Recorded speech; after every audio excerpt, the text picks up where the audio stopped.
Hello everyone, this is Fanfic Audiobook. Here you find original fan made audio stories. Hogwarts. The Magic Eagle just wants to plant trees. Part 1. Early July, 1991. The Highlands north of London always fog up earlier than elsewhere. A thin mist enveloped the end of Hollow Oak Road, where the windows of the red brick houses reflected the faint morning light. The Hermes family's courtyard gate was ajar, and a cobblestone path wound toward a flower garden wrapped in ivy. In the garden, a thin figure was kneeling on the ground. Joel Hermes's hands were covered in dirt as he carefully placed a sapling into the pit, filled the soil back in, gently tamped it down, and then tied 3 wooden stakes around it for support. Afterward, he picked up the watering can and thoroughly soaked the soil around the roots again and again. That should do it, he whispered, staring intently at the tender green leaves, where water droplets slid down the veins, glistening in the sunlight. About 10 minutes later, a faint glow appeared on the surface of the sapling. Joel's eyes lit up as he fixed his gaze on the brilliance. Soon, the light gathered into 2 small orbs, floated toward him, and merged into his body. The next moment, a line of pale green text appeared before his eyes. Successfully planted an oak tree. Nature affinity slightly increased. Done. Joel wiped the sweat from his forehead. Looking back, the formerly empty lawn was now filled with rows of saplings. This was the entire result of a month's work. Joel lowered his head and expanded the light screen. Main quest. Plant oak trees while ensuring survival rate. Primary goal, 96 100ths. Quest reward, Heart of the Forest x10, small amount of experience. Only 4 trees left. But now, whether inside the yard or outside the fence, every place he could put a shovel had already been turned over. To continue planting, he would have to look for new soil outside. He stepped back into his own courtyard. The row of saplings in the front yard were the first ones planted, and they were now as thick as his forearm, of course, the forearm of an 11-year-old boy. Since his birthday this year, his golden finger had finally awakened. Yes, the golden finger. He had been reborn into this world for 11 full years, and the golden finger only arrived this year. This made Joel think at one point that he would live out this life uneventfully. Fortunately, it wasn't too late, and he still had plenty of time to plan his future. Joel smiled and expanded the light screen again. Name: Joel Hermes. Class: Level 1 Druid. Attributes: Magic Power 10, Constitution 10, Agility 10, Intelligence 15, Perception 12. Legacy: Book of Nature, Book of the Wild. Talents: Nature Affinity, Wild Resonance. Spells: Hand of Wind, Nature, Water Creation Spell, Nature, Animal Conversation, Wild. After a few months of exploration, Joel had mastered the use of the interface panel. As a druid, he only had one main quest, focusing on planting trees. The purpose of the legacy column was more like a skill tree. The Book of Nature corresponded to respect for the earth and the forest. As long as he maintained the balance of nature, he could gain power. If the Book of Nature was about guarding nature, then the Book of the Wild was about becoming nature, resonating with all living creatures, and drawing power from the wild. Both required sufficient affinity to be acknowledged by their respective legacies. Currently, he was only level 1, and the spells he mastered were pitifully few. Hand of Wind allowed him to manipulate the wind element in nature. Water Creation Spell, as the name suggested, could conjure a clear spring out of thin air. Animal Conversation went without saying, it was one of the most representative abilities of a druid. The Book of the Wild also had one most representative spell, Animal Transformation. He didn't possess it yet, which made him feel like something was missing. However, after being able to understand animals, Joel felt his quality of life had sharply declined. What woke him up every morning was no longer the beautiful chirping of birds. It was more likely 2 sparrows cursing each other out over trivial matters. Fortunately, he learned one other trick: pretending not to hear. Slowly, he returned to the second-floor bedroom and stretched out on the reclining chair. Outside the window, the sky had already brightened, and soft light streamed through the glass, falling warmly upon him, as if his entire body were gently wrapped up. He comfortably half-closed his eyes. After a busy morning, it was time for a nap. At the carefree age of 11, without that fooled, class taste, the stress of school even time felt especially long. As for the tree planting quest, there was no rush. Later, he could ask Cyril to take him to find a suitable spot. Thinking this, Joel's eyelids slowly drooped. Tap, tap, tap, a rapid knocking sound woke him up. Joel groggily opened his eyes and rubbed the sleep from the corners. Had Ms. Marie Jo finally woken up?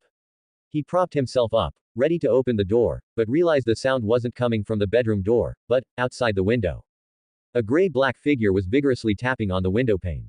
Joel stood rooted, slightly stunned. The massive outline nearly filled the entire window frame, giving him quite a fright. An owl. Joel was surprised. Logically, such a raptor was rarely seen in the city, and it was carrying a letter. An owl delivering mail. Why did this feel strangely familiar? Suspecting he wasn't fully awake, he rubbed his eyes again, walked forward with some doubt, and gently pushed open the window. The owl twisted its head 180 degrees, its golden eyes shining as it scrutinized the little boy before it. It seemed to be waiting for him to take the item. When Joel clearly saw the letter, his breathing hitched slightly. On the yellowed parchment envelope, in neat handwriting, Hollow Oak Road, Hermes Courtyard 2nd floor, Joel Hermes recipient. The address format was unusual. No postmark, no postage, no area code. Wasn't this supposed to be a materialistic world? But then again, since reincarnation had happened, an owl delivering a letter was reasonable. The owl suddenly let go of its beak, and the letter gently fell into his palm. He flipped the envelope over, and a red wax seal caught his eye. Within the shield-shaped design, a capital H stood out prominently, surrounded by a lion, an eagle, a badger, and a snake. Suppressing his excitement, he opened the letter. Hogwarts School of Witchcraft and Wizardry Principal, Albus Dumbledore. President of the International Confederation of Wizards, Order of Merlin. Joel was speechless. He skipped the long list of titles and went straight to the main content. Dear Mr. Joel Hermes, we are pleased to inform you that you have been accepted to Hogwarts School of Witchcraft and Wizardry. Please find enclosed a list of all necessary books and equipment. Term begins on September 1st. We await your owl by no later than July 31st. Sincerely, Minerva McGonagall, Deputy Principal. Joel read the letter several times, still finding it hard to believe. This was actually the world of Harry Potter. Reincarnating in Britain, the current year, and his age coincidentally being 11, it seemed none of this was a coincidence. However, his carefully laid future plans were completely disrupted.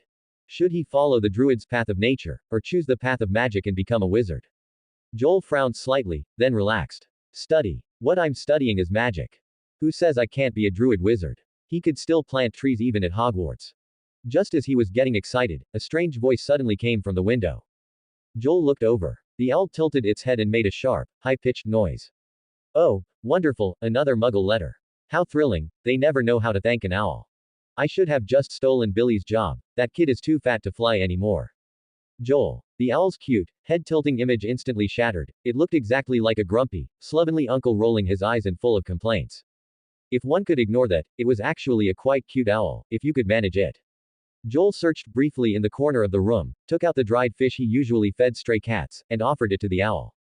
Now that's more like it, the owl mumbled indistinctly as it snatched the dried fish with its beak. Well, thanks, Mr. Muggle. You're welcome. Joel offered a polite smile. The owl's movements instantly froze. Its round eyes widened slowly, as if in slow motion, and the dried fish dropped from its beak. Then, it shrieked in disbelief. You can understand me. No, absolutely impossible. This is too strange. The owl uncle continued to chatter incessantly in his ear. Joel ignored it, eagerly leaning over the desk to start writing his reply. Ms. Marie Jo, do you believe in magic? Hollow Oak Road was very quiet, with most of the nearby residences being detached houses with small yards. Those who lived here were often middle-class families, and the Hermes family was no exception. Joel's father, Cyril Hermes, ran an antique business, and his mother, Ms. Marie Jo, was originally a fashion designer. After their child was born, she contentedly became a housewife. This morning, just as Mr. and Mrs. Hermes had woken up, their beloved son brought them astonishing news. Magic. Joe, are you joking with us? Marie Jo's brows furrowed instantly, her usual gentle demeanor gone. We will absolutely not let you go to any magic school. It's Hogwarts School of Witchcraft and Wizardry. Cyril repeated the name from the letter in a strange tone. Joel sat on the armchair, gently swinging his legs. Evidently, he had already anticipated his parents' reaction. According to his understanding, the Hermes family had never produced any wizards or quirky relatives. As Muggles, they were 100% pure-blooded. About an hour later, after Joel's patient explanation, the couple's attitude finally softened a bit. All right, then we'll wait for the magic professor to come. Ms. Marie Jo's voice also softened. To prove that this isn't a prank. It had better convince us that magic really exists, and isn't just a trick to scare people, Cyril said, dramatically waving his fist. Otherwise, we'll have them thrown in jail. Joel had been astute and sensible since childhood, and Mr. and Mrs. Hermes always had complete trust in his judgment. They never interfered with his decisions, but rather often worried that premature maturity might cause him to lose the most precious things of childhood, innocence and carefree joy. But in this situation, which could very likely be a prank, she felt it was necessary to provide proper guidance. Honestly, I thought your dream was to be a gardener, Cyril said with a chuckle. You've grown the saplings in the yard so well, even I can't do that. No, Dad, that was just a child's hobby, Joel said, feigning seriousness. I told you, my original plan was to enter the financial industry. Yes, before his 11th birthday, he had planned to leverage the information asymmetry from his previous life's era to enter the financial industry. You know, Joe. Cyril awkwardly chuckled beside him, quickly changing the subject. The night you were born, there was a meteor shower. I knew then that you would definitely be an extraordinary child.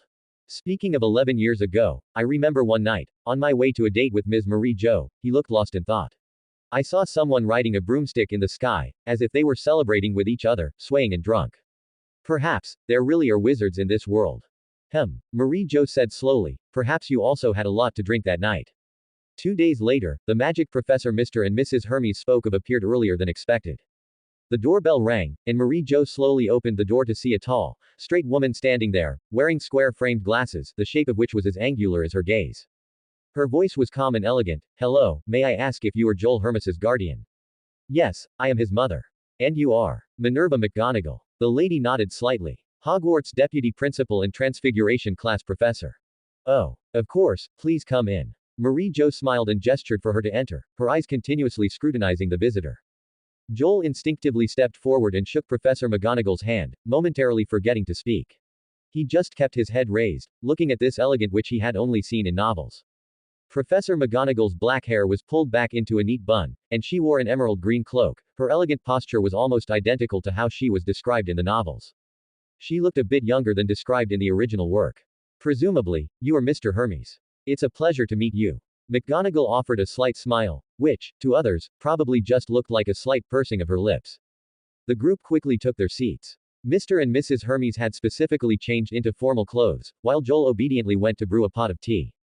You must already know about Hogwarts admissions, McGonagall said straightforwardly.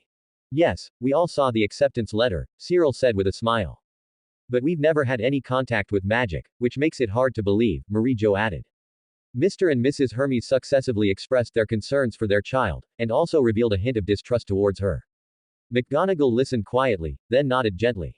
Pure Muggle families usually had many different kinds of questions, and she was very familiar with this job. A wand appeared in her hand at some point. Her posture was consistently proper as she lightly tapped the tip of her wand towards a teacup. The next moment, the porcelain white teacup spun around and, in the blink of an eye, transformed into a lively little gray mouse. Its agile appearance made it seem like a real living creature. This is the content I teach in transfiguration class, McGonagall said calmly. The living room fell into a brief silence. Cyril's eyes widened, clearly finding it very hard to believe. This isn't a trick, is it? I mean, this is truly amazing. Marie Jo gasped, covering her mouth, blinking repeatedly. Joel was also seeing magic with his own eyes for the first time and was equally curious. What was the difference between this and the druidic spells he currently possessed? A thought also crossed his mind. How does magic select its target? After all, there was still tea in the teacup. If only the cup transformed, where did the tea go?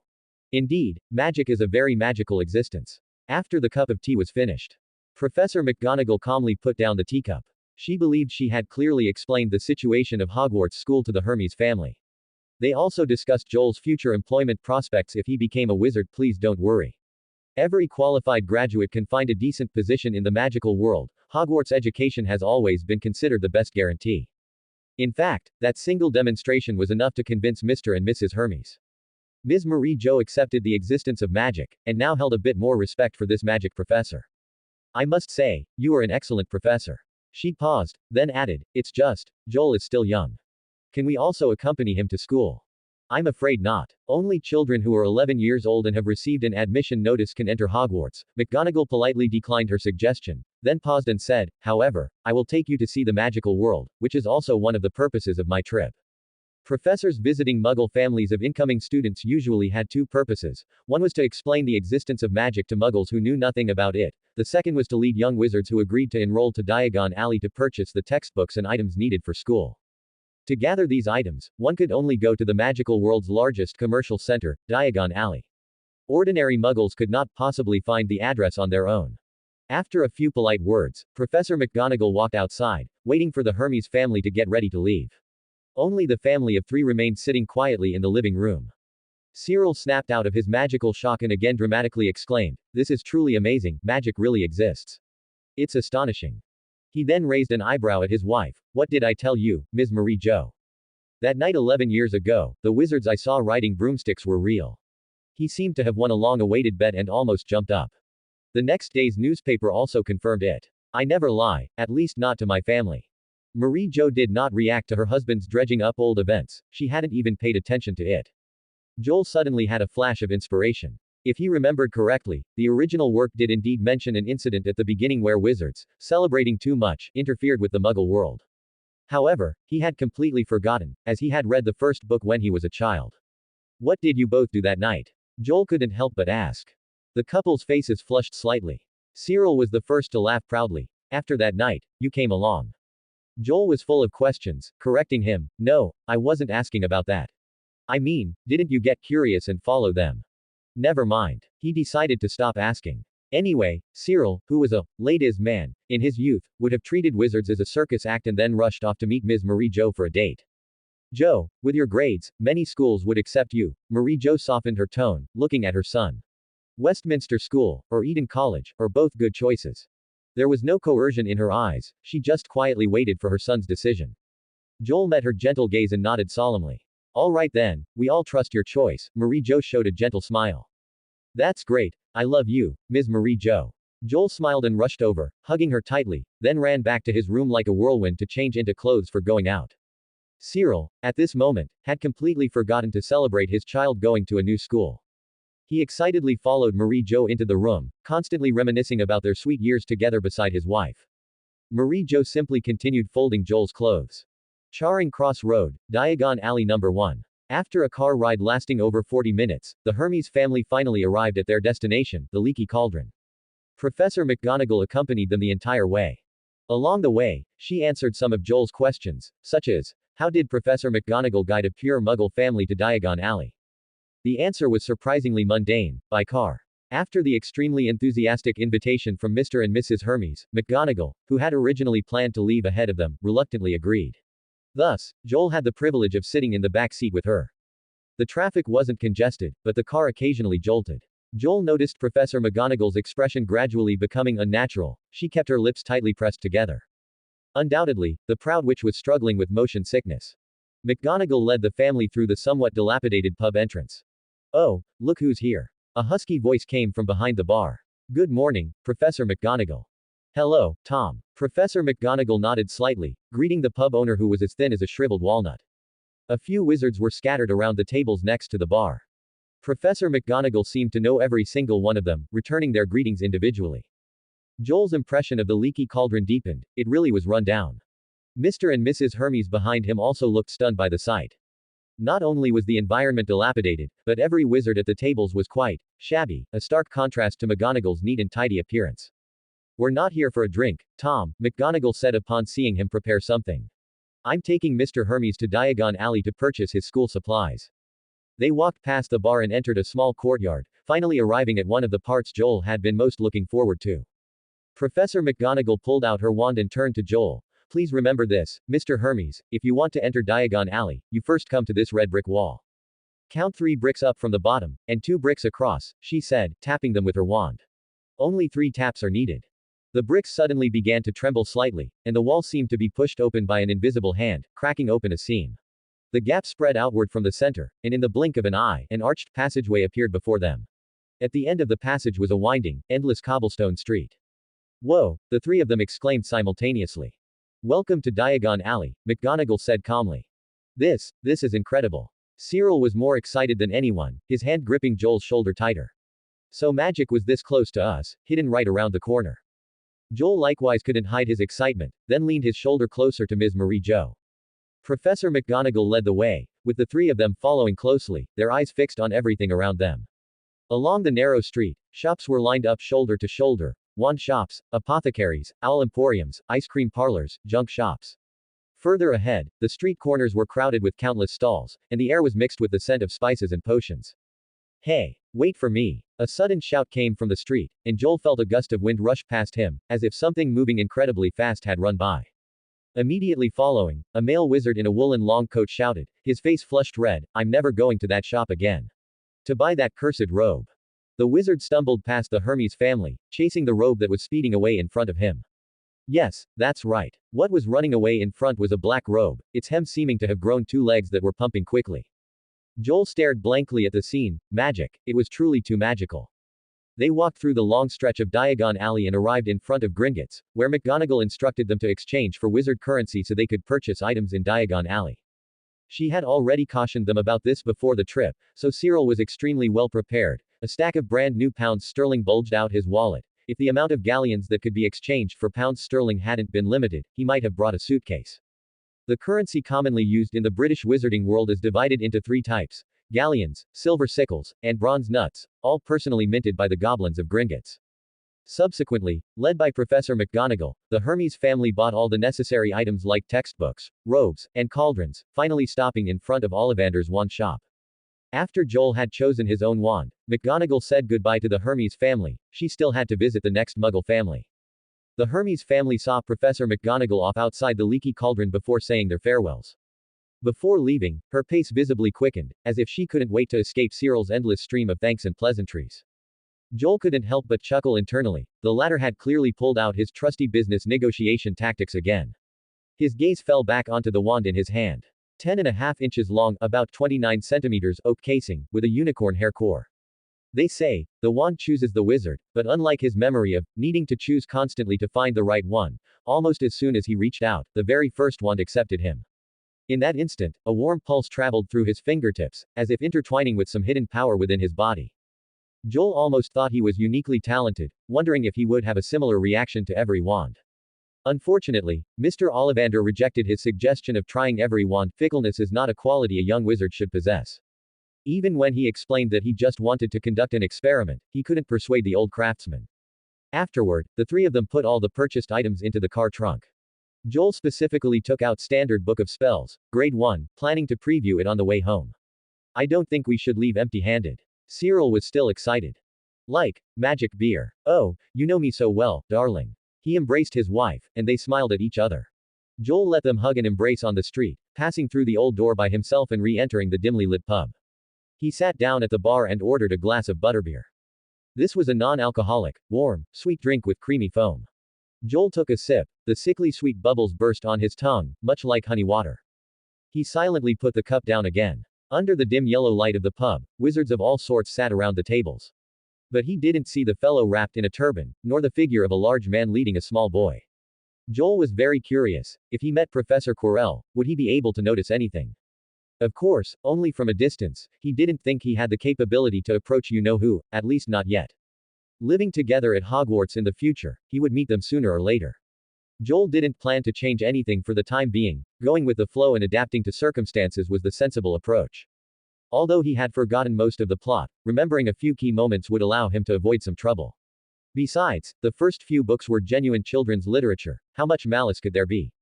The crisp sound of clinking glasses brought Joel back to reality. Mr. and Mrs. Hermes were clinking glasses nearby. Oh, that's right. Cyril slapped his forehead. Joel, you're going to a new school, and we haven't formally celebrated yet. We are truly proud of you. Marie-Jo raised her glass with a gentle smile. And cheers to you both, finally having your world to yourselves. Joel said, smiling. Don't forget to write. Cyril added. Clink, clink. The three glasses clinked together, the crisp sound echoing in the dim pub. Not long after, the pub door was pushed open again. Hey, Marie, look who we run into here. Cyril's eyes lit up, and he waved toward the doorway. Long time no see, Mr. Granger. Cough, cough. Joel choked on a mouthful of sickly sweet butterbeer, his face turning bright red. I didn't mishear that, did I? Adapting to circumstances, came this quickly. Ahem. Don't drink so fast, Joe. Marie-Jo patted his back worriedly. Joel quickly turned around. A middle-aged man was standing at the entrance, holding a little girl's hand. They both looked toward the bar, and the man's expression was one of great surprise. When his gaze shifted to the little girl, he saw a head of bushy brown hair, and those noticeable front teeth. Well, it certainly wasn't a case of mistaken identity due to identical names. Cyril stood up in pleasant surprise and shook hands with Mr. Granger. They had met at a reception once and clearly hadn't expected to bump into each other in such a peculiar place. Indeed, isn't this quite a coincidence? Cyril made space for them, noticing the little girl following behind him. Hi, little one, this is our first time meeting. The little girl looked up, her bright eyes meeting Cyril's gaze. Her tone was crisp and quick. Hello, I am Hermione Granger, and it's a pleasure to meet you. What a good child. Hermione, are you also going to Hogwarts? Marie-Jo said with a smile. She had always liked well-behaved children. Yes, Hermione's eyes sparkled, unable to hide the pride in her voice. I just received my Hogwarts owl last week. That's wonderful. Marie-Jo turned to her son and said excitedly, Joel is also starting this year. You two can keep each other company. Joel pressed a hand to his forehead. He had never heard that his father knew the Granger family. Of course, he couldn't rule out that his father might have mentioned it, but he simply hadn't thought about it. Hermione curiously turned around, sizing up this unfamiliar peer. Strictly speaking, this was the first time she had met a future Hogwarts classmate. Hello, I'm Hermione. Hermione Granger. Her hand was already thrust toward Joel's face. Joel Hermes, it's nice to meet you. Joel hesitated for a moment but politely shook her hand anyway. Hermione's gaze quickly fell upon the book beside him, Standard Book of Spells, Grade 1, and her eyes immediately lit up. Oh, you're reading this one too. I memorized this book yesterday, though. She spoke nonstop. The few spells inside aren't actually difficult, but the reference books mentioned are quite interesting. I plan to go by those as well later. A clever and diligent child. Marie-Jo said approvingly. Jo, if you ever run into something you don't understand, you should ask Hermione for help. That's right. Cyril interjected during a break in catching up with Mr. Granger. Mr. Granger said she can already cast several spells, that's truly astonishing. Hermione slightly lifted her chin, the pride in her expression obvious to everyone. Joel wiped away the non-existent sweat on his brow. That little girl's confidence was probably hereditary. He didn't dislike high achievers. On the contrary, in his previous life, he loved making friends with them, because he was one too. A thought stirred in Joel's mind, and a famous scene from a movie flashed through his head, sparking a playful impulse. Given her personality, she probably wouldn't mind. So he asked, Did you bring your wand? Of course. Hermione took out her wand. I never leave it behind. You should do the same. Joel asked Marie-Jo for a £5 note and smiled at Hermione. Have you learned the levitation charm? I want to see if I learned it correctly. No problem. She immediately straightened up, waved her wand, flicked and swished the tip, and said, Wingardium Leviosa. The banknote indeed floated up, but its posture was unstable, swaying lightly as if it might fall at any moment. A few seconds later, the banknote gently drifted back onto the table. Hermione raised her small nose, a hint of pride on her lips. As expected, a week was only enough time for the little girl to memorize the textbook. She hadn't practiced the spells much yet. A mischievous smile appeared on Joel's lips. Ahem, that was pretty good, he said slowly, but you made one mistake, and it's a rather serious one. You mispronounced the spell's syllables, which is why it only floated less than a foot high. Then, Joel earnestly mimed the wand movement and loudly stated, it should be, Wingardium, Leviosa. As the wand tip moved, the banknote was suddenly lifted by a gentle breeze, soaring straight into the air. The air slightly shimmered, and the banknote hovered steadily beneath the ceiling, as if supported by an invisible hand. Hermione looked up at the ceiling, her expression shifting from surprise to utter astonishment. Joel withdrew his intent and secretly stopped the casting. Yes, that wasn't the levitation charm, but the druid nature spell, Hand of Wind. The Hand of Wind can control the wind element in nature. Joel frequently practiced this spell before, and his current level is only enough to lift extremely light objects, like fallen leaves. The commotion attracted the attention of those nearby. Mr. and Mrs. Hermes exchanged glances. Wasn't Joel supposed to start magic school yet? Hermione stared blankly at the banknote that was still gently floating down.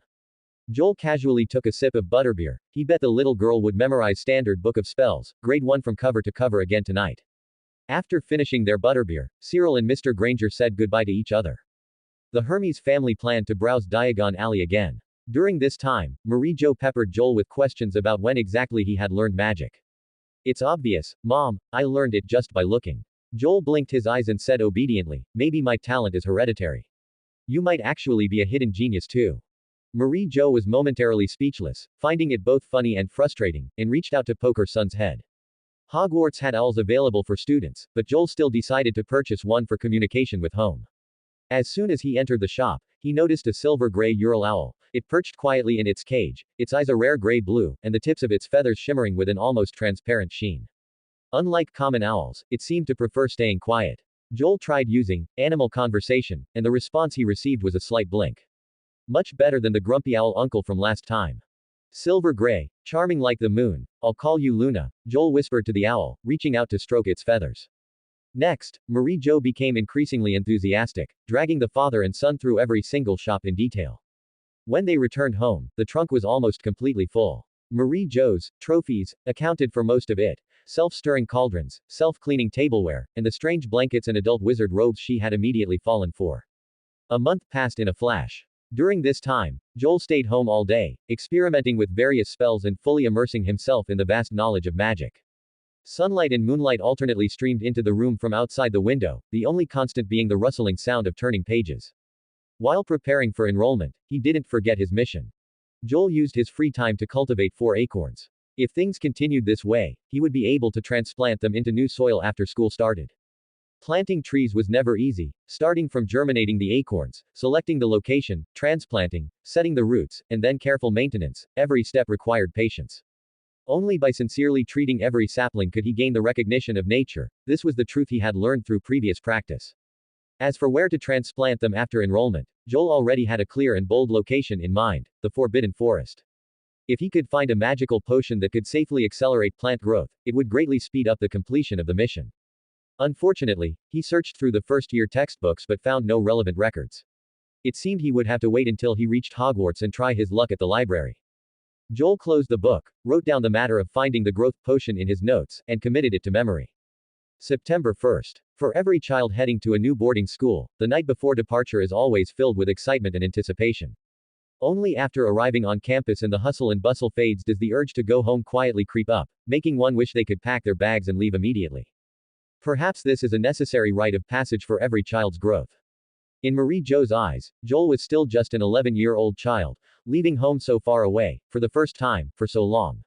She spent the entire night busy packing Joel's luggage, from necessary school supplies to clothes for all 4 seasons. She refused to leave anything out. Joel naturally understood his parents' feelings, but he simply couldn't push such heavy luggage and had to reluctantly discard most of the clothes and some useless miscellaneous items. Finally, the next morning, the car drove toward King's Cross Station. The street scenery outside the window slowly receded, and Marie Jo's gentle face still couldn't hide her worry. Joel racked his brain the whole way, trying to cheer her up, which only slightly improved her mood. Thanks to Professor McGonagall's prior instructions, Mr. and Mrs. Hermes found platform 9 3/4 very easily. It was located between platforms 9 and 10, appearing as nothing more than an unremarkable wall to muggles. Just as they approached platform 9, they noticed a few groups of strange travelers, adults leading children, swaggering toward the red brick wall, and effortlessly walking right through it, disappearing without a trace. The surrounding pedestrians, however, seemed completely unaware, as if those people didn't exist at all. Magic truly is wondrous. Mr. and Mrs. Hermes stopped right there, watching Joel walk toward the red brick wall. Pushing the heavy cart, just as Joel was about to rush into the wall, he looked back at his parents, waved hard, and then pushed his luggage straight toward the wall. Marie Jo pursed her lips, trying hard to smile, her eyes glistening with tears. "Don't worry, Marie," Cyril said softly, putting an arm around her shoulder. "He'll take care of himself. He's always smarter than we think. We'll see him at Christmas, and then we'll probably have to listen to him talk about funny Hogwarts stories all day long." Joel pushed the cart straight toward the red brick wall. Just as he felt his face was about to hit it, his vision went black, and he was swallowed into a brief darkness. Immediately after, a bright light suddenly surged forward, a whistle sounded loudly, and his view instantly cleared. The morning light shone through the steam-filled air, revealing a crimson steam engine. Joel looked at the gold-rimmed nameplate on the side of the train, his heart beating almost too fast. Hogwarts Express. The platform was filled with wizards and children wearing robes, suitcases, owl cages, wands, and laughter. Everything was so real, yet so dreamlike. He took a deep breath, suddenly understanding that he had truly stepped into another world. "Hurry. Get on the train. If you don't get on, it's about to leave." The train whistled again, and a hoarse shout came from the platform. It was a broad-shouldered man urging the children who were still saying their goodbyes. Joel had already sat down in an empty compartment, leaning quietly against the window, watching the scene outside, the noisy human voices, the hiss of the steam, and the parting embraces, all separated by a layer of hazy glass. This was his first time riding a steam engine. Even in Britain in the 90s, this kind of old train had long since retired from the historical stage, and now could only be seen on certain special occasions. To pass the time during the long, bumpy journey ahead, he pulled out a copy of 1000 Magical Herbs and Fungi from his luggage. Among all the first-year textbooks, this was undoubtedly one of the most interesting to him. The pages recorded countless marvelous magical plants. Dittany, which could be eaten raw to heal injuries, mandrake, whose cry could be fatal, and strange flowers that only bloomed under the full moon. Incidentally, this book was also the textbook for potion class, taught by that famous professor who wasn't fond of washing his hair. Another favorite was Fantastic Beasts and Where to Find Them, written by Newt Scamander. It was also Joel's favorite movie, though he only liked the first one. Sure enough, the magical world, just with its animals and plants, was captivating enough. Joel was flipping through the pages, his thoughts drifting away, when he suddenly heard a knock on the door. Come in. He responded instinctively, then paused. This wasn't his own home. The compartment door was carefully pushed open a crack, and a round face peeked in. Excuse me, the boy said timidly. May I ask, is anyone sitting here? I can't find an empty seat. Of course, there's no one else here. Joel gave a friendly smile. The round-faced boy awkwardly lifted his suitcase, but failed several times to hoist it onto the overhead luggage rack. Seeing this, Joel stood up to help, and together they placed the heavy trunk up. The boy offered a grateful smile. Thank you. You're welcome. Joel sat back down by the window. Joel Hermes, a first-year student this year.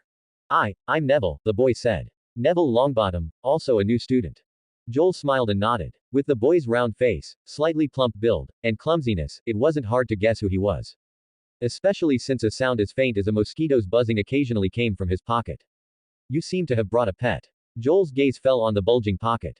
Yes. Neville carefully reached inside and pulled out a plump toad. His name is Trevor. He's cute, isn't he? The toad, seeing the light again, kicked its legs, almost leaping out of Neville's hand several times. He quickly pressed it down gently. Sorry, he always likes to run around, Neville said sheepishly. It was then that Joel clearly heard the toad's voice. Hungry, hungry, hungry. He didn't dislike toads, but he instinctively shifted his body inward. Quite cute. Joel managed a compliment, then reminded him, did you feed him today? He sounds absolutely starving. Oh no. Neville's face went pale, as if he had suddenly remembered something. I think I forgot to put his food in my bag, and it's too late to get off the train now. He looked like he was about to cry, frantically stuffing the toad back into his pocket and jogging toward the luggage area at the end of the carriage, which was piled high with students' heavy trunks. Joel watched his panicked retreating figure and gently shook his head. The compartment was quiet for a moment, then the door was pushed open again. Hello, excuse me, is this seat? It's you. Joel looked up and saw the bushy brown hair at the doorway. The girl froze, then showed a look of surprise. Hi, we meet again. Joel closed his book and smiled slightly. Miss Granger. Joel, right. Hermione walked in and sat down opposite him without hesitation, her speech rapid as always. I did get that spell wrong last time. But, the book didn't write it clearly either. The explanation in Standard Book of Spells, Grade 1 is inherently ambiguous.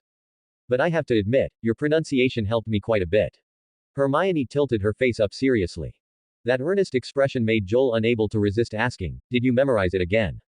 Twice. Hermione held up 2 fingers. Joel couldn't tell whether he should admire her diligence or envy her spirit of refusing to be defeated by minor setbacks. No wonder she was the protagonist. Are you always this hardworking? He asked. Of course, Hermione said matter-of-factly. Hogwarts is the best and most prestigious school of magic. I don't want to fall behind everyone else in my first year. You're truly amazing, Joel said earnestly. I'm sure no other first-year student is as smart and hardworking as you. Hermione paused, a faint blush visibly spreading across her cheeks. She quickly tucked her hair behind her ear and cleared her throat, feigning composure. I just reviewed in advance. A whistle sounded outside the window, and the train slowly started to move. By the way, Hermione suddenly asked, her eyes sparkling with curiosity, why did your levitation charm have wind last time? I mean, that's not the effect described in the book. How did you do it? Joel was taken aback. I also checked several spellbooks. Neither Spell Achievements, nor Outline of Spell Theory mentioned such an effect. The little girl pressed on like a machine gun, clearly not intending to drop the topic. Joel feigned thought. Perhaps it was just a breeze passing by outside the door. You know, people are often coming in and out there. But I clearly saw that the wind was generated by the spell. Hermione hadn't finished speaking when a whimpering sound suddenly came from outside the compartment door. Neville pushed open the door, his face tear-streaked. In his hand was a transparent jar, dark inside, with what felt like tiny things wriggling. Thank goodness, you came just in time. Joel breathed a sigh of relief. What's wrong, Neville? He asked. I found it, Neville said softly, his eyes red. I didn't forget to bring Trevor's food. Isn't that a good thing? Joel was a little confused and turned to Hermione to explain. Neville Longbottom, a first year like us. He couldn't find his pet's food earlier. Hello. Neville nodded to Hermione while sniffling. Hello, Hermione asked with concern, then why are you crying so much? Haven't you found what you were looking for? But, Neville's voice trembled. Trevor is gone. I just found his food, and he disappeared. By the end, his voice was almost a sob. Hermione stepped forward to comfort him but caught sight of the jar, a pile of worms wriggling inside the clear glass, earthworms tangled together, several beetles crawling on top, and flying insects flapping their wings, trying to escape. Oh, so that's, Trevor's food. Her expression immediately stiffened, and she carefully stepped back. The little girl didn't know how to comfort Neville for a moment, then turned to see Joel's mouth twitching slightly at the side. I think, once Trevor has eaten his fill outside, you'll be able to find him, Joel said helplessly. But this comfort clearly had no effect, tears still swirled in Neville's eyes. Don't be sad, I'll go with you to find him, Hermione immediately stood up and said. He can't have gone far, trust me. After speaking, Hermione looked up at Joel. He nodded, agreeing to help search. Neville truly loved his precious toad. The three walked out of the compartment, but Joel chose not to go with them, pointing towards the front of the train and saying, we can search separately. I'll check the luggage area up front. Hermione wouldn't refuse a good way to improve efficiency, so she led Neville towards the other side, the direction where the trio first met. Joel didn't dislike making friends, but he didn't want to get involved with the adventuring trio. Even less did he want to confront you-know-who. He just wanted to quietly plant trees and study magic. After all, living in a world of magic was already enough to captivate one's heart. Walking along the carriage aisle, Joel passed two compartments full of students, from which soft discussions or laughter occasionally emanated. He first went in to ask the students in the two compartments but received no. He then searched carefully around for a moment, softly calling Trevor's name. Perhaps using animal conversation would be more effective, provided Trevor was willing to respond. A few more steps forward led to the luggage area at the end of the carriage, filled with various sized boxes, emitting a mixed scent of wood and leather. Joel suddenly stopped. He saw a small figure emerging from the pile of luggage, waving its hands, levitating boxes through the air, and neatly arranging them one by one. A house elf. Joel narrowed his eyes curiously. The elf's figure was faint, somewhat translucent. Upon closer inspection, one could see its small stature, with large, pointed ears perked up on its big head. Seemingly sensing someone behind it, it sharply turned its head, its large, shining eyes fixed on Joel. Hello, Joel said softly. Excuse me, have you seen a toad? The elf, however, jumped up in fright like a startled rabbit. The boxes floating in midair suddenly fell, hitting a stack of already neatly arranged luggage. The elf's eyes widened even more. It quickly tidied up, then frequently looked back at Joel nervously. After that, it quickly hid behind the luggage. Joel frowned, a little confused. Before he could speak, the elf cautiously peeked out, its voice trembling and stuttering. Can you see Kiki? Of course, Joel realized, then added, I can see your translucent figure, so, you're invisible, right? The elf, named Kiki, nodded gently and tiptoed out from behind the boxes. As the translucent outline gradually solidified, Joel finally saw it clearly, wearing a tattered piece of cloth, with large, bright eyes shining with unease. Kiki didn't mean to scare Sir. Kiki said, head bowed, fingers tugging at its frayed cloth. Kiki just wanted to organize the luggage when no one was looking. Kiki thought this carriage was empty. Kiki didn't expect Sir to see Kiki. Its voice grew softer and softer. Joel pursed his lips. He wanted to explain that he was just looking for a toad, but seeing the cautious demeanor before him, he stopped. For a house elf, too much explanation might only make it more uneasy. No need to apologize, Joel said gently. You've worked hard. No, sir, it's not hard at all. Kiki hastily waved its hands, its ears even giving a twitch. It's Kiki's honor to send Sir to school and to organize Sir's luggage. Oh. Joel couldn't help but ask, do you drive the Hogwarts Express? Yes, sir. And Philby and Naludo? Kiki nodded its head rapidly, its slender finger pointing towards the thick partition wall, behind which was the connection to the engine. They are tending the boiler there, sir. Joel nodded in understanding, realizing for the first time that the Hogwarts Express needed drivers. He tentatively asked. So, you drive the train with magic? Cool, sir, Kiki said simply. Oh, as it should be. Joel paused for a few seconds, then asked, then, Kiki, have you seen a toad? I'm looking for it, it's probably busy searching for food everywhere. A toad. Kiki tilted its head, its two long ears twitching up and down. I saw it, sir. Just now. Then can you take me to find it? Joel asked. Kiki can take Sir there. Kiki nodded quickly, then suddenly added, but, it's not that much trouble, sir. Joel watched as it spread one hand, and with the other, lightly snapped its fingers, snap. A crisp snap echoed briefly in the air, and the next second, a plump toad appeared in its palm. The toad was biting a half-eaten fly, its cheeks puffed out, chewing with extreme satisfaction. You're amazing, Kiki. Joel's eyes lit up. Kiki's honor, sir. The house elf scratched its head. Silent, wandless magic. Joel couldn't help but ask, what kind of magic was that? Can wizards learn it? Kiki paused, twirled its finger in the air twice, and its expression gradually turned troubled. This is, Kiki was born with it, sir.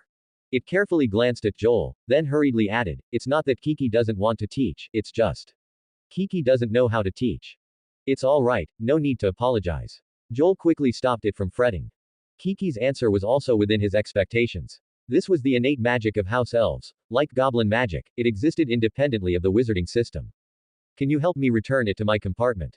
Joel turned and pointed to the carriage. Neville will be very grateful to you. Kiki will send it back quietly, sir. As soon as the words fell, Kiki's figure flickered slightly, and with a soft pop, it vanished from the air. You found it, Joel. Hermione entered the compartment and found the toad on the table. Ah, Trevor. Neville rushed in excitedly, carefully picking up the toad. This is great, this is great. He turned and said gratefully to Joel, thank you for finding Trevor. Don't thank me, Joel looked up from his book and smiled, saying, Kiki found it, you should thank it. Kiki. Hermione frowned, asking curiously, that sounds like a pet's name. I mean, it's very unique. It's a house elf. Joel explained, it's currently helping us drive the express train. Neville, if you want to thank it, you'll probably have to wait until Hogwarts.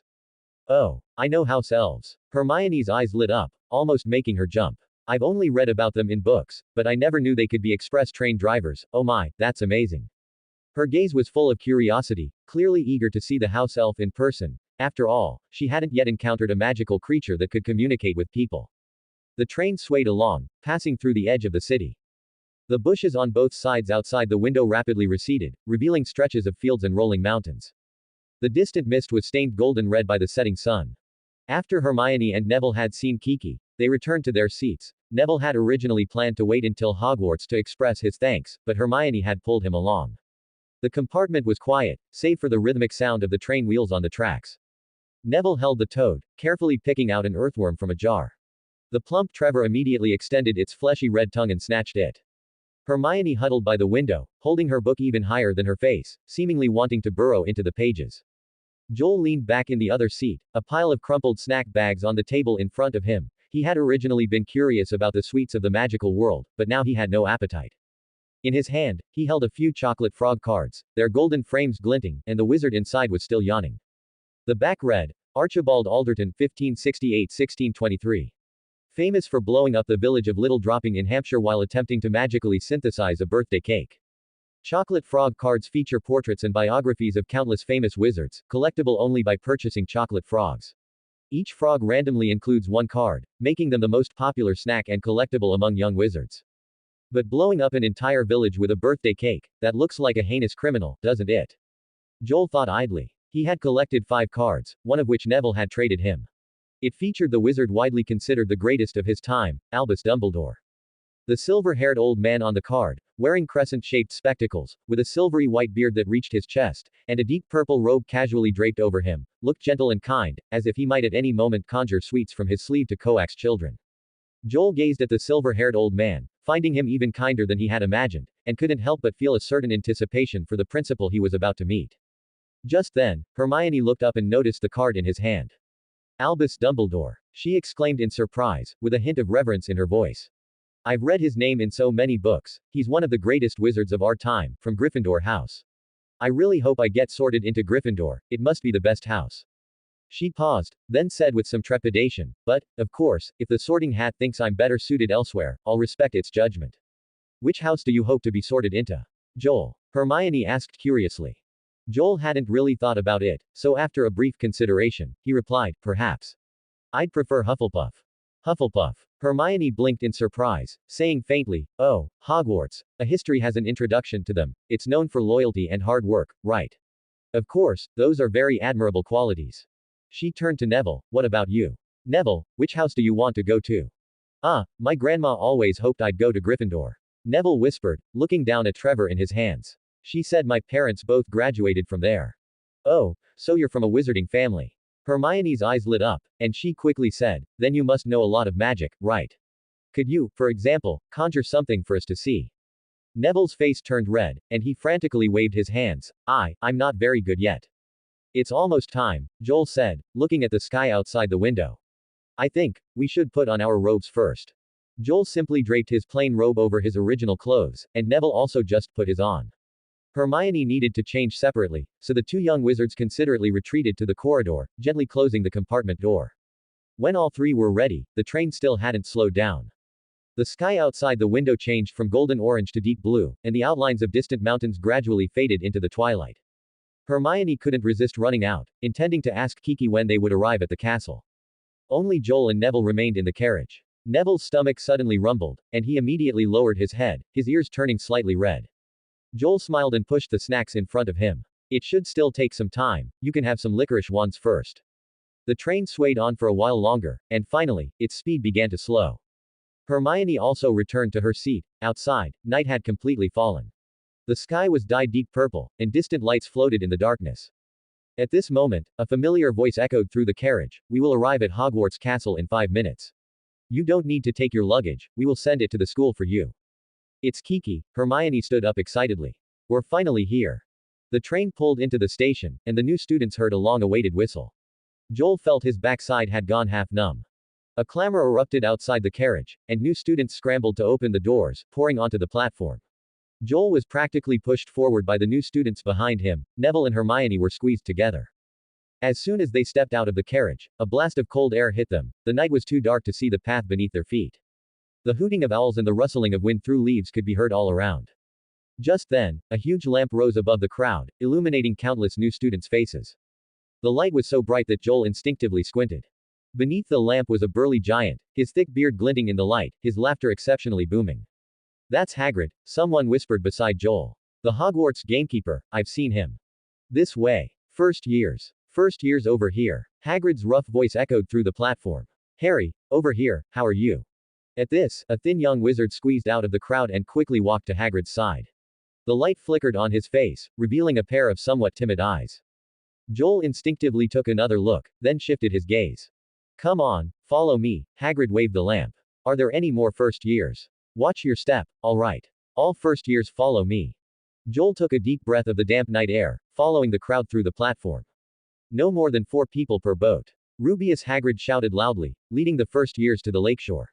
Rows of small boats were moored there, and a thick fog hung over the calm lake, obscuring the view of the distance. The first years boarded the boats in 2s and 3s, and no one made a sound. Following Rubeus Hagrid's command, the boats slowly glided out. The water parted, creating a circle of shimmering ripples. Joel's gaze followed the ripples, crossing the gradually thinning curtain of fog ahead.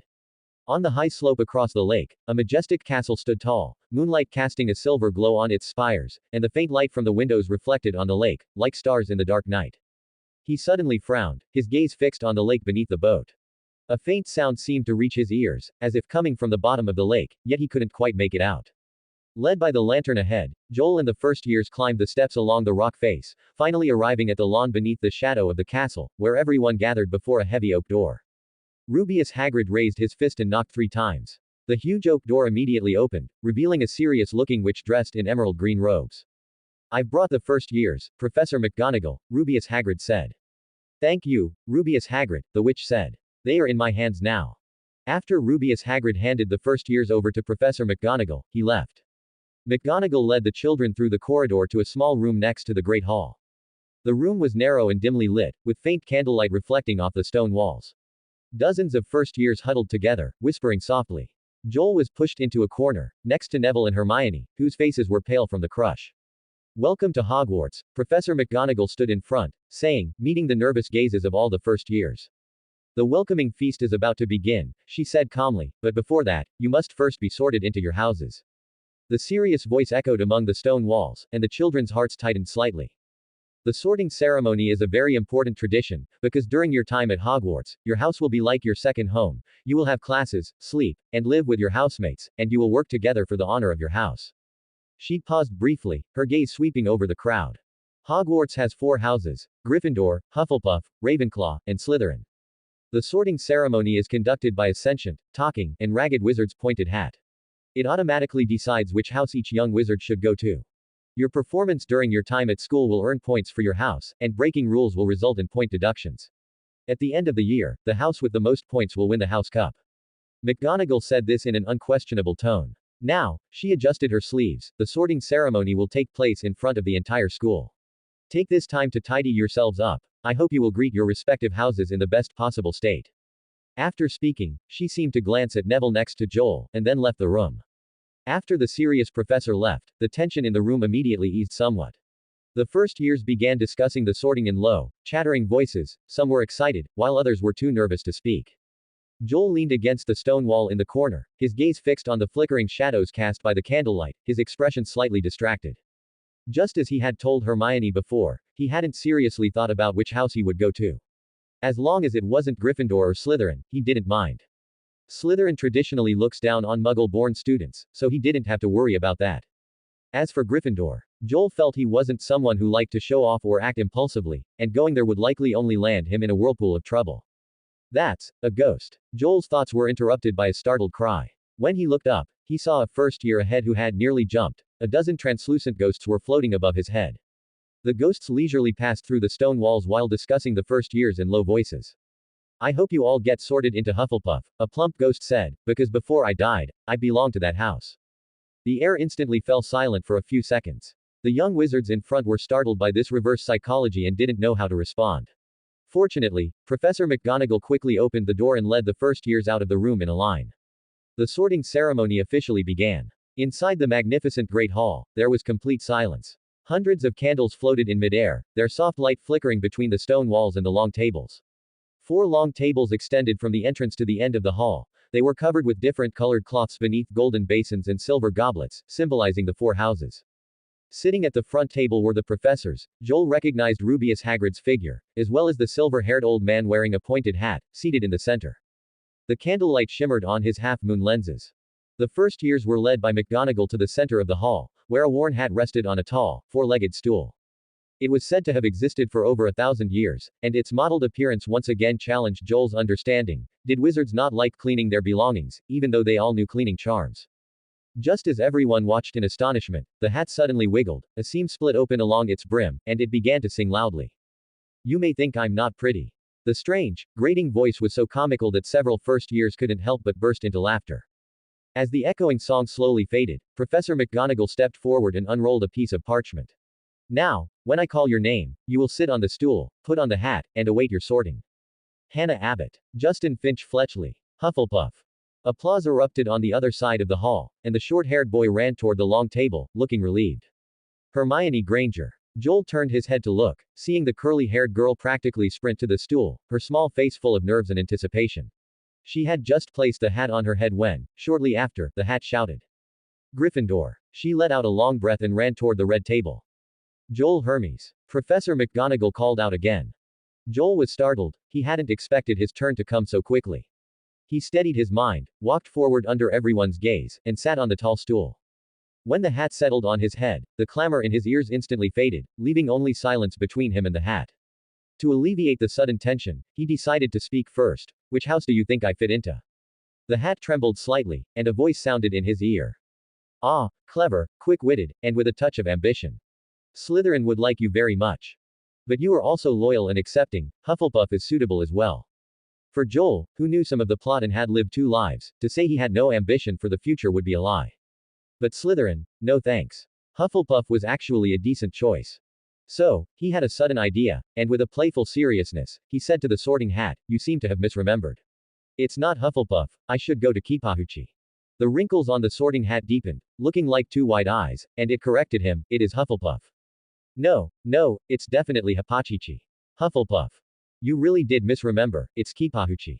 Hufflepuff. Just as Joel thought his little trick was about to succeed, the hat suddenly let out a sharp, arrogant shout, Ravenclaw. At the other end of the Great Hall, applause, sometimes loud and sometimes soft, erupted at the blue and bronze intertwined dining table. Joel blinked. The sorting hat was unexpectedly immune to his interference. The sorting hat stubbornly continued lecturing in his ear, cleverness is your gift, wit is your weapon, and your little trick demonstrates creativity and independent thought. Yes, you belong in Ravenclaw. Welcome to Ravenclaw House. A tall wizard stood up from the long table, his smile so bright it almost lit up the Great Hall. I am Robert Hilliard, a Ravenclaw prefect. Joel shook his hand and was then arranged to sit in an empty seat at the front. Hilliard remained in place, enthusiastically greeting the next new student. Those sparkling white teeth inexplicably reminded him of a famous author.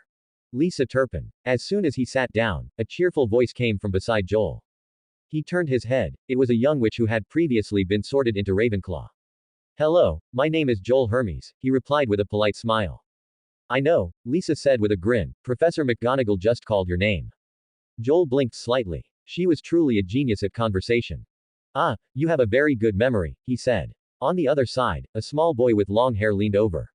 Hello, I'm Kevin Entwistle, also a first-year student. My name is Joel, Joel still replied with a smile. Nice to meet you. I know, Kevin said seriously, you just explained it. A bead of sweat appeared on the back of Joel's head. Indeed, talented individuals emerge in Ravenclaw. My mother always told me that Ravenclaw has the best viewed common room. I'm really looking forward to it. Kevin said enthusiastically to Joel. I hope we can be in the same dormitory. I think, it's better not to be. Joel muttered to himself. He glanced around the long table. The number of Ravenclaw students was not large. Compared to the other houses, it almost seemed sparse. Joel was seated in a spot specifically reserved for new students, the other end was filled with older students. At a glance, the number of witches was roughly double that of wizards.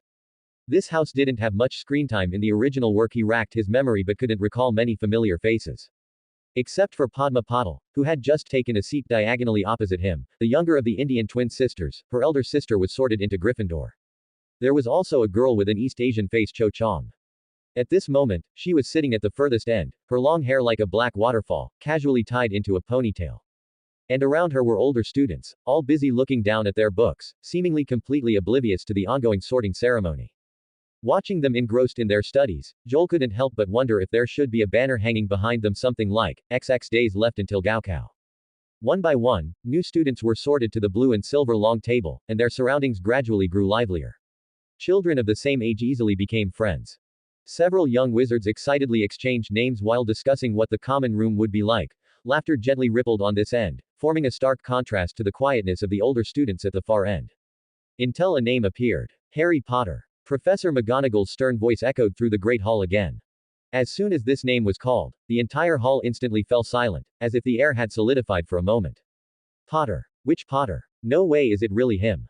All eyes, whether new students, older students, ghosts, or even the professors at the head table, simultaneously turned to the black-haired boy walking onto the stage. The hat slowly descended onto his head. The brim of the sorting hat wiggled slightly, seemingly whispering to him, though no one could hear clearly. Time seemed to stretch out, then the hat suddenly shouted. Gryffindor. Instantly, a thunderous applause and cheer erupted from the Gryffindor direction. Hufflepuff joined in the commotion, and even the Ravenclaw students unconsciously clapped. Only from the Slytherin direction was the applause sparse. Joel secretly looked towards the head table. The greasy-haired potion professor's expression seemed to have chilled a few degrees. And next to him, Professor Quirrell forced a stiff smile, twitching unnaturally. As the last new student was sorted, Professor McGonagall left with the sorting hat. Dumbledore stood up, a wide smile on his face, and spread his arms towards the students. Welcome. The principal's voice clearly echoed through the great hall. Welcome everyone to Hogwarts, to begin a new school year. Before the feast begins, I just want to say a few words. He paused slightly, revealing a mysterious smile. Nitwit. Blubber. Oddment. Tweak. Thank you. Having said that, Dumbledore contentedly sat back in his chair. After a brief silence, a few chuckles first erupted in the Great Hall, followed by the entire Great Hall being filled with laughter and applause. Joel also clapped along. After all, hearing it firsthand was more impactful than just reading it. He remembered that many people had analyzed this riddle, and the most accepted explanation was, it represented the four houses' opinions of each other. Ravenclaw thought everyone else was a nitwit. Gryffindor thought everyone else was too much of a blubber. Slytherin saw everyone else as an oddment. And Hufflepuff, well, thought everyone present was too tweak. He pondered, then tilted his head and asked Lisa next to him, what do you think Professor Dumbledore meant by those 4 words? Lisa thought for a moment. Those were 5 words. He also said, thank you, Kevin added seriously. Joel silently gave a thumbs up. In a blink of an eye, the golden plates on the long table were filled with various delicacies, their aroma wafting through the air.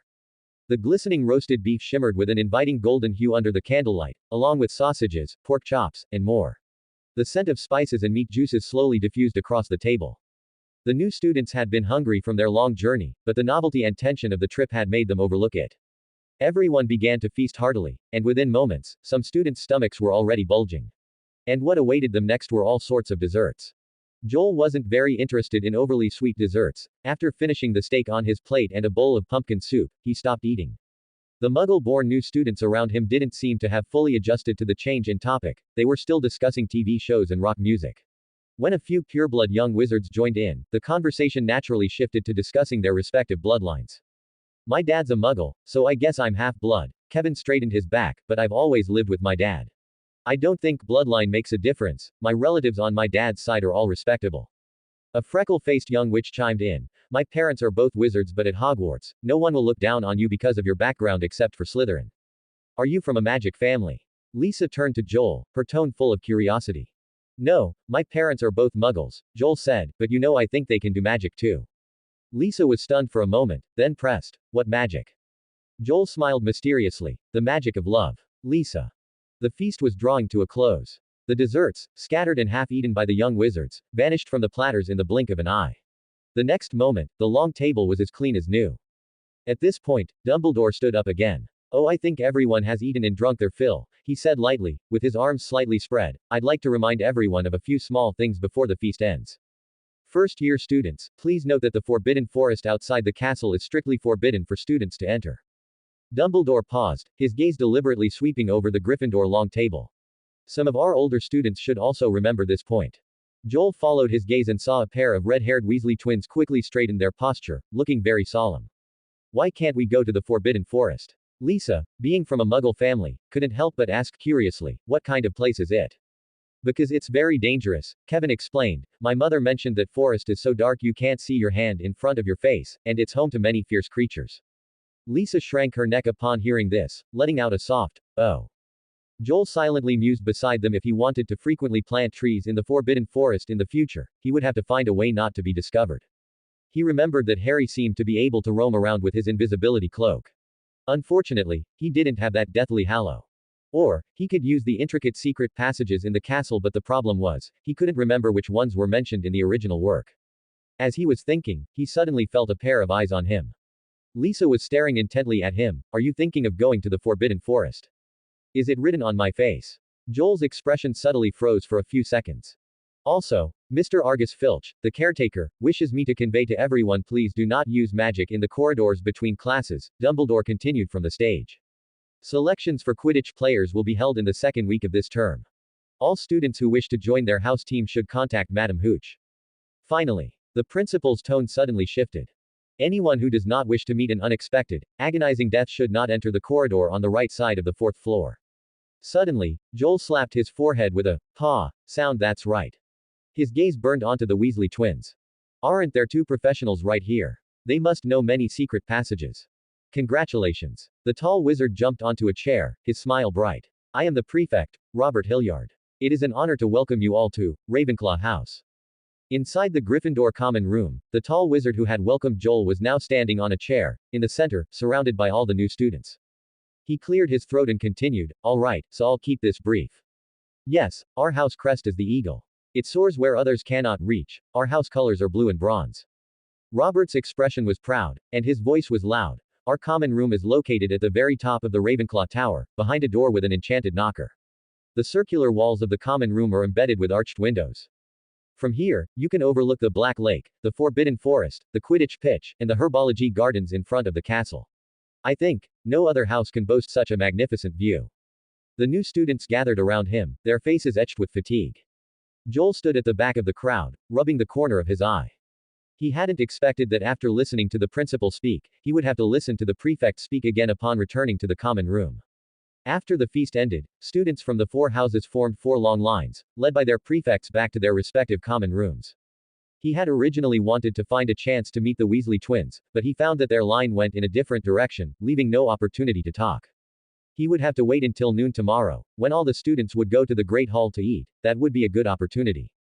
Joel thought to himself. Of course, the twins would definitely be wandering the castle tonight. Joel could also secretly go and run into them. But, he didn't plan on breaking school rules on the very first day. Leaving the impression of a troublesome student on the professors would increase the difficulty of his future plans to sneak into the Forbidden Forest. He would become a primary target for surveillance.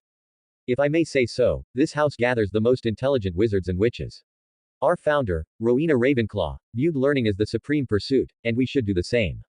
The prefect badge on Robert's chest glittered under the light, almost as dazzling as his proud expression. His speech was spirited and infectious. The young wizards below nodded frequently, as if deeply inspired, even though their eyes were closed. The prefects are all fifth years. A young wizard named Terry Boot yawned and muttered softly, I wish he would teach us magic now instead of giving this hypnotic speech. Joel leaned against a nearby pillar and shrugged lightly. Honestly, this place is truly amazing, Kevin said in awe, looking around at the starry dome. My mother was right, it's incredible. Which dormitory do you think we'll be assigned to? He turned and asked Joel. Can we choose ourselves? Then go ask the prefect right now, Joel said jokingly. It would be perfect to interrupt his endless speech. Before he could finish speaking, Kevin's eyes lit up, and he immediately dove into the crowd. Prefect Robert, he shouted loudly. I think, isn't it time to assign dormitories now? Joel and Terry both widened their eyes, and then they heard. Oh, right. Of course. Robert, who had been interrupted, froze for 2 seconds and looked around. The children circled below were too sleepy to keep their eyes open. I really shouldn't have spoken for so long. He simply clapped his hands, causing everyone to look up. Then let's assign dormitories now. The new students erupted in a burst of cheers. Robert showed a flash of dazzling white teeth and happily added, I'll cover the rest tomorrow. Joel and Terry exchanged a look. I think Kevin is better suited for Gryffindor, Joel whispered. I completely agree, Terry echoed. The number of Ravenclaw freshmen was small, only a dozen or so, yet they had surprisingly spacious dormitories. Compared to the 4-person or even 6-person rooms in other houses, most rooms here were triples, housing only 2 young wizards, and if someone wanted a single room, Prefect Robert would happily agree. Thus, under Kevin's bewildered gaze, Joel naturally received a single room. A new day arrived. Morning light filtered through the tower's blue-silver glass, softly spilling onto the carpet, reflecting patches of shifting light and shadow. A few early rising students sat around the fireplace, hot teacups by their hands, the soft turning of pages intertwined with the crackling of the flames. At the tables near the windows, first years gathered in small groups. Terry and Kevin both had their textbooks spread out, but only Joel held a quill, the tip scratching against the parchment, making a rustling sound. What are you writing? Terry leaned over and asked curiously. Are you getting a head start on the potion class essay? Kevin also put down his book and leaned closer. Writing home to say I'm safe, Joel said briefly. Oh, I finished mine last night, Terry said with a smile, then lowered his head and continued flipping through his book. Do you guys know the potion class professor? Kevin suddenly asked. The one sitting there last night, the black-haired, hook-nosed professor. When he said this, his tone carried a hint of naive excitement. He looks like he should be a very easygoing professor. Joel's quill paused for a moment, and he seemed about to speak but stopped. A moment later, it returned to the paper. Soon, the letter was gently folded and placed into an envelope. This was the first time he had entrusted Luna with delivering a letter, so he gave her specific instructions to ensure accurate delivery. 9:15. At this point, the first-year students who had finished breakfast successively got up, put on their cloaks, and walked down the stone staircase toward the dungeon classroom, preparing for the first class of their magical careers. Joel looked at the timetable in his hand. On Monday, Ravenclaw had 2 consecutive potion classes, and they were shared with Hufflepuff. Hey, do you know anything about the potion class professor? Kevin leaned toward the Hufflepuff young wizard beside him and asked. No, I don't know, the Hufflepuff boy with the parted hair answered honestly. I was a muggle before, so I don't know much about the professors in the magic world. Oh, I'm Kevin Entwistle, from Ravenclaw. Kevin introduced himself enthusiastically, and then introduced Joel and Terry beside him one by one. Hello, I'm Justin Finch Fletchley, the Hufflepuff said excitedly. I was supposed to go to Eton College. I never thought I'd actually be accepted into a school of magic. Kevin put an arm around his shoulder and said, then you should have come to Ravenclaw. The students from the 2 houses walked down the stairs laughing and chatting, but when they stepped into the potion class classroom, the laughter abruptly stopped. The room was filled with a strange herbal smell. The wooden desks were covered with various bottles and jars. Some liquids were dark red, like blood. Others were filled with wriggling things. Shelves in the corner were piled high with skull specimens, shriveled animals, and strange plant samples, casting eerie shadows that flickered in the candlelight.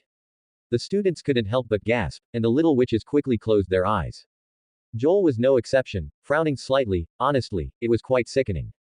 Ah. Kevin's face turned pale. He spun around abruptly, gripped the door frame, and threw up his entire breakfast. Terry, who was about to step forward and pat his back, suddenly froze. After a short while, Kevin finally felt much better. But he suddenly noticed a pair of black boots had appeared next to the vomit on the floor. He slowly raised his head, and what met his eyes was the hook nose and a pair of icy cold eyes.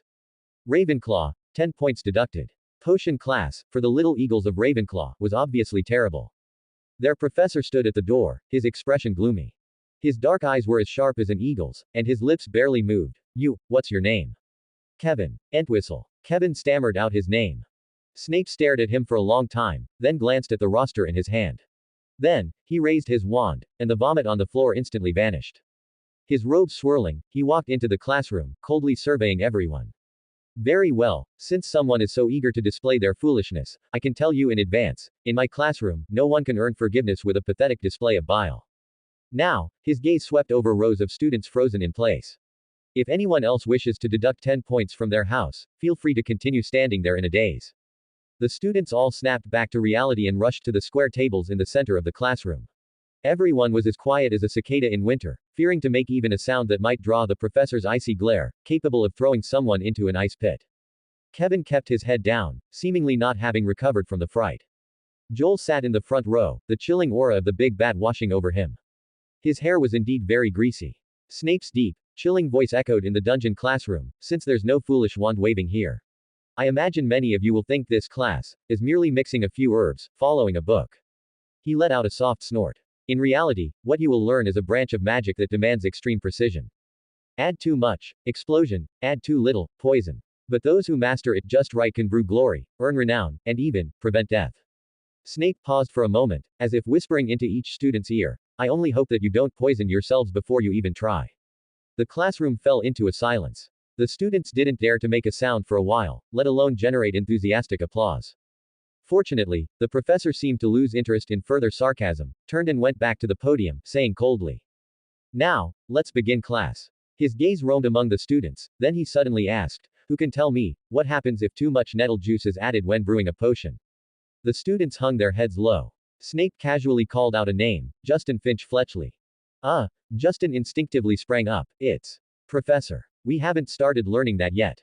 Snape glanced at the badge on his chest and sneered, Perhaps you think knowledge will simply drill itself into your head, what a fascinating fantasy. Hufflepuff, 1 point deducted. To neutralize an overly potent sleeping draft, which ingredient should be added? He continued his questioning.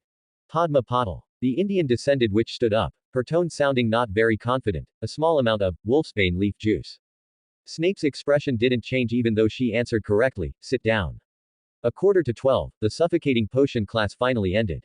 The students rushed out of the dungeon classroom impatiently, as if they had just escaped from a cold, damp cellar, everyone's face looking rather pale. Ravenclaw students were called upon the most. Fortunately, most questions were answered adequately, and Snape's icy face softened a bit towards them.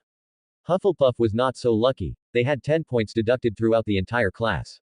They also had to complete an additional preview assignment for next week's potion class. Ravenclaw also didn't escape punishment, with 15 points deducted, 10 of which were entirely attributed to Kevin. That child's face was now pale. Joel patted his shoulder, a hint of teasing in his voice, Good thing your last name isn't Potter. Don't worry, you won't see the potion class professor again this week, Terry also consoled, at least you can cry next week. Kevin's face turned even paler. Everyone went to the Great Hall together.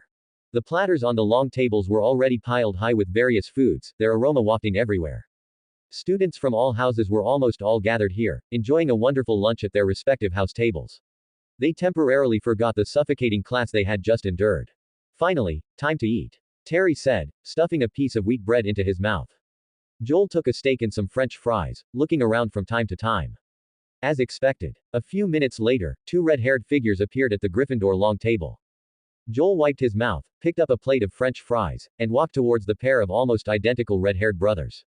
Hi, he squeezed between the twins, smiling, let me treat you to some French fries. Ah. The Weasley twins turned their heads at the same time, both with identical expressions. The one on the left exclaimed dramatically, Oh my goodness, George. We've met a philanthropist. Let me guess, the one on the right said seriously, he's a Slytherin. He looked down, glanced at the badge on Joel's robe, and nodded solemnly, That's right, Fred, he is indeed a Slytherin. Joel's mouth twitched, that's quite an insult. Joel Hermes, he introduced himself calmly, not intending to get caught up in the brothers' jokes. I always hear people praise the Weasley brothers, Joel said, so I've always wanted to meet you. Hear that, George. We became legends on the first day of school. Fred took the French fries and sniffed them. They smell great, are we about to meet a genius? Either a genius, or someone who wants us to do a small favor, George said, narrowing his eyes. His thoughts exposed, Joel didn't deny it. He said calmly, I heard you're experts at sneaking out at night and know a lot of secret passages in the castle. Sneaking out at night. Fred immediately widened his eyes and retorted seriously, No, we sleep soundly in our dormitory every night. Yes, we've always been model students, George nodded along. Of course, I completely believe you. Joel nodded in agreement, then got straight to the point. So, I want to join you, to go adventuring in the Forbidden Forest together. The Forbidden Forest. Ha, you really dare to dream, George said, raising an eyebrow. Are you going mushroom picking? You should go find Hagrid for that. Of course not, Joel said calmly. I heard the Forbidden Forest is beautiful, and there are many legendary unicorns. You know, I'm Muggle born, I've never seen one of those. The Weasley brothers exchanged glances, smiles gradually appearing. Oh, we certainly know an extremely safe secret passage, George said slowly, and no professor knows about it, otherwise, it wouldn't be called Oshkret Passage. But, Fred and George looked at each other. If you really plan to join us, you'll have to pass a small test first. A test. That's right, Fred nodded, and the Forbidden Forest is a very dangerous place. To ensure you don't get scared to death, we've prepared a coward test for you. Joel had a bad feeling. Fred looked around for a moment, pulled a bulging package from his pocket, and whispered, These are our newly developed smoke candies, they'll make anyone cry in 3 seconds. George leaned in mysteriously, Percy or Argus Filch, choose one, and you'll pass the coward test. Percy Weasley. Joel looked at the candy in his hand, saying oddly, Isn't he your brother? Of course, Fred said, we're brothers, the closest of brothers. Percy Weasley was a fifth-year student and a Gryffindor prefect, so it was difficult for first-year Joel to get close to the Gryffindor common room. As for the caretaker, Argus Filch, his demeanor of treating students like enemies meant that getting caught would be more than just detention. Joel was silent for a moment, then still refused the suggestion. It wasn't out of cowardice, but because he planned to go during the day first, at least, to the edge of the Forbidden Forest. As long as he didn't go out at night, he should be fine. Inside the Great Hall, mealtime had ended. The food on the long tables vanished all at once, no cleanup required from the students. Joel and the others walked out of the Great Hall, greeted by bright sunshine. He squinted slightly and took a deep breath. Today is only the first day of the semester, and I think, we should do something interesting. Are you saying, adventure in the castle? Kevin's previous gloom vanished, and he immediately perked up. I mean, previewing the history of magic class this afternoon, and then doing some homework, Joel replied calmly. Ah, Kevin let out an exaggerated sigh, but shouldn't we explore the mysterious castle during our lunch break? Agreed. Terry nodded seriously. Even the studious little eagles would rather choose to explore the castle than immediately do homework. Terry reminded them again, but it's best not to go to the corridor on the right side of the 4th floor. Professor Dumbledore specifically mentioned it yesterday. But the castle is so safe, what danger could there be? Kevin raised an eyebrow, his eyes sparkling with eagerness. Doesn't that make it even more curious? Joel thought for a moment and said faintly, what if that's Professor Snape's common room? Kevin immediately fell silent. Justin hesitated, not moving. Terry went up and put an arm around his shoulder, smiling as he persuaded, don't make that face. Even though the professor gave us 2 assignments, we can finish them all in one night. So the little badger, after much hesitation, was pulled away. After bidding them farewell, Joel turned and returned to the castle. He crossed the courtyard stone bridge and entered the castle stairs, almost getting lost along the way. It must be said that this ancient castle was indeed astonishingly magnificent and ridiculously complex. Many places looked exactly alike, and one could easily get lost in the dark corners if not careful. Joel returned to his dormitory, took out the saplings he had prepared before enrollment. Yes, he had no intention of doing homework. It was lunchtime now. Professors were either still eating or resting in their offices. There were also more students active within the castle. It was a good time to check out the Forbidden Forest. He walked to the window and looked out through the high window glass. To the left of the tower, a dark forest stretched out, so dense that its end was invisible. The midday sun shone on the treetops, making it seem less terrifying. The tower corridor was not empty. Students were strolling in 2s and 3s, either leaning against the windowsills chatting or peering down from the railings. Joel descended the stone stairs, which rotated slowly. He pressed against the wall, waiting for it to stop, then leapt across. He carefully avoided the main floor and classrooms, passed through several dimly lit corridors, until he pushed open an archway. A cool breeze immediately rushed at him. Outside was a path leading to the lawn. Sunlight streamed through gaps in the clouds, and the air carried the scent of grass and soil. He was lucky, he didn't encounter Argus Filch and his cat on the entire path. Perhaps they were busy keeping an eye on other students. After crossing the lawn, the tall towers of the Quidditch pitch shimmered with metallic light in the wind ahead. Looking to the left, there was the Forbidden Forest. Not far away, a small hut built from huge stones and wood could also be seen, with pumpkins and firewood piled at its entrance. He thought for a moment and decided to approach the edge of Rubeus Hagrid's hut, not going any further. If he encountered any dangerous creatures, he could call Rubeus Hagrid for help. The closer he got to the forest, the thinner the sunlight became. The grass underfoot gradually grew damp. Joel stopped, looking up at the immense forest. It was his first time seeing the Forbidden Forest up close. Countless towering trees stood side by side, their branches and leaves intertwined, almost completely blocking out the sunlight. Occasionally, strange rustling sounds came from deep within, whether it was the wind blowing through the treetops or some dangerous creature moving. Good thing I came at noon. Joel muttered softly. The trees on the outskirts of the forbidden forest were mostly oak trees, which gave him a strange feeling, as if something in its deepest parts was attracting him. However, Joel did not take a step, temporarily suppressing that urge to explore. He didn't want to face a group of large spiders just yet. He found a sunny, soft patch of earth nearby. Joel put down his backpack and pulled out a small shovel. Sunlight fell through the gaps in the trees, casting a thin golden glow on his hands. I'll start here. He dug away layers of soil, carefully placed the saplings, and then covered them with loose earth. His technique was skilled. Each time he buried a plant, he would pause slightly, adjust the angle, and ensure that sunlight could reach it. Half an hour passed. Joel stood up, wiped the sweat from his forehead, and looked at the 4 successfully transplanted saplings, a smile unconsciously curving his lips. Just one last step. He took out his wand and lightly tapped the soil with his fingertip. A faint blue light escaped from the wand tip, and the air immediately became humid. The next moment, a layer of clear water seeped from the soil, and a thin stream meandered along the cracks in the mud, thoroughly soaking the tree roots in no time. Joel's eyes lit up. Casting the druid's water creation spell with a wand was surprisingly effective. He cast it several more times, each time making the spring water flow more steadily and ensuring sufficient volume. By the time the last sapling was nourished, the sunlight happened to fall from the clouds, landing on the 4 tender sprouts, their leaves glowing with a faint emerald luster.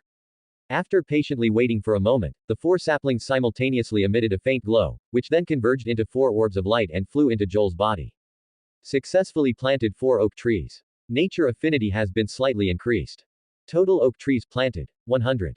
Received a small amount of experience points, Heart of the Forest x10.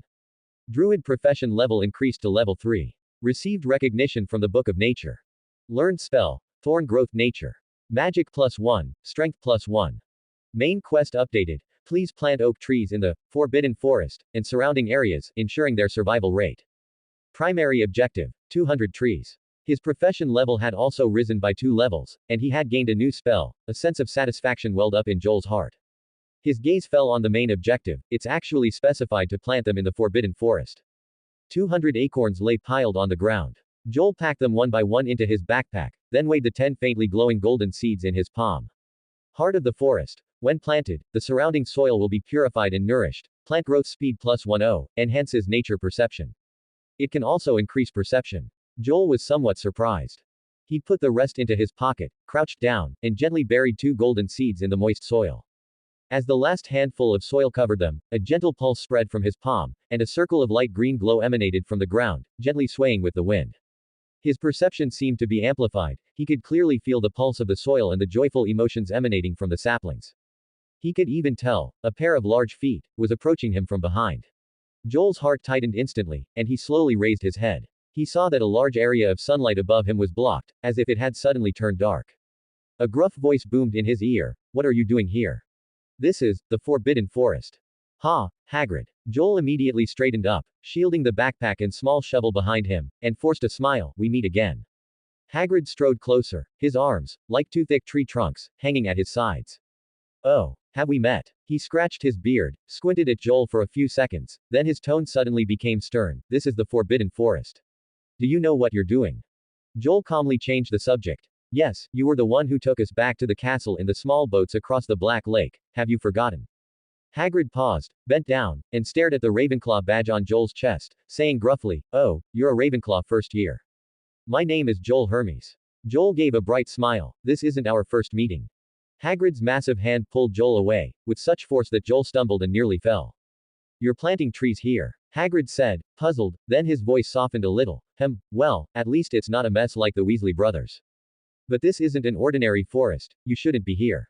Hagrid looked at Joel seriously. There are many terrible monsters inside. They'll eat you, so, hurry back to the castle. He raised his eyebrows high, looking as if he was trying to scare a child. Joel nodded obediently, then pointed to the saplings nearby. But, can I come here to water them? I really like them. Hagrid seemed to sense a certain scent from Joel. He sniffed, as if there was an aura that made him feel close, and frowned uncertainly. However, he still said sternly, No, this is the Forbidden Forest. Students are forbidden from entering. All right, Joel said with a grin, then next time, can I come visit you? Hagrid lowered his head, looked into Joel's eyes, rubbed his beard, and said, you're always welcome, as long as you stay put on the side and don't run into the forbidden forest to cause trouble. Fortunately, he didn't encounter Professor McGonagall or Filch, but the outwardly rough but easygoing and kind-hearted Hagrid. It's a deal. Joel, with his backpack, ran towards the castle, into the shadows of the castle's stone walls.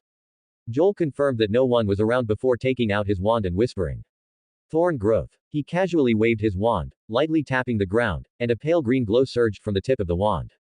The light cut through the air, seemingly alive, burrowing into the soil in the cracks of the stones. The next instant, a faint sound of breaking earth emerged, and 3 thorny vines snaked out from the stone cracks. Joel watched, engrossed. He picked up a stone at his feet and gently tossed it over. The vines twitched violently, instantly coiling around the stone with astonishing strength. Joel's eyes widened slightly, and he couldn't help but curve his lips into a smile. It worked. Squatting down, his fingertips touching the vines, feeling a familiar natural magic, he mumbled, "Not bad, huh?" A moment later, Joel waved his wand, "Ban-ish." The green vines instantly withered into ash, and the stone dropped to the ground with a thud, raising fine dust. Joel raised his hand and looked at his wand, his eyes shining. Indeed, casting druidic spells with a wand was much smoother than practicing bare-handed at home. To confirm this, he specifically put his backpack back in the dormitory and found this quiet corner to experiment. Previously, he had only tried spells with his wand, never thinking of combining magic with it. The result was unexpected. The wand and magic were surprisingly compatible. Magic is magic, and traditional wands, like Gandalf's, are also wands. Joel looked up at the sun. It was almost time. Ravenclaw had a history of magic class in the afternoon. He returned to the castle along the stone wall, then ascended the marble staircase to the second floor. The second floor of the castle is one of the busiest floors at Hogwarts. You can find classrooms for defense against the dark arts, transfiguration, history of magic, and Muggle studies class here. Joel noticed many students gathered at the entrance of the history of magic classroom. The Ravenclaw students were clustered together, seemingly discussing something, and Kevin and Terry were among the crowd. "Did you see him? Right there, just walked past. The redhead, or the one with glasses? Did you see the scar on his forehead?" Joel had only taken a few steps closer when he heard their whispers. Kevin looked up and saw him, immediately exclaiming excitedly, "Joel! You're finally here. We just saw Harry Potter himself." "They're all Hogwarts students, it's not that strange to see him," Joel said indifferently. "They just got caught and scolded by Filch." Terry leaned over and whispered, adding, "They supposedly wanted to go to the 4th floor, clearly intending to break school rules." Joel asked curiously, "You went to listen in?" "No, because before Filch saw Potter, he was scolding Kevin." Terry shrugged and continued, "Kevin really wanted to check out the 4th floor. Harry Potter just happened to be passing by." Kevin scratched his head awkwardly. A few steps away, another group of students was gathered, almost all dressed in black, except for the green glowing snake emblem on the chest of their robes. The crowd surrounded a fair-haired little boy, who was currently looking disdainful. After hearing Kevin's loud, "Harry Potter," he sneered and said in a strange tone, "Ah, the famous Potter, everyone rushes to see him wherever he goes, no different from a spectacle in a cage." His words were not deliberately lowered, and all the students present heard them. "Truly, annoying Slytherins," Kevin retorted with a pout. The not-so-quiet voice caused the Slytherins to collectively turn their heads. "I think we shouldn't block the way here." Padma Patil, holding the frighteningly thick History of Magic textbook, came out to remind them, "Professor Binns could float in at any moment, and he won't wait for us to sit down before he starts lecturing." Terry tugged Kevin's arm, and they followed the Ravenclaw students into the classroom. The History of Magic classroom was very spacious, with a ceiling so high it seemed to reach the clouds, and the air was filled with an old chalk dust smell. It was said that among all the classrooms on the second floor, this one was the largest. Joel chose a window seat. After the Ravenclaw students were all seated, the Slytherin students gradually entered the classroom. Yes, this History of Magic class was taken by Ravenclaw and Slytherin together. The little eagles shuffled their seats, keeping some distance from the Slytherins. History of Magic was the most soporific class of all, no one would deny that. After Professor Binns floated out from behind the blackboard, he began to lecture incessantly, completely disregarding whether the students had opened their textbooks. His wheezing, gasping tone made it so Joel could barely make out a few names, the rest was like wind passing through his ears. According to the rumors circulating within Hogwarts, this ghost professor was already very old when Hogwarts was founded. At that time, he was hired as the History of Magic professor due to his extensive knowledge. Then one day, he forgot to bring his body to class, and thus died. However, he apparently didn't realize he had become a ghost and still floated into the classroom to teach on time every day. No one had ever seen the ghost professor use any books while teaching, perhaps he himself was a living history of magic. Gandalf. 3:30. As soon as class ended, Professor Binz's hypnotic voice abruptly stopped. After announcing the homework, he floated back to the wall behind the blackboard. Having lost his best companion for sleep, Kevin suddenly lifted his head and mumbled, "Class is over." "You've been asleep all day," Joel said seriously, pursing his lips. "It's Tuesday now." Kevin froze for 2 seconds, peeled the parchment stuck to his forehead, and squinted suspiciously. "Don't fool me. What homework did that, hypnosis professor assign?" "It's about the 4 founders of Hogwarts," Terry said while packing his books. "We need to explain their philosophy for jointly establishing the houses and the impact they had at the time." He paused, then added, "The length of one sheet of parchment." "What?" Kevin widened his eyes, gesturing with the parchment. "That's at least 12 inches. Then he sighed and said, "Fine, it's still within the realm of possibility to finish. Let's go to the library now. Anyway, most of the historical material can just be copied from the books." Joel and Terry exchanged a look and simultaneously held up the parchment in their hands. "We finished it during class. Hogwarts Library is on the 5th floor of the castle. As the most extensively stocked library in the entire British wizarding world, its tall bookshelves line up row after row, reaching high up to the ceiling, densely packed with books, constantly filled with the clean scent of parchment and ink. The general collection area is enough to get students lost, and in the deepest part lies the restricted section, locked with chains, accessible only to students who have received permission from a professor. Rumor has it that it houses many ancient and dangerous books related to the dark arts, and strange noises often emanate from there at night." At this moment, the long tables were sparsely occupied by a few young wizards, making the atmosphere extremely quiet. Neither Joel nor Terry abandoned Kevin, and the three came to the library together to do homework. They still had potion class homework left unfinished. Perhaps due to habits formed in his previous life, Joel never put off homework until the last minute. Only by finishing early could he be calm and composed. Kevin looked at the dark restricted section deep inside and recounted the terrible rumors he had heard from older students. Joel glanced at him. "You wouldn't actually want to go look, would you? Aren't you curious?" Kevin said seriously. "I heard the books inside can even bite people. The restricted section is not your playground." A sharp, cold voice rang out from behind them. Kevin immediately jumped, and the three turned around simultaneously. Madame Pants appeared behind them like a ghost. "Hello, Madame Pants." Kevin quickly explained, "We're here to do homework, we don't want to go to the restricted section." Madame Pants was a serious-looking witch who rarely smiled, and her gaze was extremely stern. It reminded Joel of his middle school homeroom teacher. "What books are you looking for?" she asked flatly. After hearing their explanation, she lightly waved her wand, and a few books from a nearby shelf floated into Kevin's hands. "Slashing, tearing, dog-earing, dirtying, damaging, none of it is allowed." Her gaze was fixed on them like needles. "Otherwise, you will bear the consequences."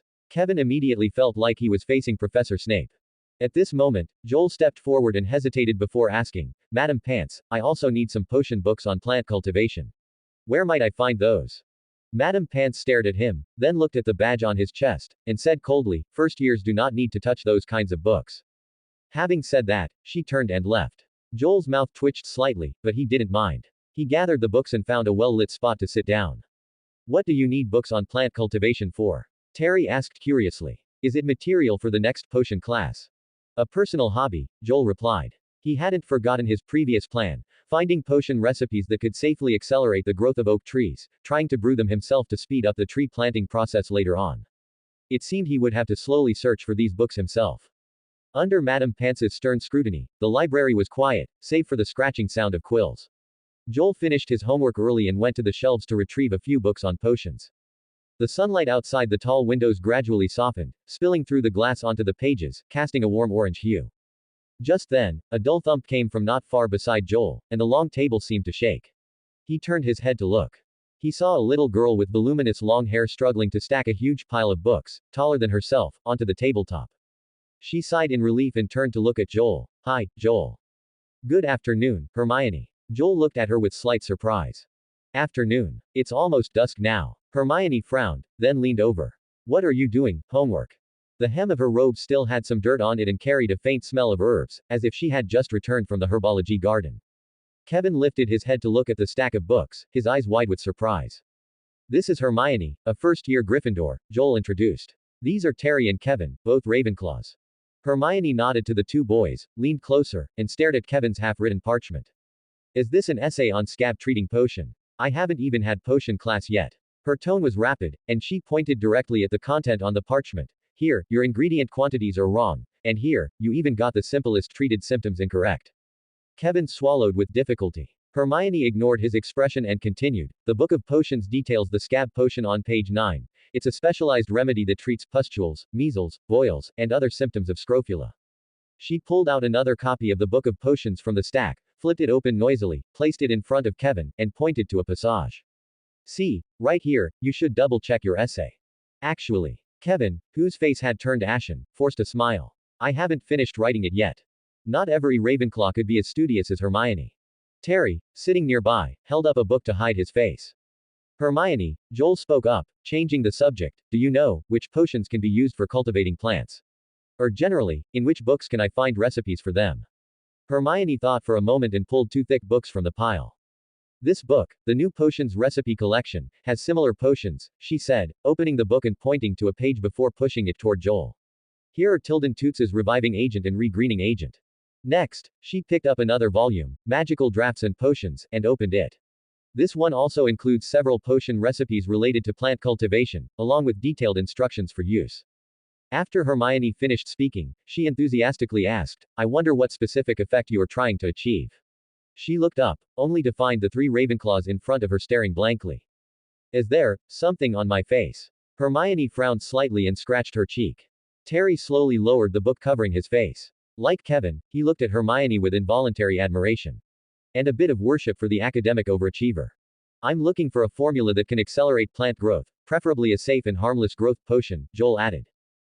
Hermione lowered her head, thought for a few seconds, and then shook her head. I haven't seen anything like that yet, but I'll help you look for it. Then her eyes lit up with excitement, and she spoke effusively. Or, you could ask Professor Sprout, she's our herbology professor. I just finished her class, and herbology, it's really fascinating. She's the most knowledgeable when it comes to plant cultivation. We'll see her on Wednesday. Joel smiled, confirming he had asked the right person. Thank you very much for your help. Hermione's pursed lips curved slightly, and she said briskly, it's nothing, it's all written in books. You just need to read more. Terry and Kevin silently lowered their heads. The twilight outside the high window gradually disappeared behind the mountains, the sky darkened, and the entire sky was dyed a deep blue. Joel stretched, having flipped through New Potion Recipes and Magical Drafts and Potions during this time, but still unable to find a suitable formula. The Revival Potion and Rejuvenation Potion, Hermione mentioned, the former treats withered plants, while the latter forces plants to sprout. That's right, it's forced. There's a certain chance it could cause the plant to grow abnormally or wither prematurely. Did he have to look in the restricted section? Kevin put down his quill at this moment. Evidently his ideas had been activated by Hermione's guidance. He had not only finished his potion essay but also quickly completed his history of magic homework. He seemed to have used up all his energy in one go, rubbing his stomach and saying, so hungry, isn't it time for dinner now? Joel nodded, so the three of them tidied up their books and put them back in their places. Before leaving, he looked back. Hermione was still sitting by the window, buried in a stack of books so high it almost toppled over.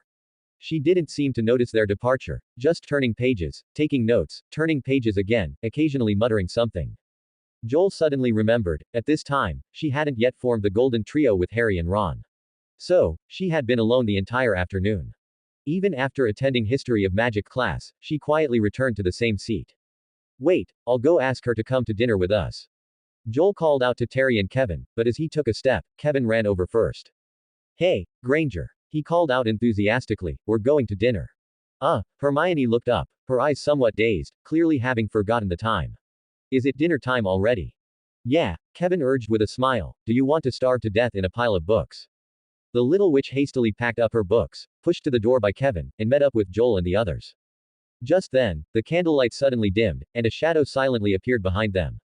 No loud talking in the library.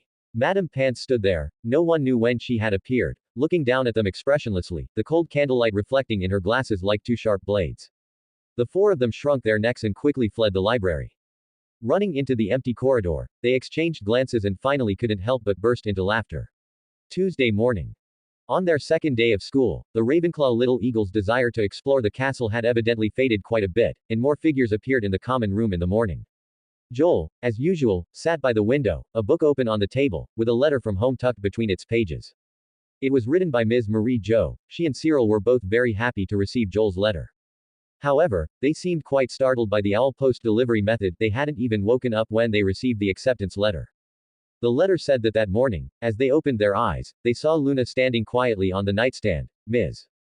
Marie Jo almost shrieked, shrinking into the covers, while Cyril instinctively kicked out. Luckily, the child can fly, Ms. Marie Jo added in the letter, otherwise this owl would probably be half bald by now. Cyril, to apologize, gave it a lot of owl food, hoping to earn its forgiveness. Joel couldn't help but laugh. He looked at Luna preening her feathers on the windowsill, a bulging little pouch tied to her leg, filled with bits of food. Luna seemed to prefer staying at the Ollery rather than being cooped up in the dormitory. Joel didn't stop her from making new friends. After writing his reply and watching Luna fly off with a flap of her wings, his gaze naturally fell upon the edge of the forbidden forest in the distance. Ever since burying those two hearts of the forest, even from the Ravenclaw common room, Joel could perceive the subtle breath of their roots stretching in the soil. Now they were growing well, full of vitality.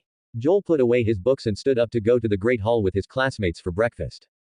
This morning, the Ravenclaw Little Eagles would have two major classes, Defense Against the Dark Arts and Charms class. Kevin and Terry had been excited since morning, as if they'd been injected with chicken blood. When learning magic, what could be more captivating than waving a wand? What spells have you all learned? Terry asked while eating. I've practiced the levitation charm and the repairing charm, according to the textbook, but I always feel like something's missing, and the effect isn't very stable. Joel also nodded in agreement. His druidic spells were used with ease, but the few spells he had taught himself always felt awkward. Currently, he had only mastered a few basic spells like Lumos and the levitation charm. Magic is a very subjective existence, he had always thought so. Whether a spell succeeds doesn't depend entirely on the actions or the incantation itself, but on whether the caster truly believes it will work. Perhaps he hadn't reached that level of unwavering belief, or his spellcasting talent simply wasn't strong. Diligence can make up for clumsiness, and he was prepared to spend time practicing. Kevin scratched his head, stifling a laugh, and said, I taught myself 3 spells before coming to school, all from the textbook. Oh, so you're a charms prodigy. The Pottle sisters, passing by, teased almost in unison. Facing the two little witches' skepticism, Kevin deliberately lifted his chin and said primly, I'm starting to suspect that too. Although, sometimes the sparks get a bit big. Several girls at the long table laughed, and the topic shifted to Defense Against the Dark Arts class.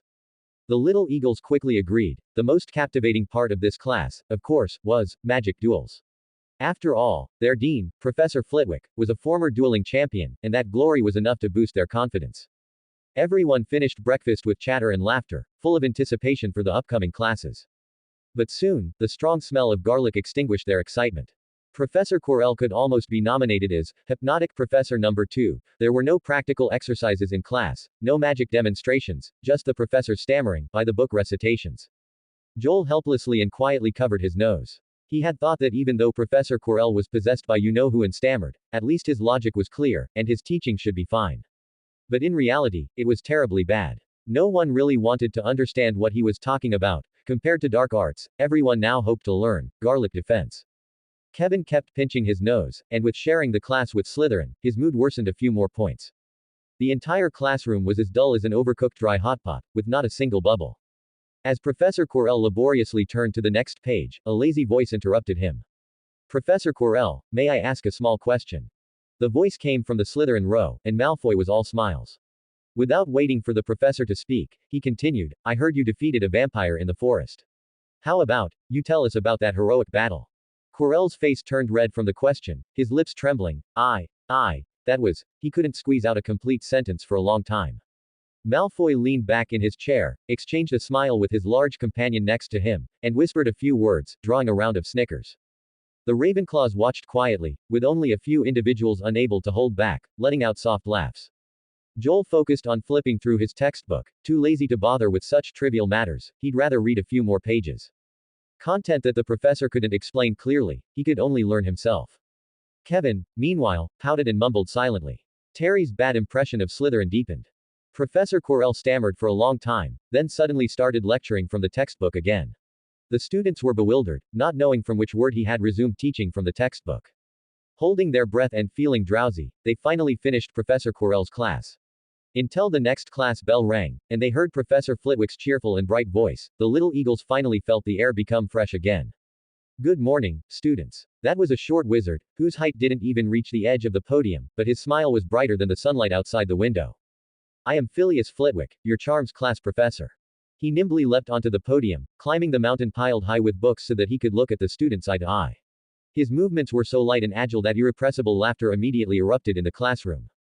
Good, very good. Flitwick was not embarrassed by this. He clapped his hands happily and said loudly, laughter has already made the charm half successful. But nervousness, that will tie your wand in knots. Believe me, I've seen it myself. This made the students laugh even harder. Flitwick's gray hair was messy, and his eyes under his gold-rimmed glasses narrowed into slits from smiling. The little eagles had all heard the rumor that he was half goblin and half wizard, which was why his stature resembled a goblin's. The professor never minded this. Instead, he chuckled and teased, you might all want to know why this short wizard is qualified to teach you. As soon as he finished speaking, he lightly flicked his wand, his elegant movements resembling the composition of a musical score. With a swoosh, the books in the entire classroom simultaneously floated up, first a few, then whole rows. The open books rotated deftly in the air, like birds flapping their wings. Whoa! A chorus of gasps sounded almost simultaneously. The students looked enviously at the floating professor, wishing they could immediately learn that charm. Flitwick waved his wand, and the books lightly returned to their original places, completing the spectacular demonstration amidst the students' enthusiastic applause.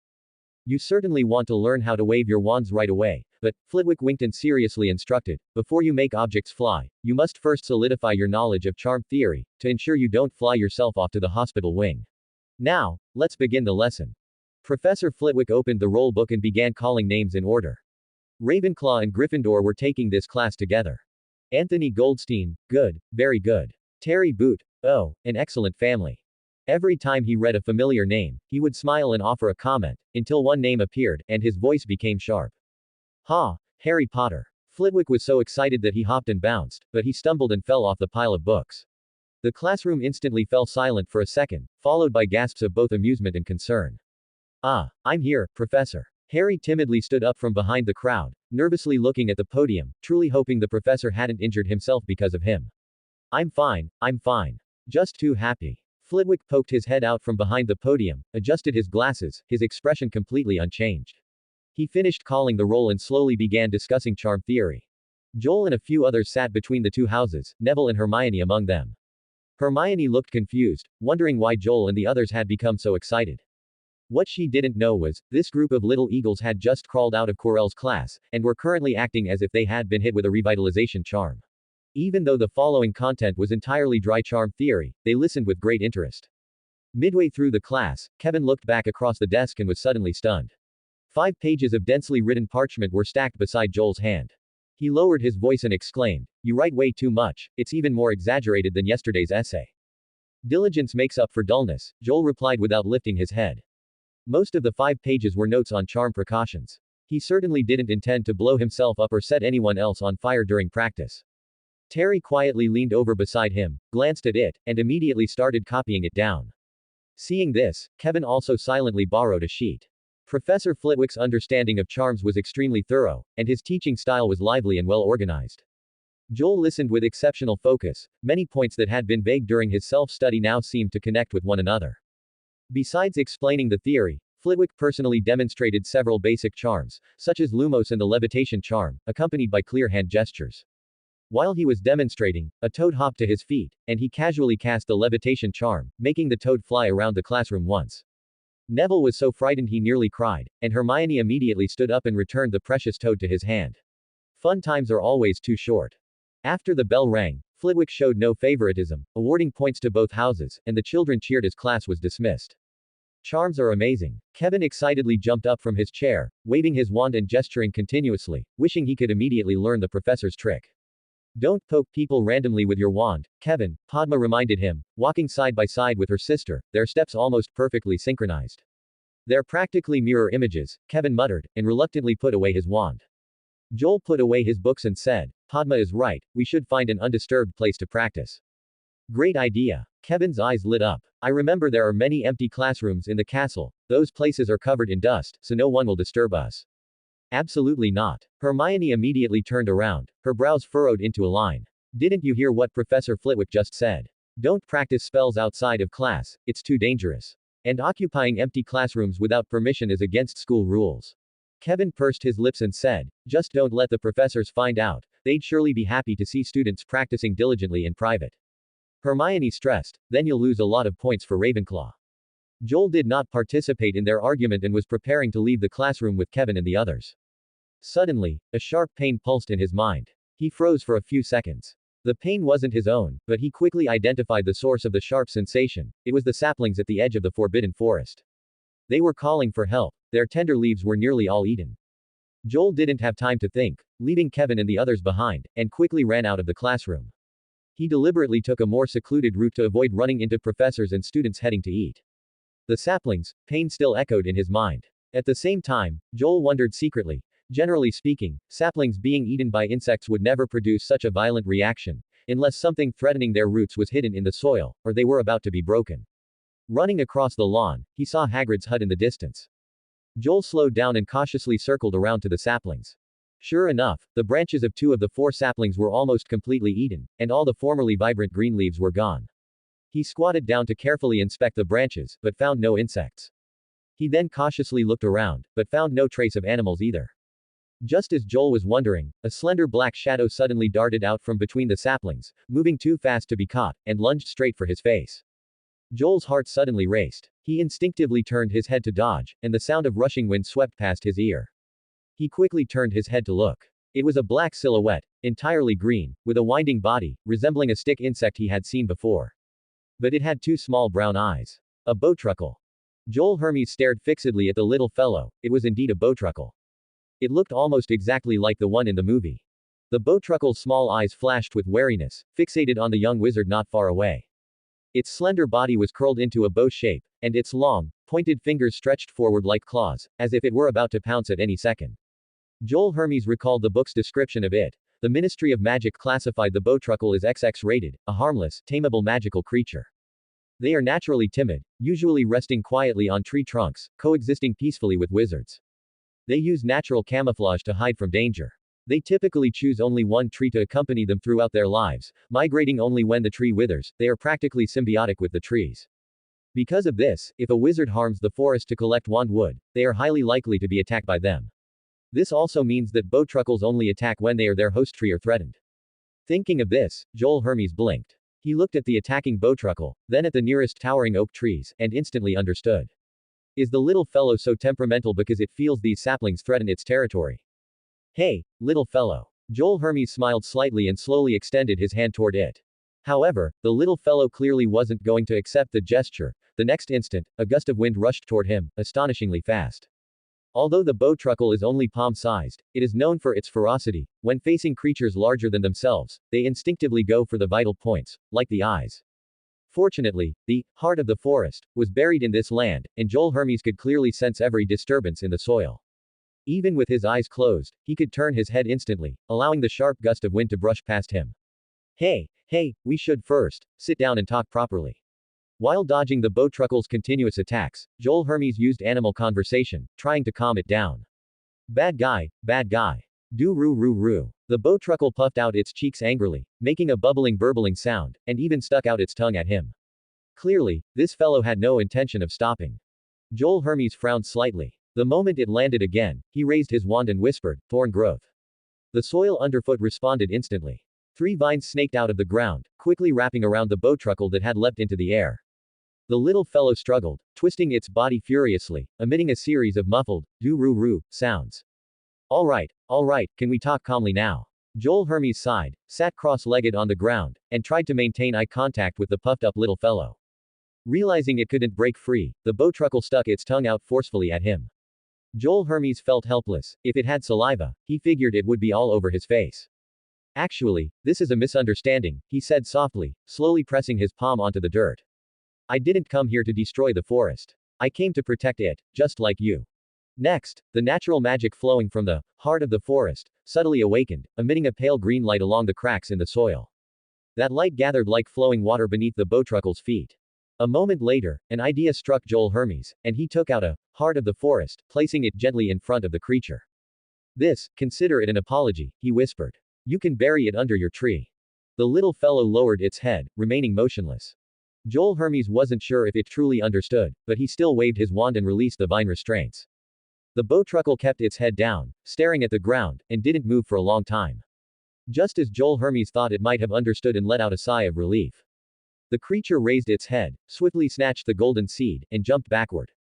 It puffed out its cheeks, emitting a series of provocative, do-roo-roo-roo sounds. Then, it turned and darted toward the forbidden forest, disappearing from sight. Joel Hermes grimaced, sitting cross-legged in silence for a moment. He looked at the ruined saplings and the mess on the ground. He scratched his head, wondering how long it would take for them to recover. Why are you only just getting back? You almost missed lunch. Kevin put down his empty cake cup and asked curiously, I saw you rush off earlier, did you do something bad? He sniffed the air and wrinkled his nose. That's a strong smell of dirt. Did you go to the herbology garden? It was indeed quite frustrating. Joel Hermes shook his head helplessly, not mentioning the bowtruckle incident. The pain from the saplings faintly echoed in his mind. Fortunately, the root systems hadn't been destroyed. As for that bowtruckle, Joel Hermes planned to ask Hagrid about it. He picked up the last piece of cake on the plate, just as Padma Patil across from him held up a copy of the Daily Prophet. A bold headline was printed on the back of the newspaper, Gringotts Illegal Entry Incident Latest Report. The break-in on July 31st is still under investigation. Sources claim this may have been the work of dark wizards. Gringotts emphasized that no valuables were stolen. The Goblin representative speaking refused to disclose details of the vault, stating only, no comment. Joel Hermes frowned. He vaguely remembered this incident. Lunchtime ended, and the desserts on the long tables instantly vanished. Joel Hermes, who had almost missed it, only managed to stuff down a few pieces of cake, barely filling his stomach. But there was no time to slowly digest now. Transfiguration class was about to start. It was a combined class for Ravenclaw and Gryffindor, and it was the last class on Tuesday. A tabby cat gracefully walked across the center of the classroom, immediately drawing the attention of all the students, whose eyes followed its highly curled furry tail. The tabby cat leapt lightly, and the moment it landed, its shape suddenly elongated, its fur transforming into a wizard's robe that settled neatly. Professor McGonagall put away her wand and turned around gracefully. She wasted no time on pleasantries, sweeping her gaze across every student with eyes so sharp they seemed to pierce through her spectacles. Her gaze wasn't as chilling as Severus Snape's, but it still made the students present straighten their backs immediately. Transfiguration, she stated crisply, will be one of the most precise and dangerous types of magic you learn at Hogwarts. She paced in front of the podium, tapped her wand lightly, and the neat lettering, Transfiguration, immediately appeared on the blackboard. It is a very elegant subject. If anyone thinks they can try to be clever in my classroom, then please leave now. Professor McGonagall returned to the podium, waved her wand lightly, and the podium instantly transformed into a pig. The pig snorted, and a collective gasp immediately filled the classroom. The professor unhurriedly restored the podium and continued, the applications of transfiguration are extremely wide, from simple object transfiguration to complex cross-species transfiguration, and even human transfiguration, all require precision, patience, and intense focus. You must understand the principles behind every spell, not just the waving of the wand. Please pick up your quills now and write down everything I say. The scratching sound of quills immediately filled the classroom as all the students diligently took notes. Before studying transfiguration, you must understand its limitations, Gamp's law of elemental transfiguration. Rule 1. It is impossible to conjure food out of thin air. Perhaps you have all noticed, the feast in the Great Hall does not appear out of thin air, it is provided by the castle kitchens. Joel Hermes held his quill, scribbling notes, but a thought flashed through his mind, equivalent exchange. He wondered if Hogwarts, alchemy followed the same principle. You're, Hermes, right. Hagrid, wearing a grease-stained apron, was busy stirring a pot over the fire. The spatula danced in his hand, and a rich meaty aroma filled the hut. Joel stood at the doorway, his nose twitching slightly, he couldn't quite tell what kind of meat it was. Hello, Hagrid, he greeted politely. I was going to come for tea, but it seems I've come at a bad time. No problem. Hagrid boisterously pointed a spatula at an empty chair by the fireplace and said gruffly, come in and sit down. Joel hesitated for a few seconds but still walked into the hut. As soon as he stepped in, the rich meaty aroma enveloped him. The hut, which would be spacious enough for ordinary people, seemed pitifully cramped for Hagrid. Several hams hung from the ceiling, a clumsy large bed was by the window, the walls were covered with animal skins and sausages, and in a corner lay a pair of boots almost taller than Joel. A huge hound lay in front of the fireplace, panting heavily. It merely lifted its head and wagged its tail twice upon seeing a stranger. That's Fang, Hagrid said, turning back with a smile. He doesn't bite, well, most of the time. Ever since acquiring his druid talent, Joel had grown accustomed to interacting with the large dogs outside. He squatted down, reached out to rub Fang's head, and then scratched its chin. Fang sniffed his scent, then comfortably narrowed its eyes, its broad tongue gently resting on Joel's arm, wetting his robes.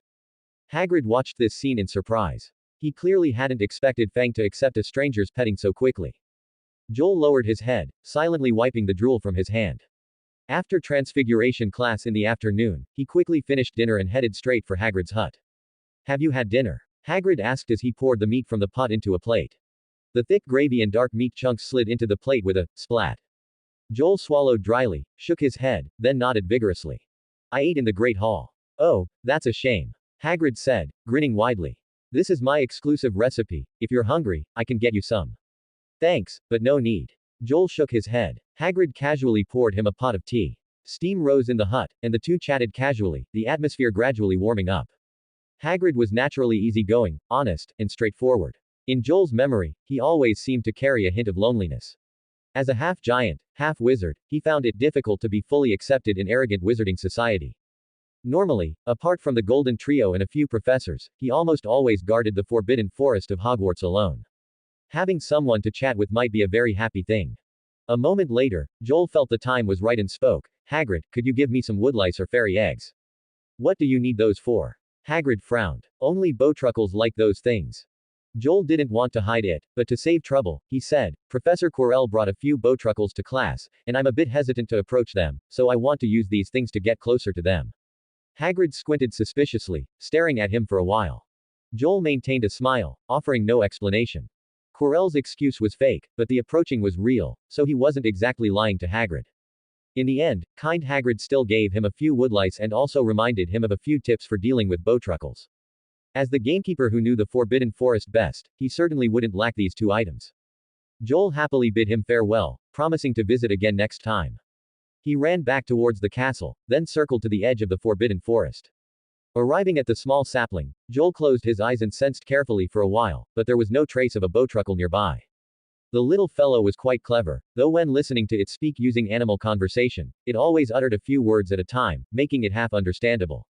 He took out his handkerchief, spread it on the ground, neatly arranged the woodlice one by one, and then waited quietly a few steps away. Joel wasn't sure if Hagrid's trick would work. As dusk deepened, a few rustles came from deep within the Forbidden Forest. He immediately looked up, but it was only the wind sweeping through the branches, making faint sounds. He pursed his lips and continued to wait. Time passed bit by bit, and silence still reigned all around. Looking up at the sky, night had almost completely fallen. If it didn't appear soon, he would have to try again tomorrow. Just as he was about to get up and leave, the grass not far away suddenly swayed gently. Joel instantly held his breath. A palm-sized dark shadow poked its head out from between the tree roots, cautiously hopping out. The bowtruckle blinked in the dim light, watching Joel for a long time before slowly approaching the spot where the handkerchief was spread. It tentatively sniffed, then quickly retreated 2 steps. Joel remained motionless, just watching quietly. The little fellow finally stepped forward, picked up a slug's, and bit it into tiny pieces. A crunch echoed particularly clearly in the silent night. After finishing it in a few bites, it raised its head again, its small eyes fixed on Joel. Only then did Joel make a move, slowly extending a finger. The bowtruckle watched his hand for a few seconds, then extended its tiny fingertip to touch his, a brief, extremely light touch. Joel was startled. A message appeared before his eyes. The bowtruckle has become your animal companion. Wild affinity has slightly increased. The next moment, the little fellow blinked, lightly leapt, and landed steadily in his palm. A faint, almost imperceptible connection appeared between the two.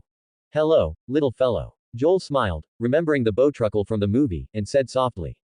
Then I'll call you, Pickett. The bowtruckle just quietly looked into his eyes, tilted its head, and a sense of approval was transmitted to Joel's mind.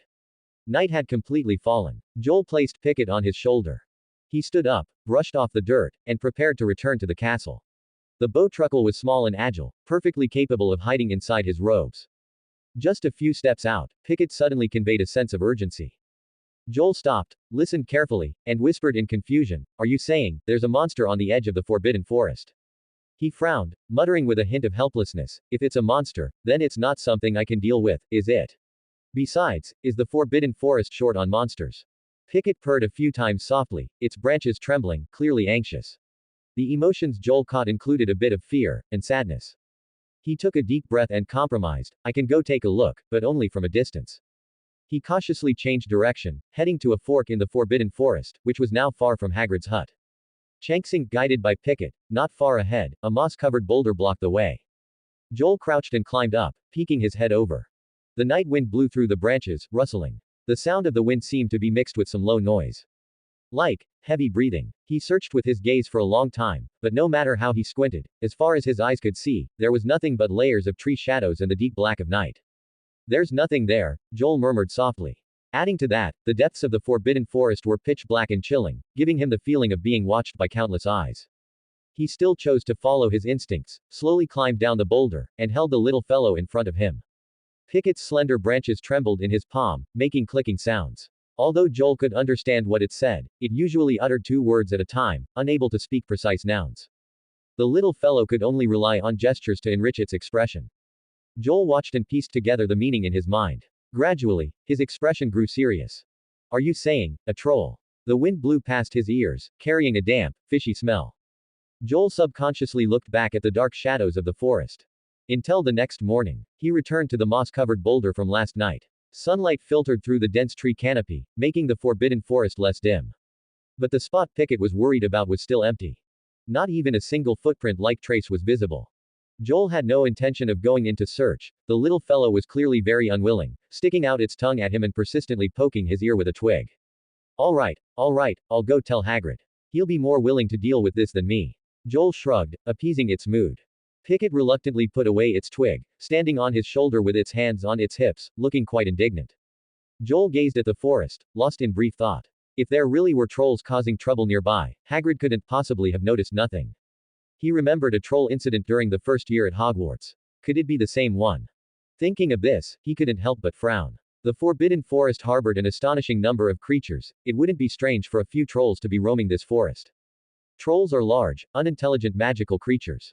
They are usually extremely temperamental and eat almost anything, from sparrows to warthogs, and even wizards might not be safe. Because of this, they are classified as extremely dangerous creatures by the Ministry of Magic, XXXXX class. However, fortunately, their stupidity often saves their lives. It's not difficult for an adult wizard to deal with them. Of course, there are exceptions. Joel had read in History of Magic that trolls have their own language, and more intelligent individuals can simply understand human language. They can also be trained by wizards to become troll guards, protecting homes. But those were old stories. Today's trolls are no longer what they once were, their numbers are few, and their temperament is violent. Lost in thought, he had already reached Hagrid's hut and gently knocked on the door. After a while, there was no movement inside the hut. Looks like he's not home. Joel looked at the pumpkin patch and woodpile not far away, they were also empty. He probably went to the castle, or perhaps deep into the forbidden forest. Joel's collar suddenly moved, and 2 tender leaves poked out. Pickett emerged from his robe. Its body, which was originally dull like old tree bark, was now as vibrant green as a newly sprouted twig, glistening in the sunlight. Joel was quite surprised by its change too. It had only been 1 night since they last met. According to the little fellow itself, it had eaten the golden seed. He initially thought it was joking, but on second thought, it wasn't unreasonable. The heart of the forest can indeed inject vitality into saplings and inherently contains powerful natural magic. Bowtruckles are more like branches than animals. It was probably natural for it to eat that thing. Pickett suddenly became extraordinarily close to him, or perhaps the heart of the forest tasted good. Joel looked at the bright sunlight, temporarily pushing the suspected troll sighting out of his mind. He only had 1 herbology class this morning, and the classroom wasn't far from here. So he took out his tree planting backpack. He walked along the lawn, past Hagrid's hut, then south along the edge of the forbidden forest until he could see the Hogwarts gate in the distance.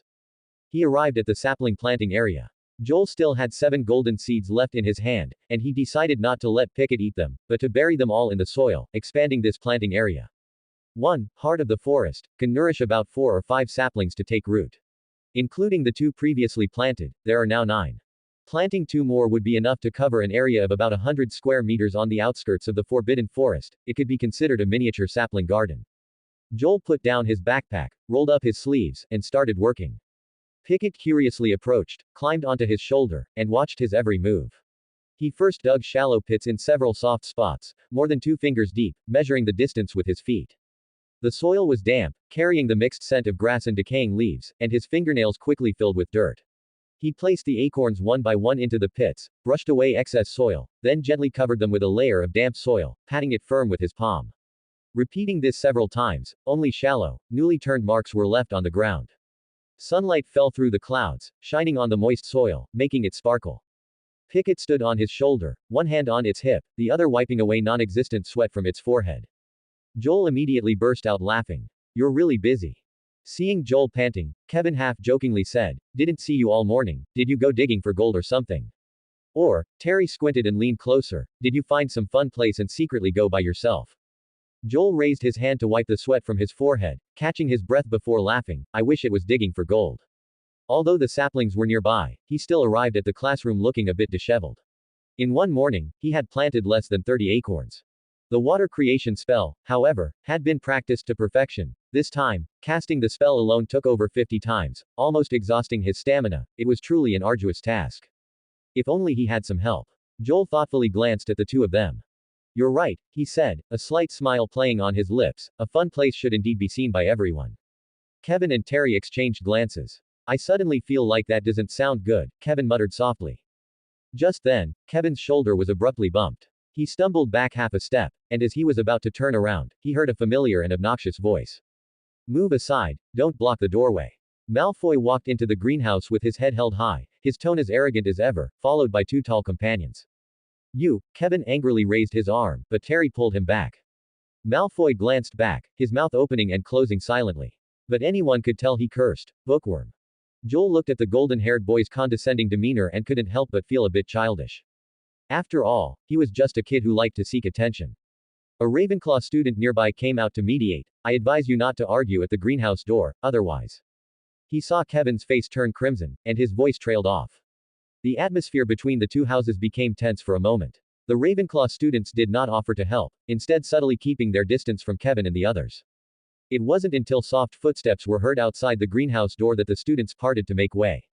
Professor Sprout walked in, carrying a basket of strangely shaped plants, a faint scent of flowers and mint wafting behind her. Good morning, everyone, she said cheerfully. I hope you all brought protective gloves today. Professor Sprout was a kind, round-figured witch. She clapped her hands, signaling the students to gather around her, dividing into two rows by the square wooden table in the middle. Kevin glared angrily at Malfoy but still went to his row. The plants in the greenhouse emitted a damp fragrance, and perhaps this scent was too enticing. His robe bulged, and Pickett poked its head out from inside. Joel's eye twitched, and he immediately pushed it back in. This herbology class ended quickly.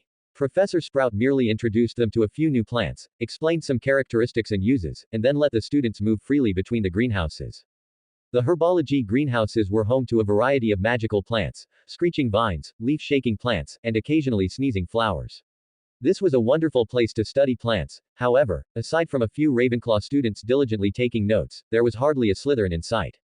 Pickett, however, was exceptionally active. It seemed interested in every plant, and Joel almost lost his grip on it several times. But Joel wasn't too worried about it running off, as he could clearly sense the little fellow's location. After lunch, Joel took advantage of the free time to visit Hagrid's hut again.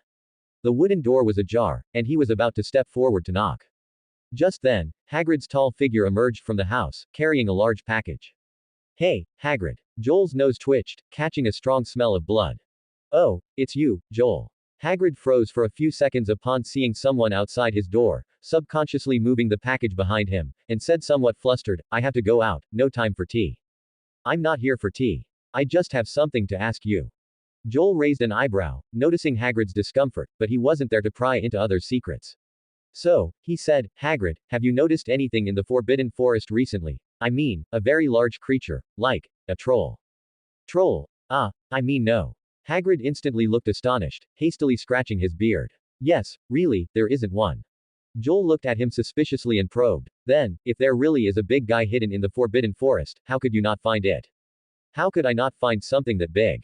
Hagrid said with certainty, his voice growing louder. Absolutely impossible.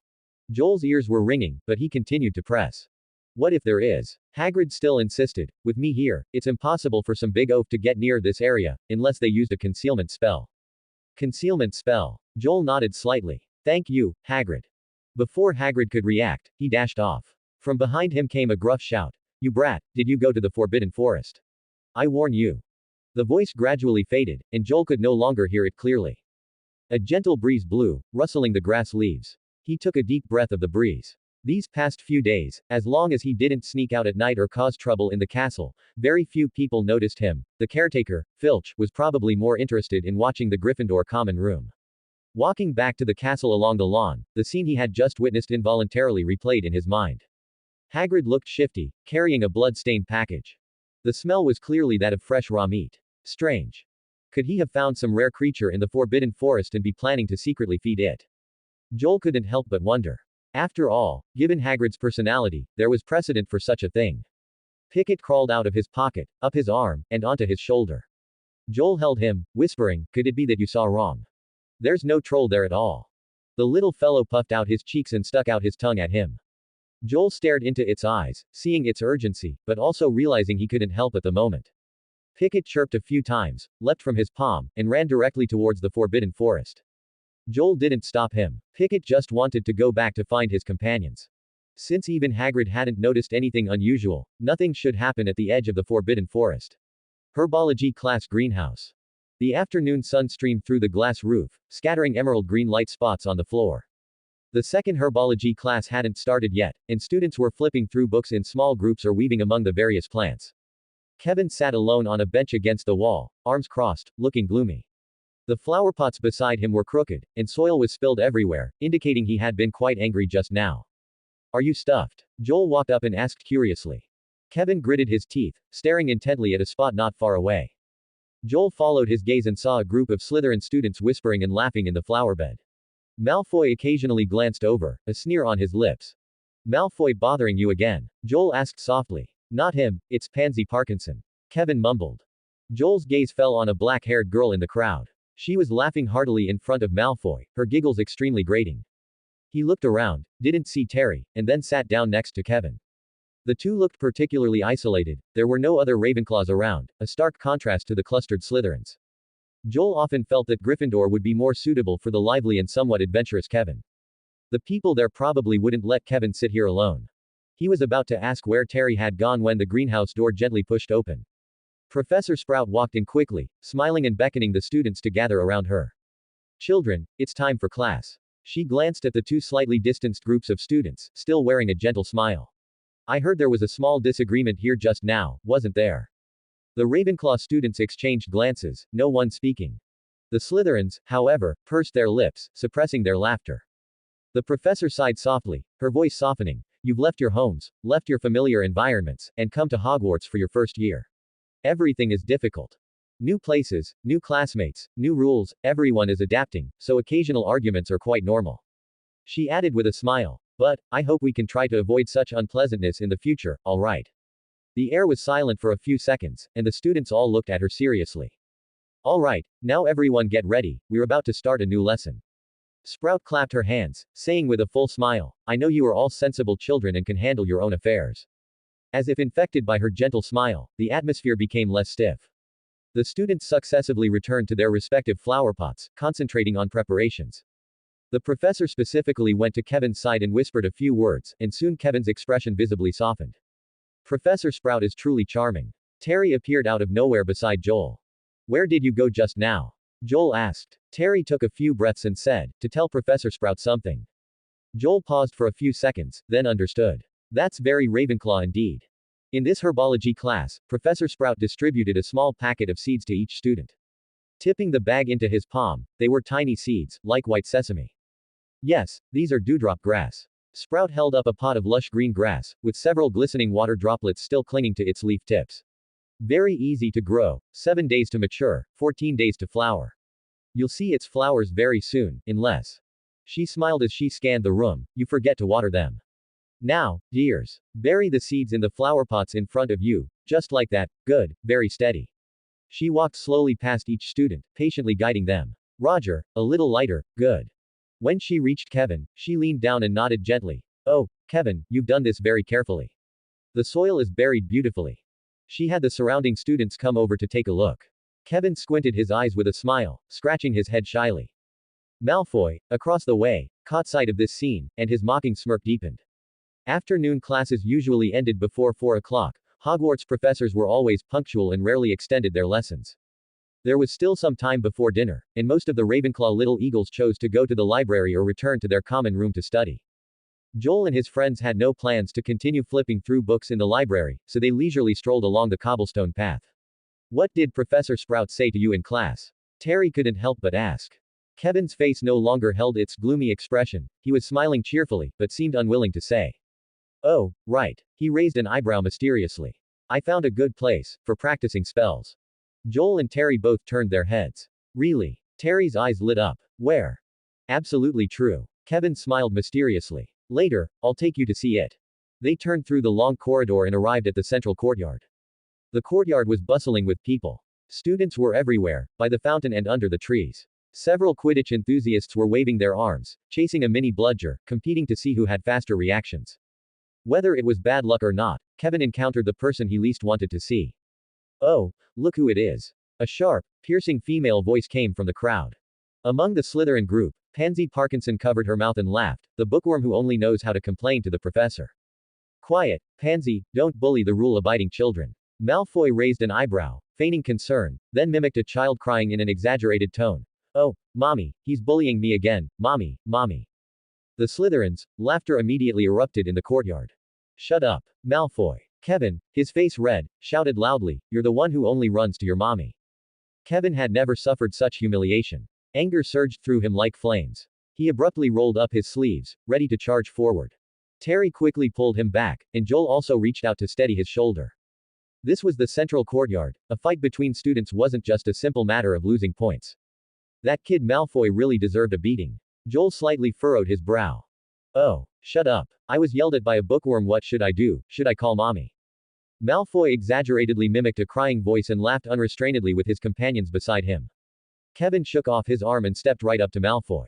He was half a head taller than the blonde boy, his eyes flashing with fury. That's enough. Terry shouted first at the blonde boy. This is the central courtyard. Fighting and provocation are not minor issues. If a professor sees you, both of you will get detention. But his warning was almost useless against Kevin's rage. Malfoy raised his head and whispered contemptuously, how scary. I'm about to pee myself. He straightened his chest and slowly advanced toward Kevin, his eyes full of provocation but before his mocking words could leave his mouth. The next instant, the punch Kevin threw whipped up a gust of wind, narrowly missing Malfoy's nose, whistling past his widening eyes. Malfoy instinctively retreated several steps. He looked at Kevin in terror, clearly not expecting this Ravenclaw to disregard school rules and strike out directly. Crabbe. Goyle. His voice was laced with panic. What are you standing around for?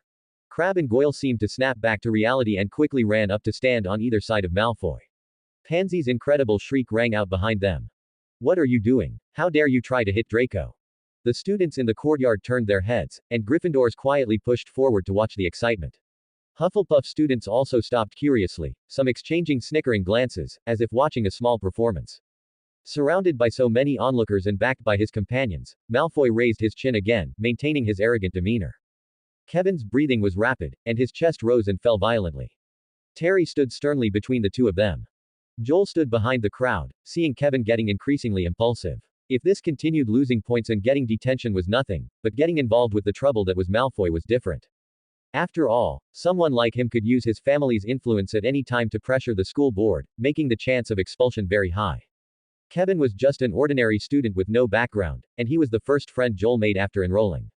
He pondered for a moment and quietly stepped back a few paces. His lips opened and closed silently. The next moment, Malfoy, who was just curling up the corner of his mouth, suddenly felt a slippery, wet sensation below him. He felt his crotch soak through, and some liquid flowed down his thighs to his ankles. Crabbe and Goyle were no exception, simultaneously looking down at their crotches. What did you do? Malfoy's face flushed crimson, and he frantically covered his crotch. Kevin and Terry noticed the anomaly, and so did others. Even the students in the courtyard noticed the crotches of the three Malfoy boys. Just then, Pansy pointed at them with her sharp, grating voice, shouting in disbelief, You wet yourselves. As if struck by Pansy's shout, Malfoy screamed and looked around wildly, his face so red it looked like it was bleeding. He tightly wrapped himself in his robes and fled in panic. Crabbe and Goyle followed closely behind, their trouser legs soaked, leaving scattered wet marks where they ran. The students in the courtyard were stunned at first, then snickering and gasps rose one after another. The Gryffindors laughed the loudest, several people couldn't help but run after them. The Slytherins, meanwhile, looked astonished. Kevin saw the scene clearly and laughed until he was bent double, completely forgetting his previous anger. For as long as the three Malfoys ran, the laughter chased them. Awkwardly wrapped in their robes, they rushed down to the dungeons. The central courtyard grew noisier, with students' laughter rising and falling. Joel casually pulled Kevin, quietly retreating from the crowd because Filch was huffing and puffing as he ran out. Did you all see that? I've never seen him blush so much. The three arrived at the Great Hall. Kevin happily reminisced about the scene the whole way. Even while eating, he couldn't stop saying, they've practically become the laughingstock of Slytherin. Terry suddenly asked curiously, what spell did you use? Ah, wasn't it you? Kevin was stunned, looking at Terry. I was hoping you'd teach me. Terry looked confused. The two simultaneously looked at Joel, who was slowly picking up steak and Yorkshire pudding from his plate, saying, it wasn't me either. Then who could it have been? Kevin scratched his head. Maybe it was an older student, Terry analyzed. Several Gryffindors were right there, and they were laughing the loudest.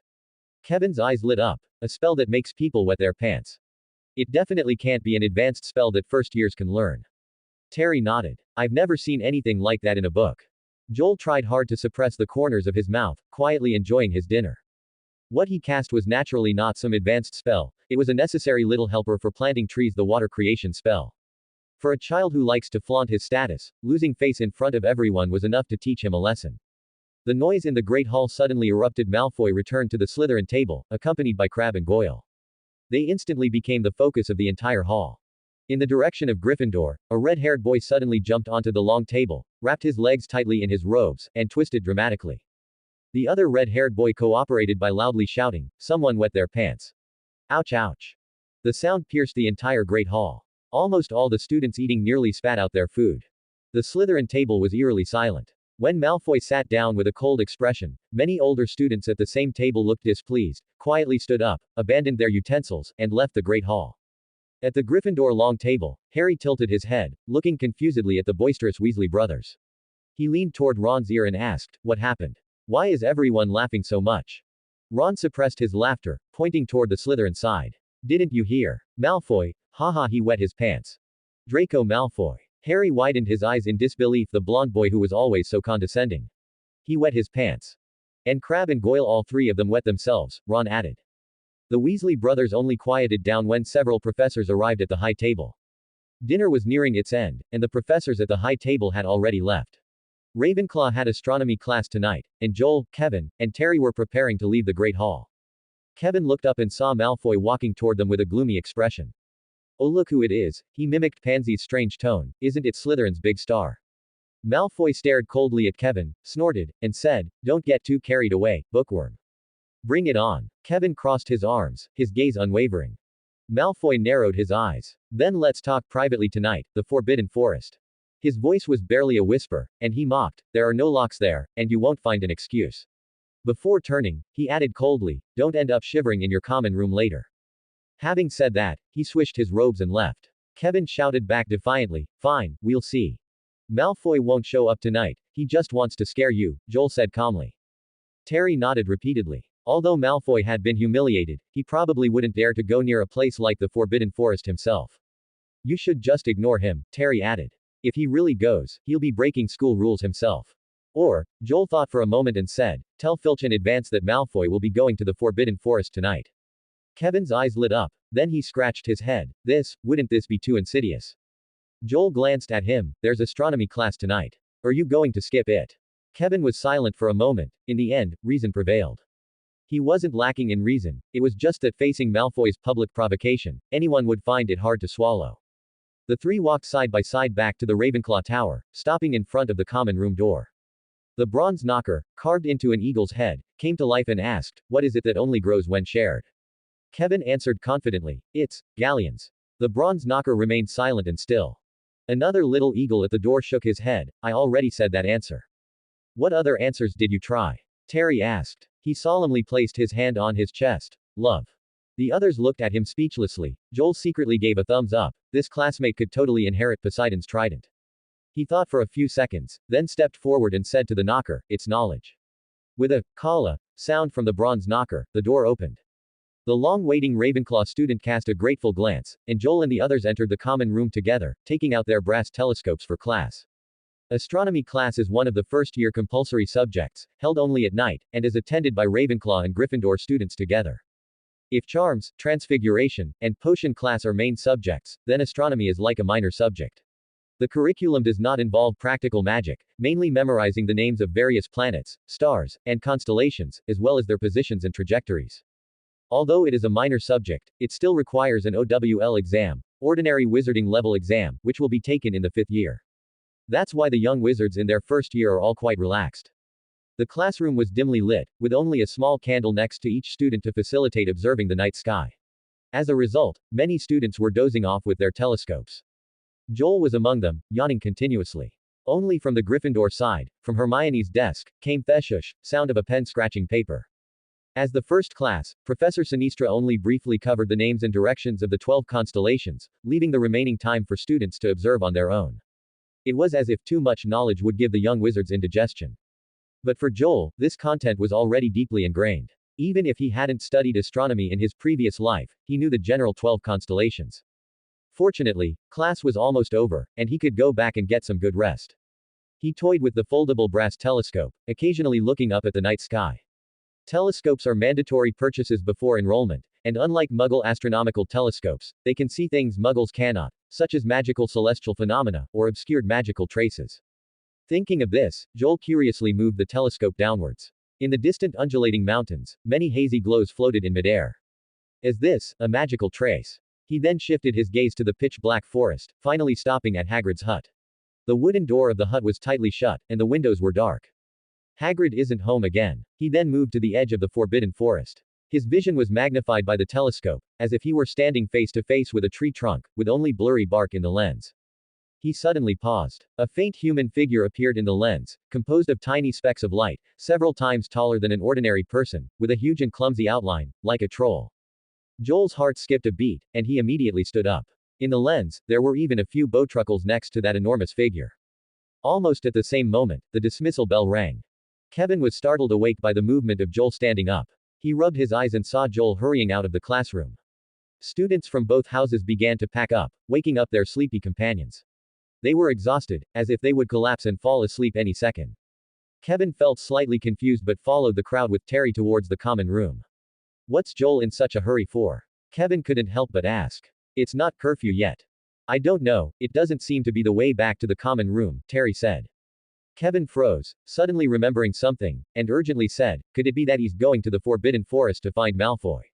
Terry was also stunned, and before he could answer, Hermione's voice came from behind. What did you say? The two turned around, meeting her eyes full of doubt. The night wind swept across the lawn, carrying damp cold air. Joel jogged out of the castle, following the previously planned route, heading straight towards Hagrid's hut. Even if he was discovered, he would have an excuse. Besides, he wanted to confirm whether Hagrid was actually home. If it really was a troll causing trouble, Hagrid should be the one to deal with it. Hopefully, he's just asleep. The heart of the forest, in his mind emitted a faint resonance, and the range of his perception was much wider than before. The small sapling was safe and sound. But he also couldn't find Pickett's aura. The faint connection between animal companions pointed to a certain direction in the forbidden forest. Joel had a bad premonition. His steps unconsciously quickened. He swiftly ran across the lawn, and rushed to Hagrid's hut. He raised his hand and knocked hard on the door. No one responded. Joel frowned tightly, his heart sinking. He really wasn't home. He looked back at the brightly lit windows of the castle, then turned to look in Pickett's direction. After a brief hesitation, he gritted his teeth, turned, and rushed into the shadows of the forbidden forest. Lumos. Soft light bloomed from the tip of his wand, illuminating Joel's face. Stepping into the forbidden forest, the air immediately turned cold and biting. Thick fog entwined around his ankles like a living thing, tree shadows intertwined ahead, and moonlight was cut into fragmented silver lines by the gaps in the branches. An unknown whimper passed by his ear, and the terrifying sense of being watched reappeared. Joel rubbed his arms, dispelling the chilling cold, and advanced step by step towards the faint sensation. He carefully bypassed several puddles of varying depths, and waves of foul, fishy stench rushed into his nostrils. As he gradually approached his target, the animal companion's perception became clearer. Pickett's emotions came from his mind: anxiety, fear, anger. He sighed inwardly. Just as I feared. Moments later, he raised his wand and pushed aside the branches blocking his way. Instantly, an even stronger stench assailed him. There was nothing in his line of sight. But Joel's perception clearly told him, Pickett was just a few meters away. He tried to take another step forward. At that instant, it was as if he had passed through an invisible curtain. The air suddenly tightened, and the light around him subtly twisted. Where there had been nothing, a colossal shadow abruptly appeared. The monster's arms were as thick as tree trunks, its skin glowed with a dull grayish-green light, and it was wielding a giant, dirt-covered tree root. It roared and frantically slapped its own body, as if trying to drive away some annoying thing. Joel's heart almost stopped, then began to pound violently. He suppressed his discomfort and looked intently. Several palm-sized branches agilely dodged and jumped on the monster's body. One of the emerald green little fellows trembled with rage, constantly trying to attack the monster's eyes. Pickett. Joel frowned deeply. He hadn't expected to encounter a troll just a few days into the school year. The danger of the forbidden forest instantly skyrocketed. The ground around the troll was a mess, littered with wood chips, broken branches, and several pieces of whitish animal remains. Even though it was sitting in the mud, Joel had to crane his neck to see its bald, coconut shell-like head. Its face was covered in wrinkles, its nose was sunken, and its eyes bulged, conveying a dull yet frenzied expression. Its long, thick arms flailed wildly, trying to shake off the bowtruckles that were scrambling around on its body like fleas. Although the troll is a 4X-rated magical creature, it is naturally brainless. This gave him room to deal with it. Joel urgently pondered a countermeasure. In his line of sight, Pickett was still furious, showing no intention of abandoning the attack and fleeing for his life. Joel felt somewhat helpless, honestly, he just wanted to leave with Pickett, survival was paramount. But the little fellow clearly wouldn't be happy. Not only was their home destroyed, but it seemed some companions were injured because of this. At this moment, the troll was extremely agitated, and snorting sounds came from its throat. Joel raised an eyebrow and immediately pricked up his ears to listen. Goo, go away, ow. Stop bothering me. Hungry, go. The troll's head, which was about the size of a fingernail, struggled to form complete sentences, and it seemed to be battling its own left and right brain. It was shouting, go away, and hungry, simultaneously. This troll, it was very likely the same one that broke into the castle on Halloween night. The more Joel thought about it, the more astonished he was. Professor Quirrell had actually hidden it in the Forbidden Forest and laid down some kind of concealment magic around it. No wonder even Hagrid hadn't noticed anything unusual.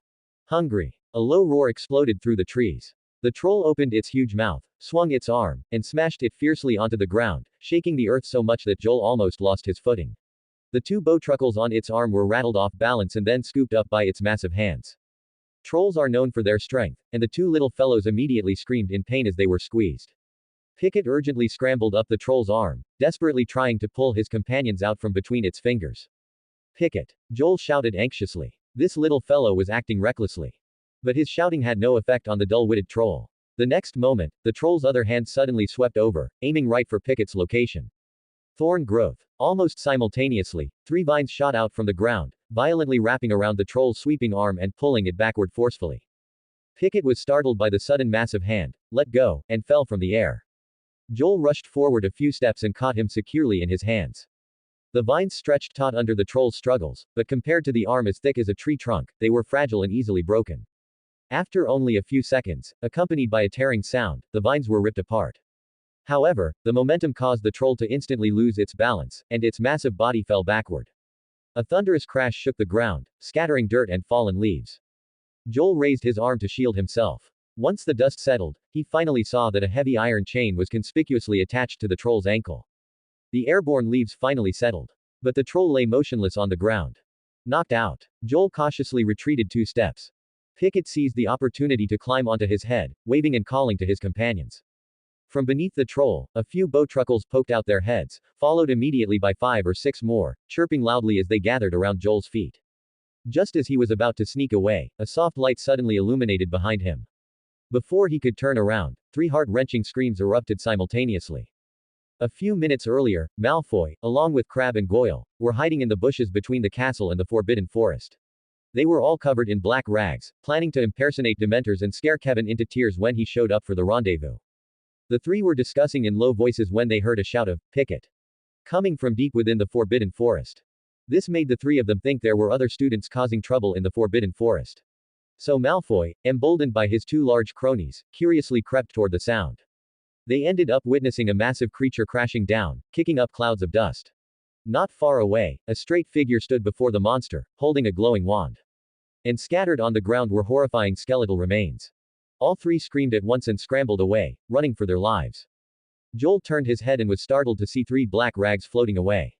Then he paused, noticing 6 legs beneath the rags churning rapidly. Based on the familiar screams, he could tell it was Malfoy and his crew.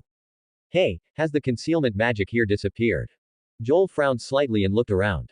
Before he could think further, a low thud came from ahead. The unconscious troll twitched, and the ground trembled slightly. Ignoring everything else, and taking advantage of the troll being restrained by the chain, he quickly bent down, scooped up the bowtruckles near his feet, and held them in his arms. He turned and quickly retreated into the forest. Joel carried the bowtruckles until he reached the area of small saplings before finally relaxing slightly. Pickett leapt down from his head and landed on the dirt. Joel also crouched down and gently released the 7 bowtruckles he was holding. They immediately ran toward Pickett, forming a chattering circle. Their branches and leaves brushed against each other, making tiny sounds as they discussed something. Joel counted, including Pickett, there were 8 in total. Aside from Pickett, who was entirely emerald green, the others were slightly duller in color. Some were dark green, others were grayish blue. Some had broken branches that were twisted like human fractures, and others were completely snapped, with translucent fluid oozing from the breaks. He was silent for a moment, wondering if the natural magic of the heart of the forest could heal them. Joel closed his eyes and placed one hand on the ground. Several wisps of pale green light emerged from the soil, gathering into a soft halo in his palm. The light spread along the ground like a fine network, creeping toward the bowtruckles' feet. They immediately stopped chirping, their branches trembling slightly in comfort. Moments later, they seemed much more energetic. Joel let out a breath. It seemed it hadn't worked much. However, the sap oozing from the breaks had slowly condensed into tiny crystals. Pickett let out a cheerful chirp, conveying a sense of joy. It gestured to its companions for a moment, then turned and pointed toward Joel. The 7 little fellows simultaneously raised their heads. Joel felt a stirring in his heart. Just like last time, he slowly extended his finger toward them. 7 tiny branches reached out and lightly touched his finger. 7 bowtruckles have become your animal companions. Wild affinity has significantly increased. You have gained the recognition of the Book of the Wild. The talent, Wild Resonance, has been upgraded. New spell learned, Mind Sense. Joel was stunned for a few seconds, then the corners of his mouth gradually turned up. He shifted his gaze to the new spell description. Mind Sense allows you to temporarily synchronize with your animal companion's senses, hearing, smell, sight. Wild Resonance can slightly weaken a creature's wariness and cause it to feel a degree of closeness. The night was deep, and starlight twinkled through the gaps in the clouds. Curfew was approaching quickly, so Joel hurried toward the castle. He returned to the Ravenclaw Tower without incident. Just as he wondered why no one was checking patrols, 2 familiar figures appeared ahead. Why are you both waiting here? Joel stopped and asked. Seeing him appear, Kevin and Terry immediately came over. What took you so long to get back? Kevin asked urgently in a low voice. Are you all right? I'm fine. Joel nodded, then looked at them suspiciously. What happened? Malfoy was just taken away by Filch, Kevin said quickly. We thought you got caught too. Right after you left, he explained, Hermione overheard us talking about Malfoy going to the Forbidden Forest for a duel. She said that was a serious violation of school rules and that she was going to tell a professor. Kevin looked exasperated, his eyebrows furrowed into a frown. Joel raised an eyebrow, vaguely understanding the source of the misunderstanding. After thinking for a moment, he said, Oh, I didn't go to the Forbidden Forest. I just went to Hagrid's place. On the way back, I did see Malfoy from a distance, but I didn't see any professor. Who did she go to call? He asked curiously. Professor Quirrell. That's the end of part 1. Part 2 is coming soon. Thanks for watching. Please subscribe and support our channel for more stories. Hello everyone, this is Fanfic Audiobook. Here you find original fan-made audio stories. Hogwarts. The magic eagle just wants to plant trees. Part 2. How could it be Quirrell? Joel was still hesitating about which professor to tell about the troll incident after returning, or whether to go directly to Dumbledore. But he didn't expect it to be Quirrell, the professor who least should have gone to the Forbidden Forest. He helplessly raised a hand and pressed his forehead. Then, why was Malfoy taken away by Filch? He turned to ask. Kevin scratched his head and said somewhat guiltily, We originally wanted to go to the Forbidden Forest too, but Professor Quirrell went in first, so we had to wait for you at the entrance. Not long after, Malfoy and his 2 companions came running back to the castle, draped in ragged black cloaks. He paused, unable to help but chuckle. Filch happened to be there, so, the 3 of them were caught red-handed. Malfoy actually dared to go to the Forbidden Forest, Terry said incredulously. Joel shrugged, recalling the scene of them screaming and fleeing in the Forbidden Forest, and said lightly, well, they were probably scared quite badly. Serves them right. Kevin excitedly waved his fist. Look at them crying for their mommies and daddies, they must have been scared senseless before even smelling the Forbidden Forest. The 3 walked into the common room, and Kevin, after confirming Joel was fine, returned to his dormitory with peace of mind. Joel lay on his bed, looking out at the deep blue night sky through the window.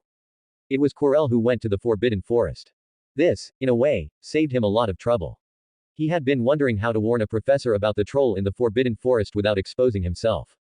If Rubeus Hagrid had been present, it would have been much simpler, he would have been willing to handle it and could have found an excuse. As for Quirrell, he had most likely already discovered that the hidden spell had failed and was probably busy relocating at this moment.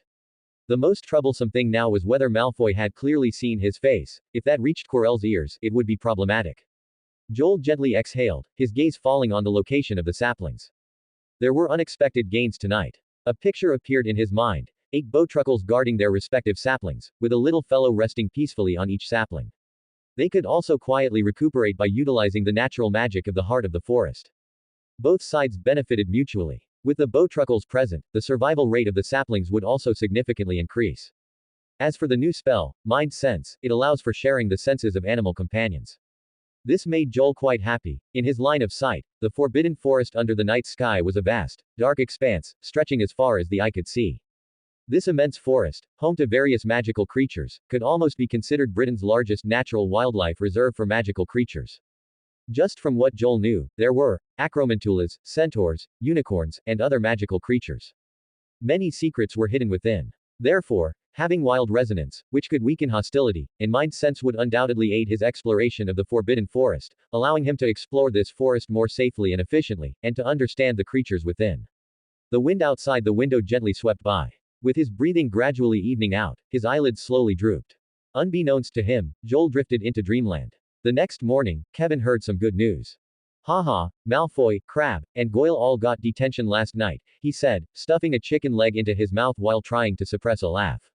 Lisa, sitting opposite him, asked curiously, what's detention? It's a punishment given by the caretaker or the deans to students who break rules, Terry explained. I heard if it's Filch, he makes students do manual labor. If it's Professor Snape, it's dealing with disgusting and smelly potion ingredients. Upon hearing Snape, Kevin nearly choked on his chicken leg and coughed violently a few times. That caretaker works fast. Joel scooped a spoonful of cereal, nonchalantly looking towards the Slytherin table. Malfoy scanned his surroundings with a sinister expression. These past few days, he had not only become the laughingstock of the house but had also encountered something terrifying last night. At this moment, he looked like a venomous snake ready to pounce on an unfortunate victim. Joel deliberately met his gaze, but was completely ignored by those cold eyes. He subtly breathed a sigh of relief, turned back, and continued scooping his cereal, enjoying his breakfast. As the weekend approached, the Great Hall gradually became lively, with all students at their tables and several professors appearing at the high table. Gossip always spread faster than owls at Hogwarts, and the Ravenclaws almost all knew about last night's amusing incident, with more little eagles joining the conversation. I heard Malfoy was scared half to death last night. Anthony Goldstein whispered mysteriously, it seems he encountered something in the Forbidden Forest. After speaking, he glanced at everyone, but found their expressions calm and asked strangely, you all already know. Kevin proudly lifted his chin, his demeanor practically screaming, I was there. Encountered what? Was it a person? Lisa was a little scared, but couldn't help but be curious. I heard, it was a poacher. Anthony, having an appreciative audience, said excitedly, Filch even mentioned it when he reported to Professor Snape this morning, saying that person took down a huge wild boar. A poacher. On Hogwarts grounds. The little eagle's eyes widened one by one, all very surprised. Anthony chuckled contentedly, shish, there's something even more outrageous. He deliberately paused for a moment before saying, reportedly, that person was a student. A student? Are you crazy? Padma laughed aloud. Which student would run off to the Forbidden Forest to poach? Doesn't he value his life? How should I know? Anthony spread his hands, looking innocent. Lisa was listening with great interest, when suddenly, a soft, PFF sound interrupted the atmosphere. Joel quickly took out a handkerchief to wipe away the sprayed cereal. Several classmates all looked over, and he quickly coughed twice, it's nothing, nothing. Kevin raised an eyebrow and snorted, you think it's absurd too, right? He probably made up the excuse himself so people wouldn't think he cried from fear. Joel nodded earnestly, expressing his deep agreement. It's all rumors. Resolutely resist all campus rumor mongering. Especially those that involve him. The little eagles gradually found the matter too preposterous, so their interest waned, and the conversation naturally shifted to tomorrow's flying class. Flying class is one of the most anticipated courses for first years, whether they are muggle-born or from wizarding families, their eyes sparkle with excitement at the thought of truly flying on a broom. At Hogwarts, flying is almost an inherent honor. It symbolizes freedom, courage, and speed, and carries the passion and cheers of Quidditch. Even Joel is no exception. Flying has always been his childhood dream. As a modern person influenced by various fantasy movies, even as a child, he had countless times fantasized about soaring through the sky, stepping on clouds, with continuous mountains and shimmering rivers beneath his feet. That longing for the sky could finally be realized in the magical world. The little eagles. The bustle of breakfast quickly faded, and students rose from their seats in twos and threes, heading to their respective classrooms. Joel and his companions also stood up, preparing for today's charms class. Professor Flitwick had left everyone in suspense last class, and everyone wanted to quickly learn all sorts of amazing spells. Just then, Professor McGonagall's habitually stern voice suddenly echoed from the other end of the Great Hall, causing them all to turn their heads. They saw Harry and Ron confronting Malfoy near the Gryffindor long table. The latter was holding a softly glowing glass orb. What is going on, Malfoy? McGonagall walked up to Malfoy, her tone habitually stern. Do you wish to extend your detention? Malfoy's face stiffened. Fearing contradiction, he gloomily tossed the glass orb back to Neville and sneered, just you wait. Having said that, he slunk out of the Great Hall. Joel's mouth twitched slightly, taking out your anger on innocent Gryffindors after being scolded. That's really something. In the charms class classroom, rows of desks were arranged on both sides, leaving a wide open space in the center. Professor Flitwick stood enthusiastically on a tall stack of books, as energetic as ever. All right, today we officially begin practicing the levitation charm. He held his wand high, looking even more excited than the students below who were hanging onto his every word. Remember our wand movement like this: swish and flick. The pronunciation of the spell is equally crucial. He raised his voice. Never forget the tragic lesson of the wizard Barafio. You certainly don't want to have a bull standing on your chest. A burst of laughter erupted in the classroom. Joel couldn't help but curve his lips into a smile. He was assigned a spot by the window, sitting right next to Kevin. Sunlight streamed through the stained glass onto the desk, illuminating the ordinary feather. Now, let's begin. Flitwick raised his wand, expertly demonstrating the arc of the wrist. Remember.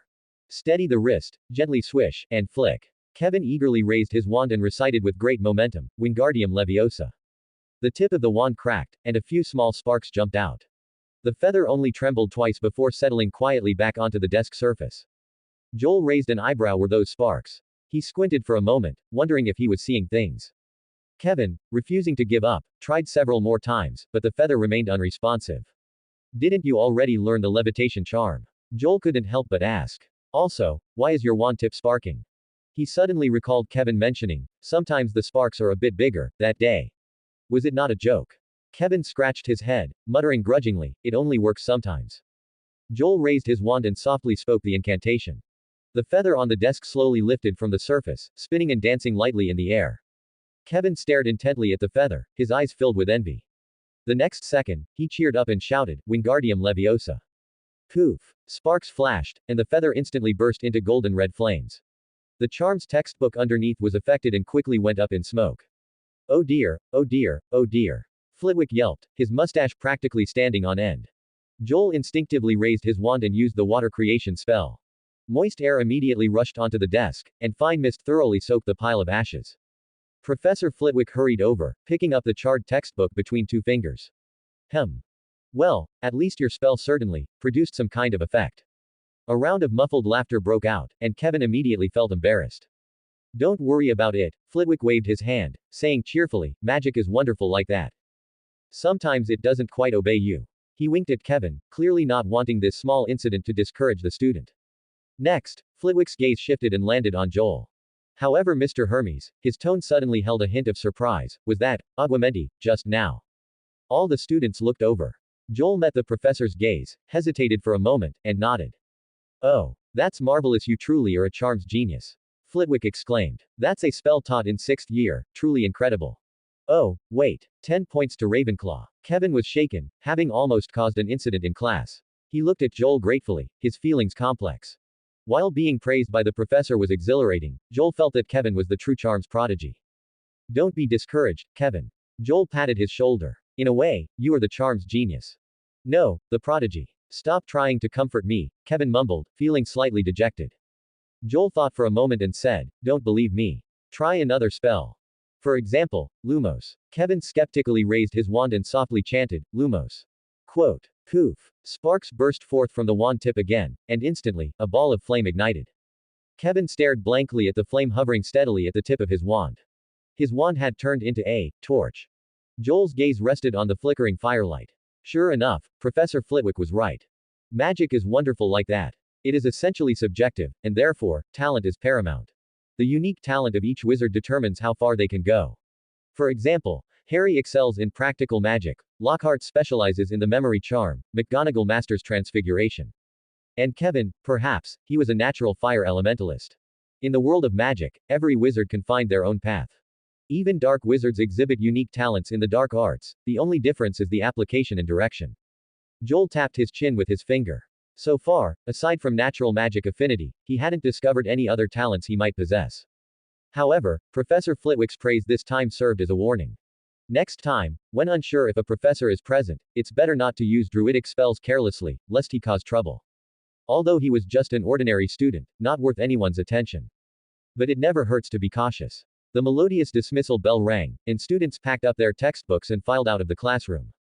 Kevin's eyes were shining, he couldn't stop being excited after realizing he could inexplicably make spells burst into flames. Quick, let's find a place to practice spells. He thumped his chest and said, "We'll go to that place I found last time." Terry frowned and asked skeptically, "You were tight-lipped about it last time. It's not somewhere that violates school rules, is it?"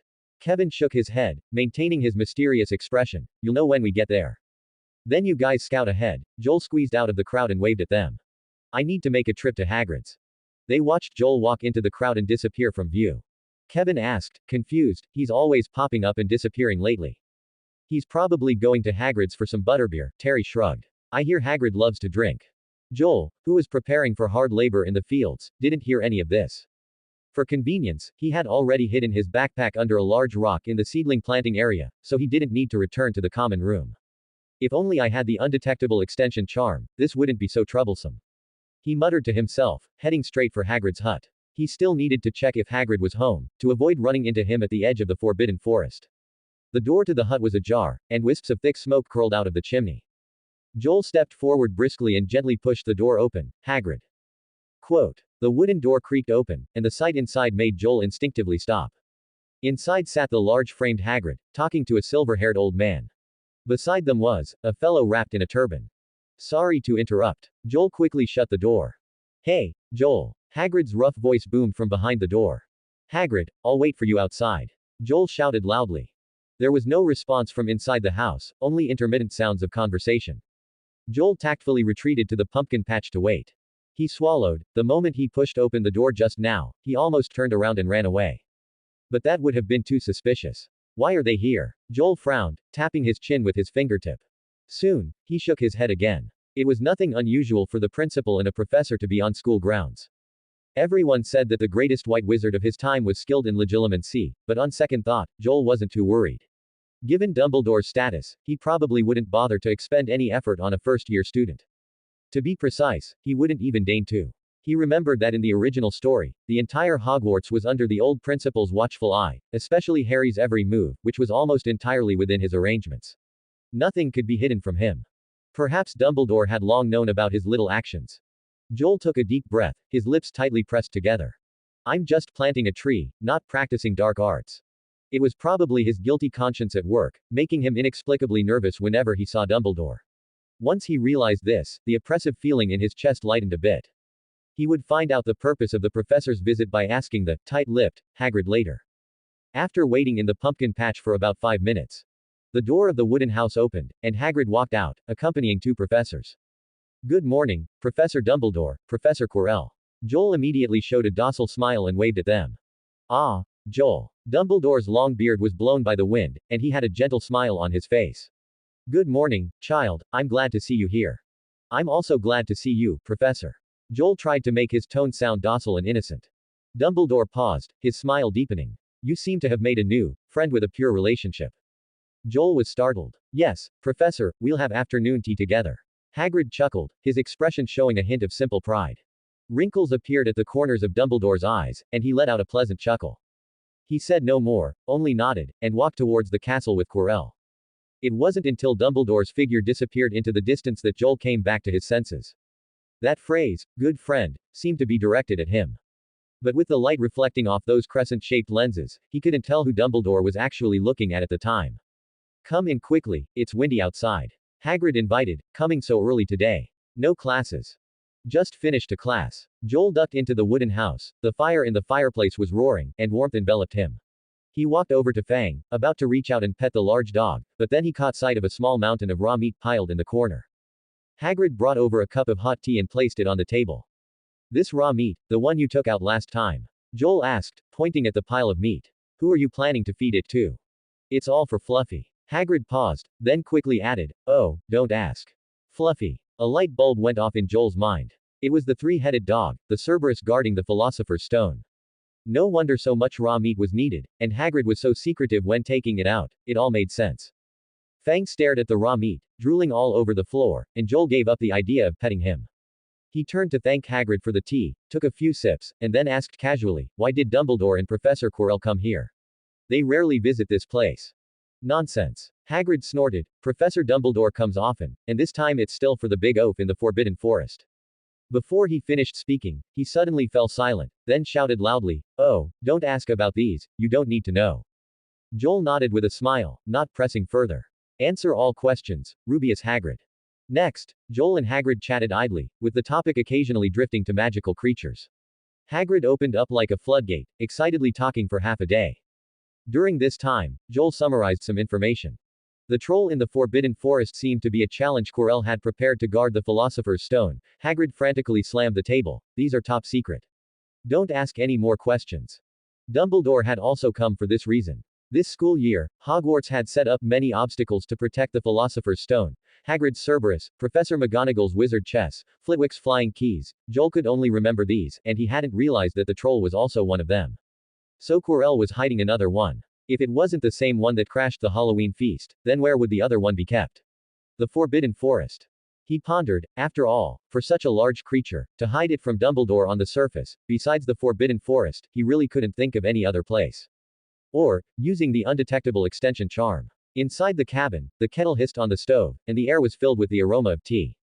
Hagrid enthusiastically recounted anecdotes about various magical creatures, from fire crabs to hippogriffs, speaking with great animation, as if each one were an old friend of his.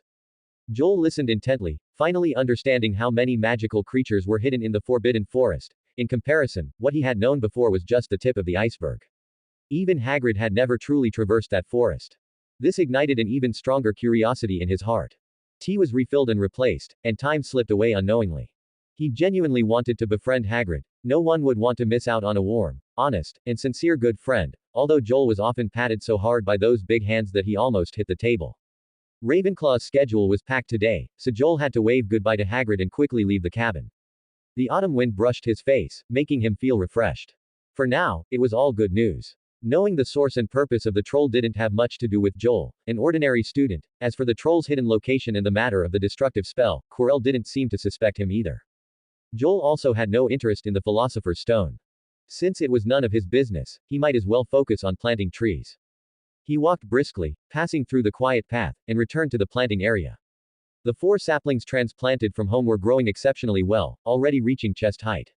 Some leaves had been nibbled by Pickett before, but new leaves had sprouted on the branches, lush and green. The small wounds on the branches were also slowly healing, and the entire sapling looked more vibrant than before. Pickett poked its little head out from under a leaf, and seeing Joel, it excitedly jumped onto his shoulder and hugged his ear. Joel shivered, trembling from the ticklish sensation. He held the little fellow in his hand and examined it carefully. Pickett stood with its hands on its hips, its entire green body seeming even more vibrant in the sunlight. The light in its small eyes had also brightened considerably. Joel reached out to gently stroke the tender leaves on its head, but Pickett immediately swatted his hand away and turned to let out a short whistle. The next moment, 7 bowtruckles hopped to Joel's feet, chattering and circling him. He furrowed his brows, so noisy. But they all looked very energetic. Through the connection between animal companions, Joel could perceive their abilities. Due to the bowtruckles' habits, they were very familiar with the outer areas of this forest, so Joel didn't have to worry about food. They could easily deal with small creatures like snakes, insects, rats, and ants. If they encountered stronger enemies, they could quickly escape, and even jumping through the treetops, they would be difficult to catch. Joel tapped his chin. He wondered if there were other bowtruckles in the Forbidden Forest. If he could gather them all, it would not only benefit the expansion of the planting area but also make it easier to explore every corner of the Forbidden Forest. Pickett seemed to understand his thoughts, hopping and swaying its slender branches in his palm, occasionally making chee-chee and coo-coo sounds. Joel's eyes lit up, and he said in surprise, there are other bowtruckles in the Forbidden Forest. Pickett gestured for quite a while longer before Joel finally understood what it meant. As he expected, a considerable number of bowtruckles lived in the Forbidden Forest. Something that could be inferred just from the vast area of woodland. They are naturally weak and sensitive, yet stubbornly persistent. As long as the trees they inhabit are not dead, they will never relocate. Because of this, to survive in this perilous forest, they must rely on their own kind. Thus, the bowtruckles gather in colonies, supporting each other and reproducing like small families. Pickett's colony originally had about 20 members, but after the trouble caused by the troll, only a mere 8 remained. Joel sighed softly, a wave of sympathy rising in his heart. Poor little fellows. At that moment, Pickett's watery little eyes looked up at him, carrying a hint of grievance. No, you can't eat the heart of the forest again. Joel said firmly. Only a pitiful 5 golden seeds remained now, using them for eating would be far too extravagant. He still planned to gradually expand into the forbidden forest and increase the planting area. The current planting area was too small, and the existing heart of the forest was only enough to cultivate acorn sprouts and nurture them until the seedling stage. Once the seedlings were stable, he would have to move them into the vast forbidden forest, allowing them to grow freely and eventually become towering trees. The class bell faintly rang from the direction of the castle, and Joel suddenly snapped back to attention. Shoot, he was going to be late. Today was the busiest day of the week academically. Compared to it, tomorrow would be much easier. Herbology class in the morning, followed by flying class in the afternoon, which all first-year students were eagerly anticipating. Starting from breakfast, the Ravenclaws, who usually buried their heads in books, were discussing flying posture, or which broomstick is more stable. I learned to fly a broomstick backward last year. Terry, full of confidence, was demonstrating the famous move to several girls nearby.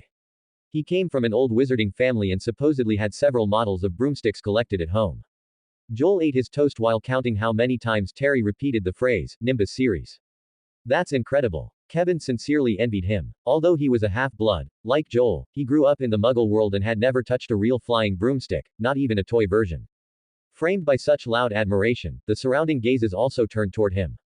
Terry hadn't expected to become the focus, but he maintained his momentum, of course. This is an advanced technique, one that even Quidditch players might not know. The girls watching giggled, having noticed his blush. Joel really didn't have the patience to listen to him brag anymore, so he simply turned and asked Kevin, "Did you guys go scout the path yesterday?" "What?" Kevin paused, then realized and said, "After you left, Terry ran off too, so of course, I didn't go alone." Joel could only shrug. He had so many classes yesterday, and after school, he had to rush to finish homework.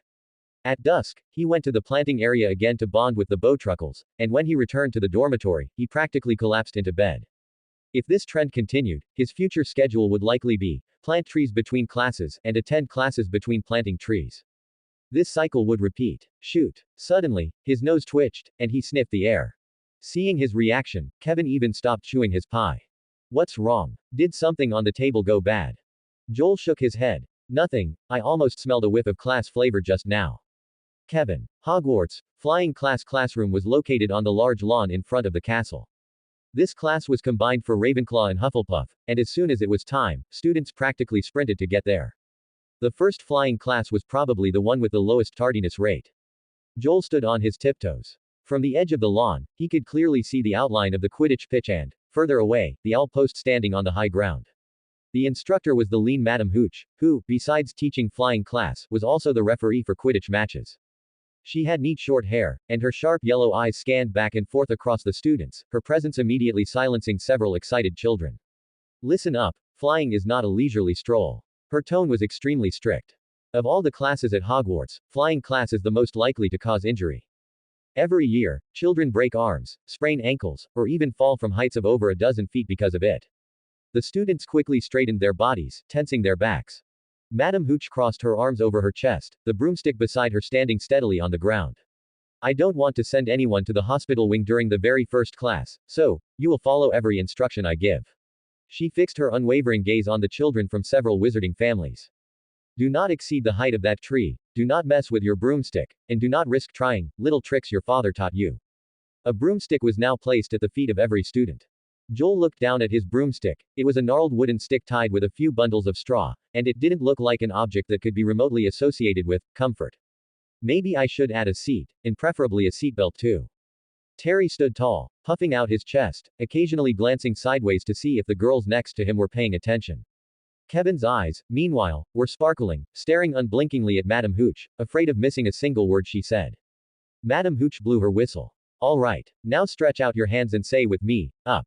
The students' shouts rang out, but not everyone's broomstick was so obedient. Up. Joel's broomstick instantly slammed into his palm. He pressed down hard, yet the broomstick remained completely motionless.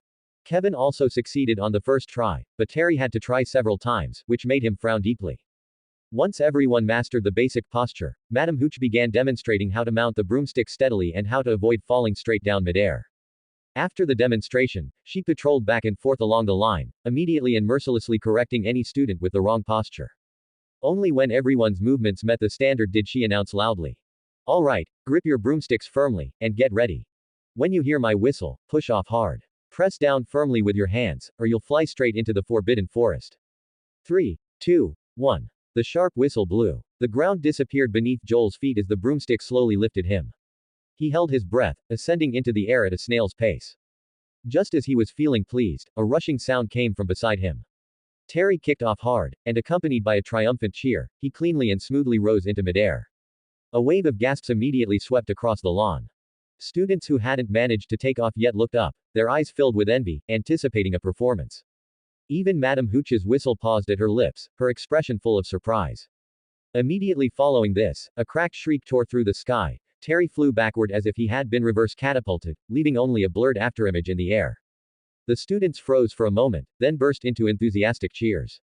It wasn't until the trajectory of the afterimage shot straight toward the castle wall that everyone realized, wait, had his broomstick gone out of control? The applause abruptly ceased. Madame Hooch reacted extremely fast, raising her hand and waving it, her wand glowing as she forcibly stabilized Terry in midair. So he only knows how to fly backward. Joel blinked, and suddenly a smell of scorching drifted past his nose. He snapped his head around. He saw that Kevin had already taken off steadily. Although he was only circling slowly at a low altitude, he was clearly very excited, completely unaware that wisps of smoke were rising from the broomstick behind him. This flying class quickly descended into chaos. Kevin's broomstick vibrated in the air, trailing sparks, which then climbed his robes along with the wind. He tried to pat out the fire while spinning, but the more he tried to steady it, the more erratically the broom veered. He was like a lit firework, shooting straight towards the crowd. Madame Hooch was incredibly busy. No sooner had she stabilized one student flying backward than she had to rush over to put out fires, intercept people, save the day, and casually grab a poor soul who almost flew into a tree. Finally, her face turned red with anger. The focus, of course, fell on Kevin and Terry. The two stood side by side, like two caught owl chicks, scolded into shrinking their heads and not daring to utter a word. Losing control during a first flying class was normal, but not following instructions. Madame Hooch announced with a cold face, 2 points deducted each. She then sent the two to the hospital wing for a checkup. On the way, Joel tried hard not to let the corners of his mouth curl up and followed the two to the hospital wing. Flying class didn't go too smoothly. Madame Pomfrey, the matron, immediately saw their situation. Kevin and Terry hung their heads, both a bit dejected. Joel had no choice but to explain to the matron. Madame Pomfrey nodded after listening, saying matter-of-factly, every time after flying class, students come here. She spoke while checking wounds. Just yesterday, a child broke an arm. Come on, lift your clothes, don't be shy. Just a scrape, it'll heal quickly. After checking Terry's condition, she went to Kevin. She sniffed the smoky smell, smoked by sparks, the skin is fine, but the robes can't be saved. You'll need new ones. A few minutes later, Madame Pomfrey skillfully treated all minor injuries and even thoroughly cleaned the soot off Kevin. After thanking the matron, the three walked out of the hospital wing. Kevin remained downcast, utterly bewildered. He could control the broomstick perfectly, so why did it suddenly start sparking? Was he destined to never be a Quidditch player? He heard muffled laughter, a cuckoo sound, and Kevin turned to see Joel with a straight face, looking as unhappy as he was. The three walked silently onto the covered bridge leading to the castle. Sunlight slanted down from the stone beams, falling onto the flagstones in golden squares. Students who had just finished class moved back and forth on the bridge, their robes gently swaying in the autumn wind. Just then, someone called from behind, "Hey, Joel." Joel turned around and saw Hermione running towards him, panting, clutching a thick book. Neville was following behind her. "What's wrong with you guys?" Hermione noticed the gloomy atmosphere among the three and asked with concern.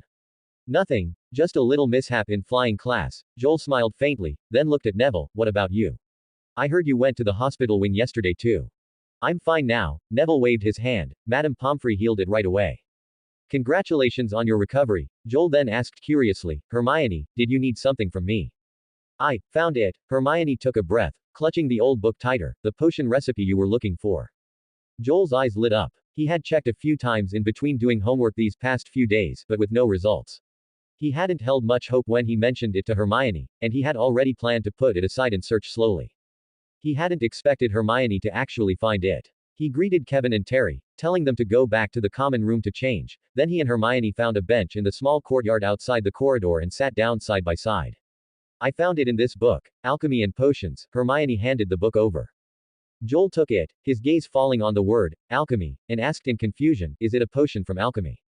Alchemy and potions are inseparable, Hermione said, pausing as if trying to find a suitable starting point. The components and reaction principles of many potions are essentially alchemy's understanding of material transformation.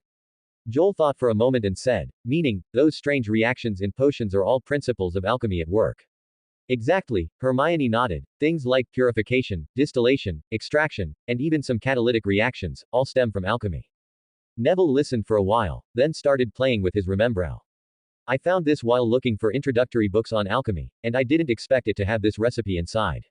She finished in one breath, then paused, but, this is the most complex potion recipe I've ever seen. Joel thanked her profusely, then opened to the bookmarked page. The ancient paper had yellowed, and on it was a drawing of a small plant with intertwined roots, marked with strange symbols and spirals. Next to the drawing was dense text. Golden Slumber Potion. He squinted and distinguished for a while before he could make out the name. The potion's effect was written, significantly accelerates plant growth, especially seedlings and woody plants, allowing them to reach a mature state equivalent to 5 years of natural growth in a short period. Below was the recipe. Dittany infusion, knotgrass powder, lacewing flies, phoenix tears. His sliding finger stopped. Wait, phoenix tears. Sure enough, his worst fear had come true. Since it was a recipe from ancient alchemy, it was either expensive and rare, or largely lost. It is said, Hermione reminded him, Professor Dumbledore has a phoenix. Joel knew this, of course Dumbledore's phoenix, fox, and probably the only one left in the magical world. He also knew that the principal and it had a deep connection. He could only shake his head. It was almost impossible for an ordinary student to go ask the principal for fox, tears. He continued reading. Most of the other ingredients were relatively easy to obtain, some were even available in the student's common ingredient cabinet prepared to facilitate students' potion class. If there are no phoenixes. Hermione reached out and pointed to another small annotation in the book, it seems to mention an alternative solution here. Joel leaned over to look. The font was very different from the main text, like notes added by a later person. The recipe was basically the same as above, only replacing phoenix tears with a more complex combination. Myrtlap essence, lily root powder, and dryad sap. There was also a note next to it. This alternative solution can achieve similar effects to the golden slumber potion, but the effect will be greatly weakened to this day. Nothing can truly replace phoenix tears.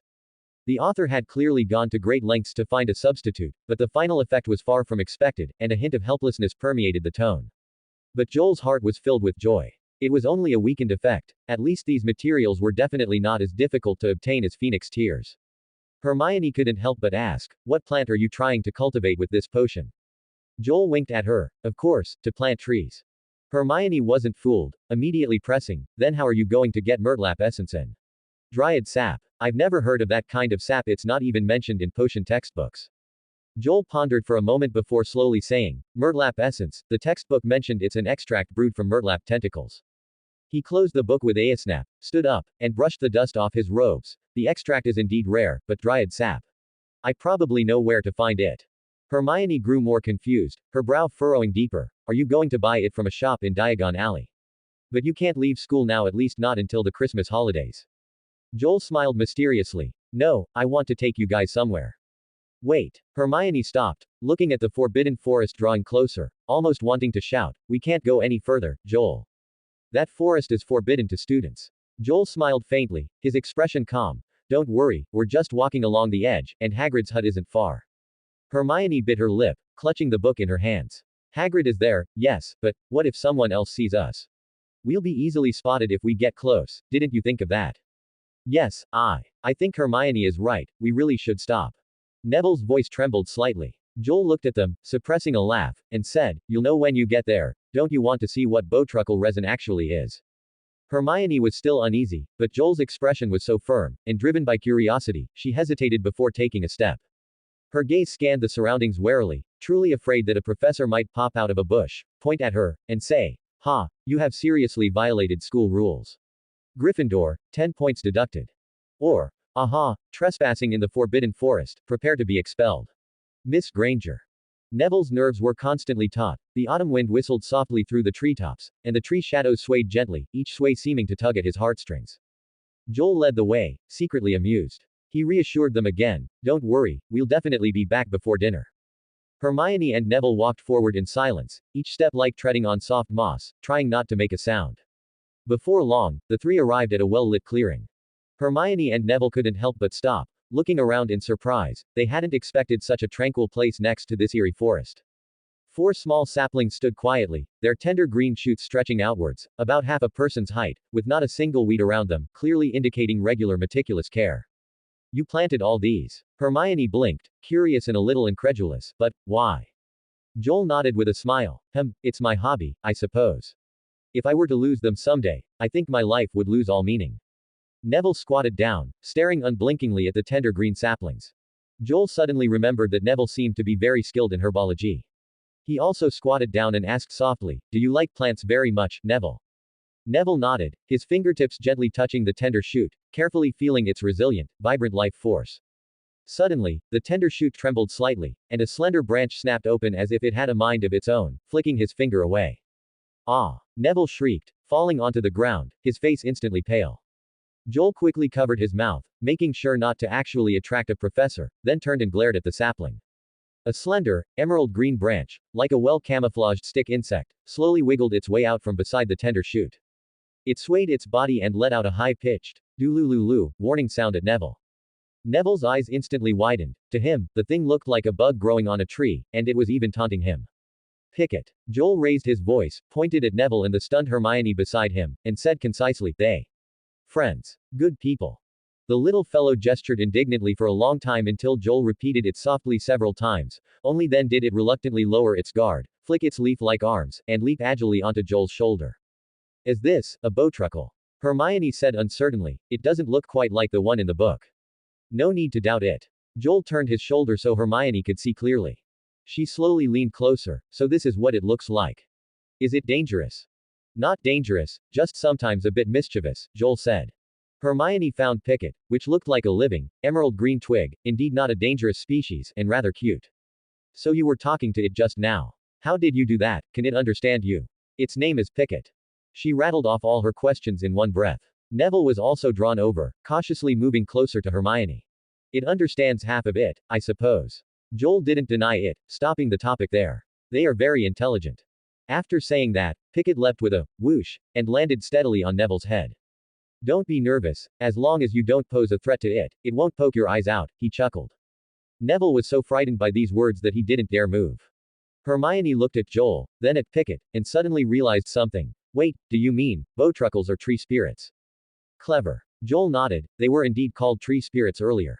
It's just that the name was later changed to the current one, and some countries still use the old name." "Then what does resin refer to?" Hermione quickly asked. Joel glanced at Picket. The little fellow immediately understood, jumped off Neville's head, and ran to the sapling in a couple of steps. It pointed to a slightly bulging knot on the trunk, where a drop of brown, translucent resin was congealed on the surface, like amber frozen by the autumn wind, shimmering with a faint light. "How beautiful," Hermione couldn't help but whisper in awe. The textbooks had never mentioned such a thing. Joel pried off the drop of resin, carefully placed it in his palm, and handed it to her. "This is the bowtruckle's resin." Hermione took it in her palm. Under the light, the amber was crystal clear and translucent, with a subtle golden shimmer and a faint woody scent. "How is it formed? What is it used for?" Joel calmly added, "Strictly speaking, it's the bowtruckle's excrement." After saying that, he silently took a step back. What? Hermione's hand trembled violently, her expression instantly shifting from curiosity to shock, and she immediately dropped the amber on the ground. Joel showed a wide, white smile and handed her a handkerchief. Neville, however, didn't mind it at all. He held the amber-colored resin up to the sunlight, examining it carefully, his eyes shining with wonder. Joel explained, "Their resin can add nutrients to plants and enhance the roots' absorption rate of water. However, I never thought this stuff could be used as a potion ingredient." He shrugged. "But there's only one drop, and the recipe requires at least 3. Hermione frowned, handing the handkerchief back to Joel. Joel maintained his smile, raised a hand, and clapped. From around the saplings, tender shoots, and soil, 8 bowtruckles suddenly emerged and surrounded them, making Hermione instinctively step back, feeling a surge of tension. "That should be enough. Even if we fail a few times, it won't be a big problem," Joel said calmly. But, Golden Slumber Potion, is the most complex potion recipe I've ever seen. He looked at Hermione, testing her slightly. I wonder, if you're willing, would you like to give it a try? Hermione was almost speechless, remaining silent for a long time. Joel didn't interrupt. He knew that if he brewed it alone, he would likely fail several times before succeeding. To increase the success rate, he needed a capable helper, like Hermione, the straight-A student. In his memory, she seemed to have successfully brewed Polyjuice Potion on her first attempt. To get the straight-A student's help, he would have to risk telling her about the planting area and letting her interact with the bowtruckles. The setting sun slowly moved west, dyeing the sky a warm golden red. Pickett was clearly very curious about Neville, always circling around him. Joel smiled and said, "Little animals always like you, Neville." Neville smiled happily, still a bit timid around the group of bowtruckles, but he also tried to reach out and gently touch them. Number of oak trees planted, 0. Joel gently shook his head. The mission objective was to plant 200 trees and ensure their survival for the task to be considered complete. The current progress was almost non-existent. Although more than 30 acorns had been planted and successfully germinated, they had not yet grown into saplings and fully rooted. If the saplings were allowed to grow naturally, it would take at least 5 months. With the Golden Slumber Potion, even if it was just a substitute, it would be enough for them to root earlier. Therefore, brewing the potion was imperative. Joel made up his mind, then looked up at Neville, who was playing boisterously with the bowtruckle. The little fellows crawled all over his arms, their delicate branches tickling him, making him giggle. At this moment, Hermione slightly raised her chin and quickly said, "As long as we make sure not to cause any bigger trouble. I'm willing to help. And we must follow the standards in the book, no impromptu ideas." "Excellent, it's a deal."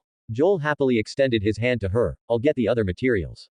A crisp clap echoed through the forest. "Can I help too?" Neville turned his head, a large movement that almost made the bowtruckle perched on his head slide off. Joel gave a bright smile. Of course. The castle in the twilight was very quiet. The evening breeze swept across the lawn, and the layers of grass undulated with it. In the distance, Hagrid's hut glowed with warm yellow light, and a wisp of faint smoke rose from the chimney.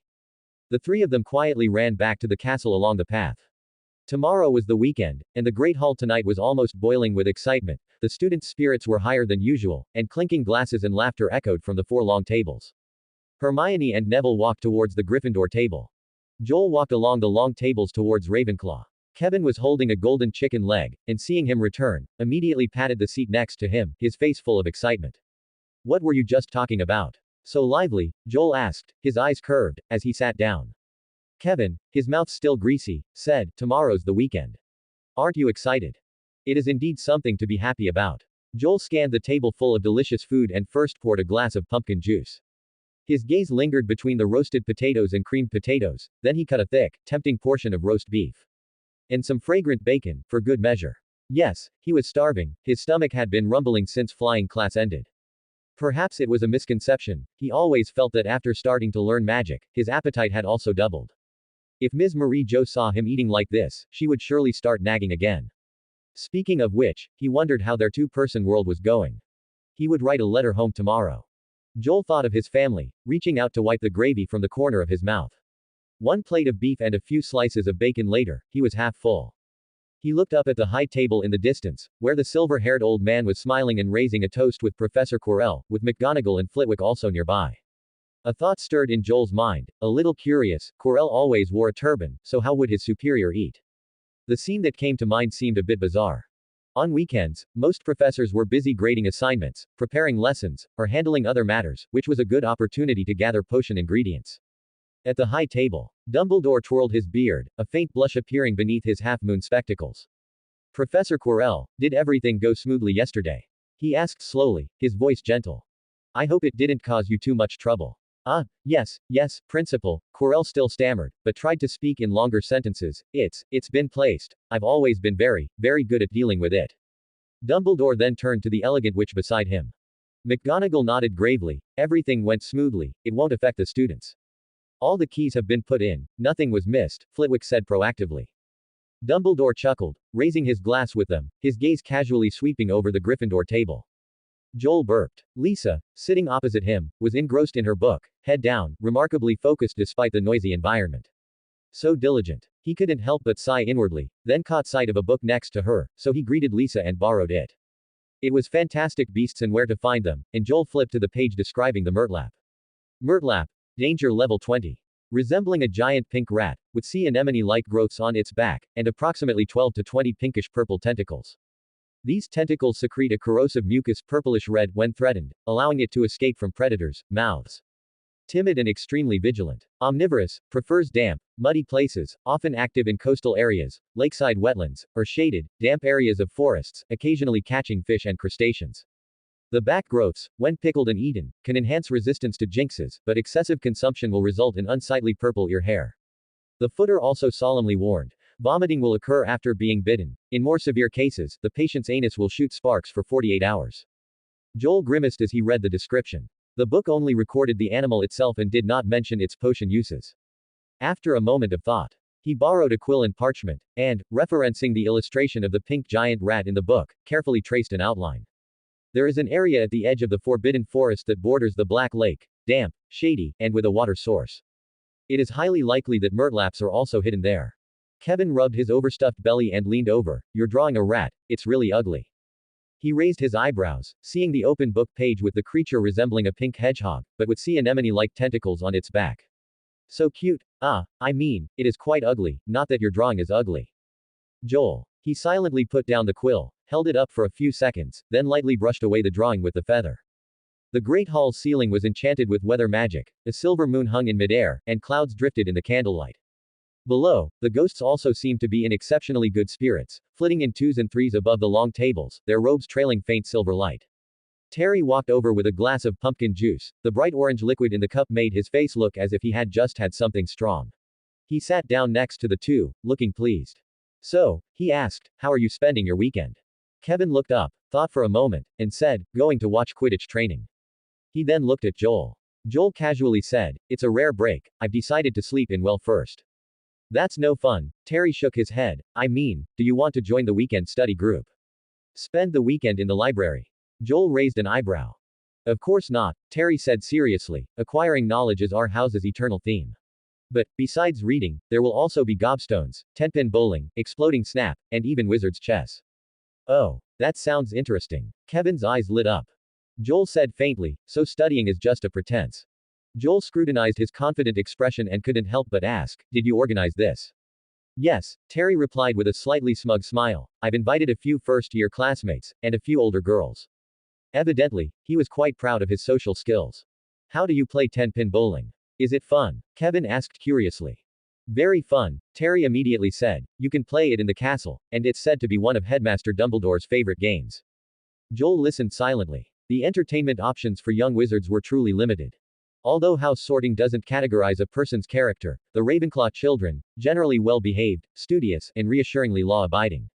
They probably would never think of spending their weekend nights exploring the castle or playing hide-and-seek in the Forbidden Forest, such dangerous and exciting things. The topic at the long table shifted from bowling to the flying club. Kevin's interest was piqued, and he quickly pressed, what if someone falls during a flying race? They'd probably die a miserable death, Terry said nonchalantly. Well, from another perspective, being a wizard itself is quite dangerous. Early Saturday morning. Prefect Robert posted new notices on the bulletin board, reminding students of areas to avoid in the castle and several essential safety regulations. Joel stood nearby, chatting casually with him, confirming that the professors were either busy preparing lessons for the weekend or had simply gone to Hogsmeade. For young wizards, that place was practically a weekend paradise, Britain's only entirely wizarding village, and unlike Diagon Alley, it not only had various wizarding shops but also many wizards settled there. The pubs there were also students' favorite dating spots. As long as they had a guardian's signature, third years and above could go freely. Thus, the castle was mostly left with only first and second years. Joel looked around but didn't see Kevin or Terry, they had probably already gone to the gathering. Last night, he had politely declined Terry's suggestion. It was less a study group and more a student social event, and he simply wasn't interested. After handing the written letters to Luna, Joel pushed open the door and left the common room. He headed straight for the planting area. When did you get here, Neville? Joel asked, feigning surprise. Not far away, a chubby figure was bending over, carefully watering the soil with a watering can. Ah, Joel. Neville turned around, scratching his head, and said, I didn't sleep well last night, so I came early. What's wrong? You look startled, Joel asked. He had already sensed Neville in the planting area but pretended to be surprised. Nothing, just didn't sleep well, Neville replied softly, looking preoccupied. Joel didn't press further. The saplings had been carefully watered, and tiny droplets clung to their emerald leaf tips, sparkling in the morning light. He hadn't asked Neville for help with watering, Neville had come on his own initiative. Joel had underestimated Neville's love for plants. Pickett leapt from a sapling onto Joel's shoulder. He tried to stroke it, but was mercilessly pushed away again. So, Joel rolled up his sleeves and began a new round of planting. Sunlight filtered through the treetops, dappling the grass and saplings. The air was filled with the scent of damp earth, and the morning chill slowly baked away. With Neville's help this time, 70 acorns were soon planted, yielding gratifying results. The two were so tired they lay directly on the soil, their faces and hands covered in mud. They looked at each other and chuckled softly. Joel handed his handkerchief to Neville, while he simply wiped himself with his robe. He had originally wanted to ask Kevin and Terry for help, but it seemed that one passionate Neville was worth 3 people. Now, including those previously planted, a total of 100 acorns had been sown, with over 30 already successfully germinated, their tender green sprouts full of vitality. Joel exhaled deeply and sat up. Pickett had already stored all the collected resin in glass bottles. The pale amber resin was produced slowly, with only a small droplet condensing every 3 or 4 days. In other words, bowtruckles only excrete once every 4 days. Joel put away the bottle. Fortunately, the number of little fellows was sufficient now, enough to collect more than half a bottle. At lunchtime, he handed the glass bottle to Hermione, but immediately noticed that she, like Neville, had a startled expression. "You didn't sleep well either?" Joel asked. "Oh, yes." Hermione looked a bit tired and reminded him, "Last night, the castle wasn't safe, you shouldn't just run around carelessly." Joel raised an eyebrow, but before he could speak, Hermione cleared her throat and changed the subject. "So, where are you planning to get Murtlap tentacle essence next? This material isn't easy to come by, it's not in the public storage lockers at all." "You don't need to worry about that," Joel said, then simply sat down to eat at the Gryffindor long table. "With Pickett's help, it shouldn't take too long," he added confidently. Hermione nodded slightly, but quickly realized the seriousness of the matter and hastily said, "You want to go through Professor Snape's private locker?" "No." As soon as the words left her mouth, she quickly lowered her voice and whispered urgently, "Seriously, no. If you get caught, even just a glance, it's absolutely not worth it." Joel glanced at the obviously overly nervous young witch in front of him. Seriously, meddling with Snape's private stash. Just imagining that professor's gaze was enough to send shivers down one's spine. Even with a lock-picking bowtruckle, he hadn't planned on doing that. "I'm not that overconfident," he said calmly, "there's another way." Hermione still frowned, her suspicious gaze fixed on him, as if he might secretly go off to his death at any moment. The Great Hall during the holidays seemed a bit desolate, with young wizards scattered sparsely across the 4 long tables, and no professors visible at the head table. Joel finished his simple meal and returned to the planting area. He sat cross-legged, holding Pickett in his palm. The little fellow stood with its hands on its hips, its small eyes unblinking. After a moment of staring, the little fellow turned and jumped from his palm, dashing towards the forbidden forest.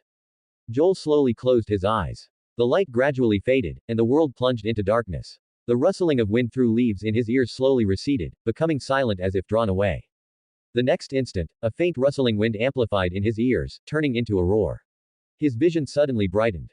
He felt as if he had shrunk countless times, moving through clumps of grass as tall as towering trees, slender shadows darting over his head, and the scent of earth became pungent and vivid.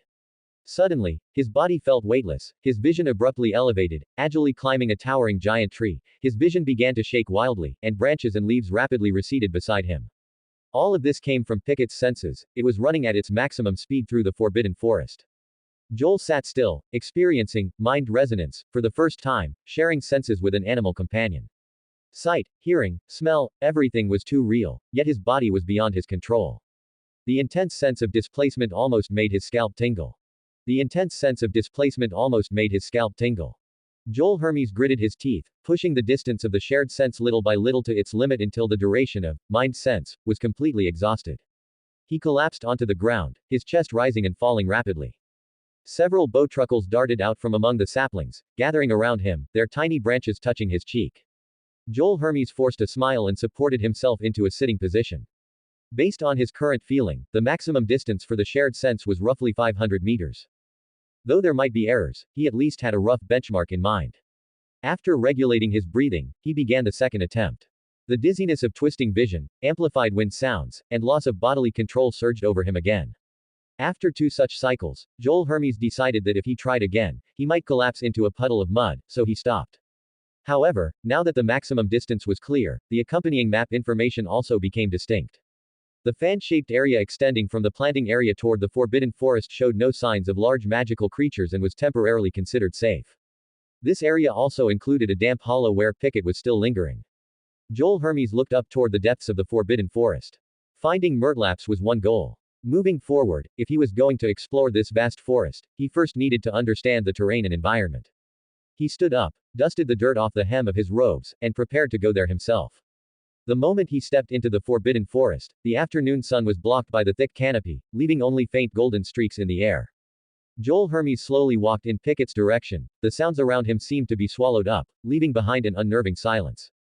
That strange feeling of being watched crept up his neck again, causing him to frown and cautiously scan his surroundings. No matter where his gaze landed, that stare always remained hidden behind him. It was as if this wasn't the forbidden forest, but a stage, and he was being scrutinized by some invisible audience. But there was genuinely no danger in this area, perhaps it was just the fear of the unknown playing tricks on his mind. Joel Hermes pressed his lips together and raised the wand in his hand. He continued to move deeper. The fallen leaves underfoot were as thick as a soft cushion, rustling with every step. Further ahead was a patch of moss-covered wet mud, cool and soft, where every step left footprints of varying depths. At this moment, he sincerely admired Hagrid for being able to traverse most areas of the forbidden forest alone. Suddenly, something flashed beside him. A certain tree trunk moved, and a black shadow darted away into the distance. Joel Hermes immediately looked over. It was a silver-green lizard, rapidly weaving among the tree roots. He recognized it, a chameleon lizard. This creature can change its size at will. Its lizard skins were hanging in Hagrid's hut, draped by Hagrid under the window eaves, looking like strangely shaped silver-green membranes. Perhaps the effect of wild resonance was at work, as the creature only began to flee when Joel Hermes was almost right up against the tree trunk. Logically, these small creatures are usually extremely wary. Upon sensing a stranger's approach, they would immediately shrink their bodies down to the size of a fingernail and vanish into the gaps between the tree roots. Therefore, catching them is very difficult. The chameleon lizard wasn't Joel Hermes's target. As he continued deeper, the mist ahead quietly thickened. After stepping through the damp mud, he stopped beside a shallow, water-filled pit. Pickett lightly dropped from a branch above and hopped back onto his shoulder. Well, did you find any traces of Murtlaps? Joel Hermes asked, turning his head. The little fellow gestured a few times, clearly having found some clues. He looked up and surveyed the area. Water pits of various sizes were scattered around, reflecting the swaying tree shadows, with several pieces of rotten wood lying haphazardly. It looked incredibly ancient, likely a natural hollow formed when a towering tree fell, roots and all. Mist gathered over the hollow, dense and clinging, and a layer of film floated on the water's surface, with occasional bubbles rising from the depths. Guided by Pickett, Joel Hermes quickly found several fine, fragmented scratch marks along the edge of the mud. They were shallow and irregular. He was leaning over to examine them. You came after all. A low, mournful voice drifted from the mist ahead. Joel Hermes's heart suddenly clenched. He froze instantly. You shouldn't have come. The voice sounded again, filled with unspeakable sorrow. Pickett, perched on his shoulder, chirped a few times in alarm, his tiny body trembling slightly. Within the thick fog, a tall figure gradually became visible. Joel Hermes squinted, trying to make out the silhouette. The figure had the lower body of a horse and the upper body of a man, with a long horse tail swishing behind it. Following this, a steady, clop, clop, sound echoed on the muddy ground. The centaur's gaze fell upon Pickett, and he said in a low voice, even you have come. Quote. Joel Hermes swallowed dryly. Looking up, the centaur before him was much taller than he had imagined. Why shouldn't I have come? He couldn't help but ask. The swirling mist made the centaur's face indistinct. He heard the centaur sigh deeply, then look up at the sky, which was only visible through small gaps in the canopy. Several strands of light penetrated the mist, falling upon his half-man, half-horse figure. Jupiter has risen early. The forbidden forest was silent, and the golden light filtering through the canopy began to slant. A strange centaur, strange words, everything was still swirling in his mind. With a head full of questions, Joel Hermes cautiously returned along the route he had taken. There were indeed traces of creatures left in the hollow, but they were not clear enough, and he found no further clues after searching around. As for that centaur, he only left behind a baffling statement, then turned and disappeared into the thick mist. Joel Hermes didn't even get a chance to ask a follow-up question.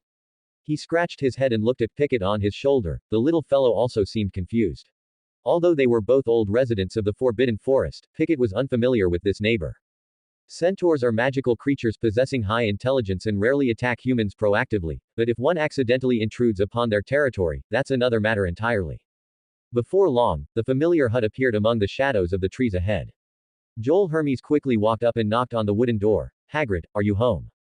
The door was pulled open, and the large man with a full beard peered out. Oh, Joel Hermes. Come in quickly. The wooden hut still held that familiar yet complex scent, and the large black hound was nowhere to be seen. Joel Hermes stepped inside and casually picked a chair to sit on.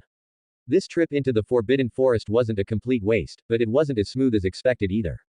He hadn't found the murtlaps, and the traces left behind were ambiguous, causing his initial firm judgment to waver slightly. With the elusive centaur in the forest, he had to leave early. Passing by Hagrid's hut, Joel Hermes decided to come in, sit down, and reorganize his thoughts. Hagrid was holding an iron bucket, scooping the minced meat chopped on the wooden board into it. Are you preparing to make meat pies? Joel Hermes asked casually. Not for humans to eat. Hagrid wiped off some sweat and continued working. It's preparing some food for the little fellows in the Forbidden Forest. Joel Hermes raised an eyebrow. The little fellows Hagrid referred to were typically not the same concept as the cute creatures he called Pickett. So he switched to a safer way of asking, what kind of little fellows are they? Hagrid smiled. A colony of acromantulas. They've been quite well behaved lately, not running out and eating all the small animals in the forest. They deserve a reward. Joel Hermes paused. Spiders eat meat. Of course they do, they love meat the most. Hagrid's tone was very natural. He paused, then added, especially human flesh. He immediately became serious. That's why I tell you not to wander into the Forbidden Forest, it truly is dangerous there. Joel Hermes grimaced. He then looked at the meat in the bucket and stared at Hagrid, asking, to reward them for not harming the small animals in the Forbidden Forest, where did the meat you prepared come from? The Forbidden Forest. Hagrid shrugged. Hagrid didn't feel anything was amiss, burying his head to continue mincing meat. The heavy cleaver fell, and clanging sounds echoed in the hut. Joel watched, somewhat lost in thought, and suddenly asked, Hagrid, what would you do if you encountered a difficult centaur or werewolf in the Forbidden Forest? Run, Hagrid said without hesitation. Don't expect a werewolf to give you any quarter. Though, haven't seen them in the Forbidden Forest for many years. He paused, then said, as for centaurs, they're pretty easy to get along with, except when they're talking a bit mysteriously. Joel nodded, then asked about murtlaps. Ah, yes, I have. Hagrid chuckled gruffly, pointing to his ankle. Those pink rodents bite quite fiercely. Joel looked at him, unable to suppress a strange expression. All right, we'd better get going before it gets dark. Hagrid picked up the iron bucket and stepped out of the wooden hut. Outside the door, he let out a loud whistle. Fang sprinted over from the distant lawn, chasing Hagrid into the Forbidden Forest. Outside the hut, Joel stood still, taking a deep breath of the autumn air. Thankfully, there really were murtlaps inside. Otherwise, he would have to reconsider whether it was worth borrowing Professor Snape's private locker for the golden slumber potion. Joel looked back in the direction where Hagrid had disappeared. The sky was already nearing dusk, and the fog inside had not dissipated, but had grown even thicker. He walked to the planting area, found a clean spot to sit down, rested his chin in his hand, and let his thoughts drift. Though there was still time to continue exploring, if he wanted to avoid Hagrid's sight, he would have to think of another way. Pickett quietly climbed onto his shoulder and sat down, mimicking his posture. Joel looked at the little fellow and couldn't help but chuckle. At his feet, several bowtruckles chirped and gathered around. After seeing Hermione and Neville, they seemed less wary of people. Now with a stable habitat, they ran around all day, living very freely. Joel watched them for a while, and a thought suddenly flashed through his mind. Why not let these little fellows go out and search? Compared to him fumbling around in the forest alone, having Pickett lead the bowtruckles to act separately would obviously be much more efficient. He held Pickett in his palm. After a few minutes of staring negotiations, the little fellow stood with its hands on its hips, unmoving. Joel paused for a moment, then sighed and said, all right. I'll give you a golden seed when you're done, but, on the condition that you find what I need. Pickett jumped with a whoosh, its eyes shining like tiny light bulbs. It quickly darted from his palm, calling out to its 7 companions, and rushed into the Forbidden Forest with great gusto. This little fellow. Joel shook his head. He watched the bowtruckles disappear into the shadows of the Forbidden Forest, then sat there for a moment longer. He only got up and returned to the castle when the dinner bell rang. As he approached the great hall, the sounds of talking and laughter intertwined. Students, having just enjoyed a day of fun, had smiles plastered on every face. Joel strolled among them, enjoying the relaxed and pleasant atmosphere, a slight smile gracing his lips. Before he even entered the great hall, the aroma of food wafted out. He couldn't help but take a deep breath, forgetting all the day's fatigue. Just as he was about to step through the main door, his steps paused slightly, and an abrupt figure entered his sight. Ah, I'm sorry. The person quickly apologized in a soft voice. The two hadn't actually collided, but Joel had been hit in the face by the other person's long hair. Several books fell onto the stone floor. He bent down to pick them up, patted the corners, and handed them back. It's all right. Are you okay? I'm fine, thank you. She looked up, pushed the black hair from her forehead behind her ears, her freckled face slightly flushed, wearing a somewhat flustered smile. Joel was slightly startled after seeing her appearance clearly. Then I'll be going. Thank you, she said softly again, hugged her books tightly, and quickly walked towards the Ravenclaw long table. Joel stood at the doorway. Perhaps it was because he hadn't seen an Eastern face up close in a long time, but the sense of familiarity came very suddenly. Suddenly, someone slung an arm around his shoulder from behind. Staring, Terry leaned into his ear, his voice filled with uncontrollable laughter. If you had come to today's study group, you could have played Skittles with Cho Chang, the most popular girl in our house. After speaking, Terry winked hard ahead. Kevin also came over, as if he had run all the way, his eyes shining like lamps. Seriously, Joel. You really should have come. Skittles is super fun. I really regret not playing it sooner. Joel. He raised his hand, hooked Kevin's shoulder, and grinned. You're still the most like an 11-year-old. Kevin thought for a moment, then seriously corrected, aren't you? And I'll be 12 soon. The Great Hall's dome was replaced by a starry sky, with blue and purple nebulae quietly spreading out, dotted with twinkling stars interacting with the floating candles in the air. At the Ravenclaw long table, 5 or 6 students were excitedly chatting about the day's gathering. Terry's steak was almost untouched. He was busy recounting various interesting anecdotes of the day to Joel. Across from them, Padma and a few first-year girls were laughing together, while Cho Chang sat beside them, her eyes slightly curved, occasionally assenting softly. A simple gathering, however, melted the somewhat awkward distance that had existed between the first and second years. Joel's left ear heard Terry loudly narrating, which made the girls secretly glance at him. His right ear heard Kevin excitedly explaining the rules of Skittles. He nodded repeatedly in between, truly a pleasant school life. The next morning, in the Forbidden Forest, the Bowtruckle vanguard, having just undergone a night of exploration, did not disappoint and quickly brought back news. The autumn chill had deepened recently, and temperatures had dropped accordingly.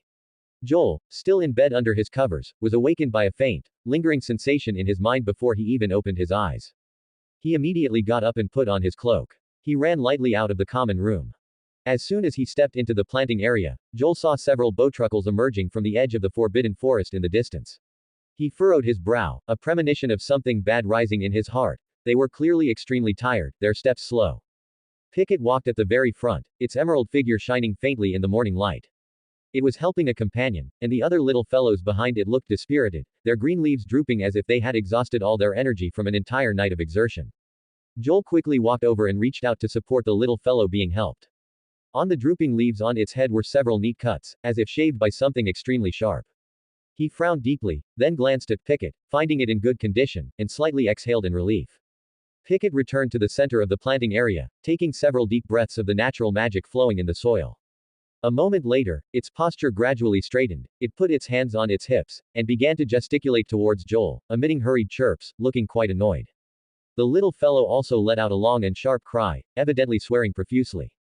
Soon, Joel understood what had happened. The Bowtruckles had indeed tracked down the Murtlaps.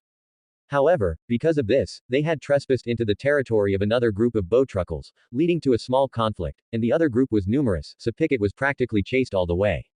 Pickett puffed out its cheeks, tired from gesturing, and stopped to rest for a while. So, you brought your companions out through your wit and courage. Joel repeated its meaning. Pickett raised the leaves on its head high, acknowledging it. Of course, there's no doubt about it. Joel blinked. You did very well. It leapt onto his shoulder, extended a slender branch, and pointed forcefully into the depths of the Forbidden Forest. Don't rush. Joel gently soothed it, then touched the ground with his palm. The next instant, several wisps of gentle natural magic awakened from deep within the soil, quietly spreading beneath the Bowtruckles' feet. Before long, their drooping leaves slowly unfurled, their spirits somewhat recovered, they only needed a good rest to fully recuperate. Pickett hadn't been greatly affected, and after being brushed by the natural magic, it quickly regained its vigor. Joel pondered for a moment and decided to only bring Pickett along. After instructing the other few, he rose and walked towards the edge of the Forbidden Forest. A thin mist quietly permeated the shadows of the trees, and the humid air wafted over. The little fellow stood on his shoulder, its leaves slightly raised, the whole being tree. Exuding an air of, about to finally get its due. Joel pulled up the hood of his cloak, slowed his pace, and scanned his surroundings. He considered himself quite familiar with the area, but under Pickett's guidance, he didn't know how many turns they had taken before arriving at an unfamiliar terrain. Here, there were no longer tall, straight oak trees, instead, there were large patches of low-lying hazelnut trees. The tree trunks were closer together, and the branches and leaves layered upon each other. The ground underfoot was uneven, with moss-covered boulders scattered here and there, making the entire woodland appear even more secluded. Just then, Pickett tugged at his ear, signaling him to look at a branch to his upper right. Joel looked in that direction, only to see a yellow-green leaf gently swaying, as if something had brushed past it. He narrowed his eyes and casually drew his wand. Sure enough. Perched on a thick branch was an even smaller brownish-yellow twig. If not for its tiny eyes blinking, he would never have taken it for a living creature. The twig stared silently at Joel, or more precisely, at the little fellow on his shoulder, who was currently gurgling and sticking out its tongue. Pickett was extremely smug at this moment, almost using all its strength to mock. With Joel backing it up, it was here for revenge today. That bowtruckle was much more delicate than Pickett, with slender branches and heart-shaped yellow-green leaves on its head, blending perfectly with the brown branch it stood on, perfectly hidden in the environment. No matter how much Pickett chattered, it remained steadily perched high above, unmoving. Joel curiously observed for a moment, a question flashing in his mind: do bowtruckles have genders? Just then, Pickett seemed to feel that merely talking wasn't satisfying enough, and it leapt onto a treetop, rushing towards its kin with extreme speed. Joel froze, preparing to wave his wand, then paused and lowered his hand. Pickett quickly climbed higher, reaching a higher branch, gathering its momentum, and then forcefully leapt downwards. The other bowtruckle gently raised its head, its yellow-green leaves swayed, but it remained motionless. Just as Pickett was falling, it extended a slender branch, skillfully bending it into a small bow. As the tension released, the branch instantly sprang open, catching the charging Pickett perfectly. Pickett shrieked, was flung away, and only stopped after hitting another tree. So cool, so smart. Seeing this maneuver, Joel's eyes lit up, but he still felt a moment of indignation for Pickett. Before Pickett could regain its footing, more bowtruckles suddenly emerged from the surrounding treetops. It shrank its head in fright and quickly jumped to the ground. Joel looked up and counted. There were a total of 15 bowtruckles of various colors on the entire treetop, all seemingly led by the little fellow that had just acted. They were now staring unblinkingly at the young wizard below, as if they might rush down at any moment. Joel didn't have any woodlice or fairy eggs on him to appease this group of bowtruckles. However, he had a better bargaining chip. Hey! He put away his wand and actively used animal conversation, saying loudly, "You should be able to feel it, my sincerity, completely without malice." The yellow-green bowtruckle was visibly startled, its small eyes glinting with a strange light. Smart indeed. Joel secretly nodded. Thanks to their wild resonance talent, they hadn't immediately become hostile, allowing for friendly communication, though he wasn't sure about their level of goodwill. I know, you are all guardians of this forest, and you have an understanding among yourselves. I am not here to disturb you. Joel's voice gradually softened, imbued with the unique affinity of a druid. I think, if we cooperate, you can have more opportunities, and I will plant more trees here, which will undoubtedly bring you a better living environment. He paused for a moment, carefully sensing the bowtruckle's response. The wind blew through the treetops, and the leaves rustled. The yellow-green bowtruckle slightly raised its branches, and the other little fellows also swayed, communicating with each other. A smile played on Joel's lips as he said, "So, will you join me? Become my companions, instead of fighting alone in the vast, boundless forest." He waited for a moment. The little fellows on the treetops all quieted down, and the leading bowtruckle still remained motionless. All right, it seems you're all waiting for my sincerity. Joel pulled a heart of the forest from his pocket and gently tossed it upwards. The golden seed slowly spun in the air, glittering brightly in the sunlight, and natural magic wafted with the wind, attracting the gaze of all the bowtruckles. A yellow-green flash instantly darted through the air, the little fellow embraced the heart of the forest, and the next moment, a crisp crunching sound echoed through the silent forest. After eating, the little fellow decisively jumped down and walked in front of Joel. The other bowtruckles also jumped down one after another. Joel was already experienced with this situation, so he also crouched down and actively extended his finger. 15 slender branches touched him. 15 bowtruckles have become your animal companions. Wild affinity has slightly increased. You have gained the recognition of the Book of the Wild. Learned new spell, tracking spell. The number increased, but the affinity decreased instead. Joel frowned, then looked at the tracking spell entry. As its name suggested, it was a spell that could track a target's footprints for a short period. It would have been much easier if I had come earlier. He muttered softly. Suddenly, he remembered his main objective for coming here and turned his gaze to the bowtruckle still standing before him. After meeting the gaze of the yellow-green little fellow, Joel carefully described the characteristics of a murtlap. The little fellow pointed to a large boulder, and then the other bowtruckles quickly ran over. A few seconds later, they cooperatively dragged out a huge pink rat. Now, Joel was lost. He stood at a fork in the forest path, trying to recall the way he had come. The paths in the forest were naturally formed, mostly separated by similarly spaced towering trees, and the trunks were almost identical in thickness, appearing monotonous. The surrounding terrain was also repetitive, making it difficult to find his way back from these features. As for why he was lost, Pickett was sitting on Joel's left shoulder, its back to him, arms crossed, puffed up like a balloon. Ever since Joel gave the heart of the forest to its enemy, the yellow-green bowtruckle, Pickett had maintained this, never speak to me again, posture. Joel tried to appease it a few times, but the little fellow still acted as if it would never face him. Now, without Pickett's guidance, he really had forgotten the winding route they had taken. He sighed softly, and could only extend a finger, pointing at the forks in the road before him one by one. 1, 2, 3, 4, 5, I'll go wherever it points. The yellow-green bowtruckle on his right shoulder gently pointed in a direction. Oh tilde thank you. Joel Hermes first glanced at Pickett, who was still sulking on his shoulder, then turned his head to look at the quiet, yellow-green bowtruckle on his right shoulder. He thought for a moment and whispered, then, I'll call you Ella, all right. Ella raised its heart-shaped leaf, accepting the name. Joel Hermes nodded contentedly. Although slightly subjective, he felt the name, Ella, perfectly matched its quiet and handsome demeanor. Ahead, a beam of bright light pierced through the shadows of the woods, gradually expanding his view. Joel Hermes stepped out of the forbidden forest shade and raised his hand to block the dazzling morning light. He carried the heavy black cloth bag all the way back to the planting area and dropped it on the ground. Inside the bag was the corpse of the murtlap. Joel Hermes had originally intended to find the murtlap, try to talk to it, and make a sustainable trade. But at the time, this unlucky rat had broken into Ella's hazel woodland and was mistaken by the others as a threat driven away by one of their own Pickett. What happened next was likely that it was mercilessly poked in the eyes and silenced forever. Pickett leapt down from his shoulder, jumping onto a nearby sapling without looking back, still looking gloomy. Joel Hermes couldn't help but laugh at the sight. In the planting area, the other bowtruckles poked their heads out. Noticing the extra murtlap corpse on the ground, they gathered around curiously. One of them suddenly noticed Ella's presence, letting out a sharp squeak and pointing a slender branch in her direction. Soon, all the bowtruckles' attention was drawn over. Ella stood quietly on Joel Hermes's right shoulder, looking down at them without blinking. As the leader of the other faction of bowtruckles, her presence was in no way inferior. This is your new companion, Ella. Joel Hermes introduced. He cradled Ella in his palm and slowly offered her to the little fellows. They retreated repeatedly, freezing in place for a while before cautiously approaching again. Ella stood in his palm and raised its heart-shaped leaf. The other bowtruckles also shook the leaves on their heads in response. Their mutual wariness dissipated faster than Joel Hermes had anticipated. This was a pleasant surprise. Bringing Ella out of the forbidden forest was intended to let the two groups of little fellows get acquainted first, lest they fight again the next time they met. Not far away, the tender leaves of the sapling trembled gently. Pickett secretly turned its head to sneak a glance at Joel Hermes's palm, but as soon as their eyes met, it immediately turned its back again. Joel Hermes curved his lips, leaned closer, and tilted his head to look at the front of the little fellow, unable to resist asking, were you really crying? The little fellow snorted, wiggled its backside, and maintained its turned-away posture. Joel Hermes feigned a long sigh, shook the golden seed in his hand, and slowly tucked it back into his pocket. Never mind then. If you don't want it, I won't force you.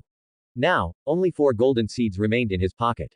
He had a vague premonition, since bowtruckles were attracted by the natural magic contained within them, other creatures in the forbidden forest would probably like them too.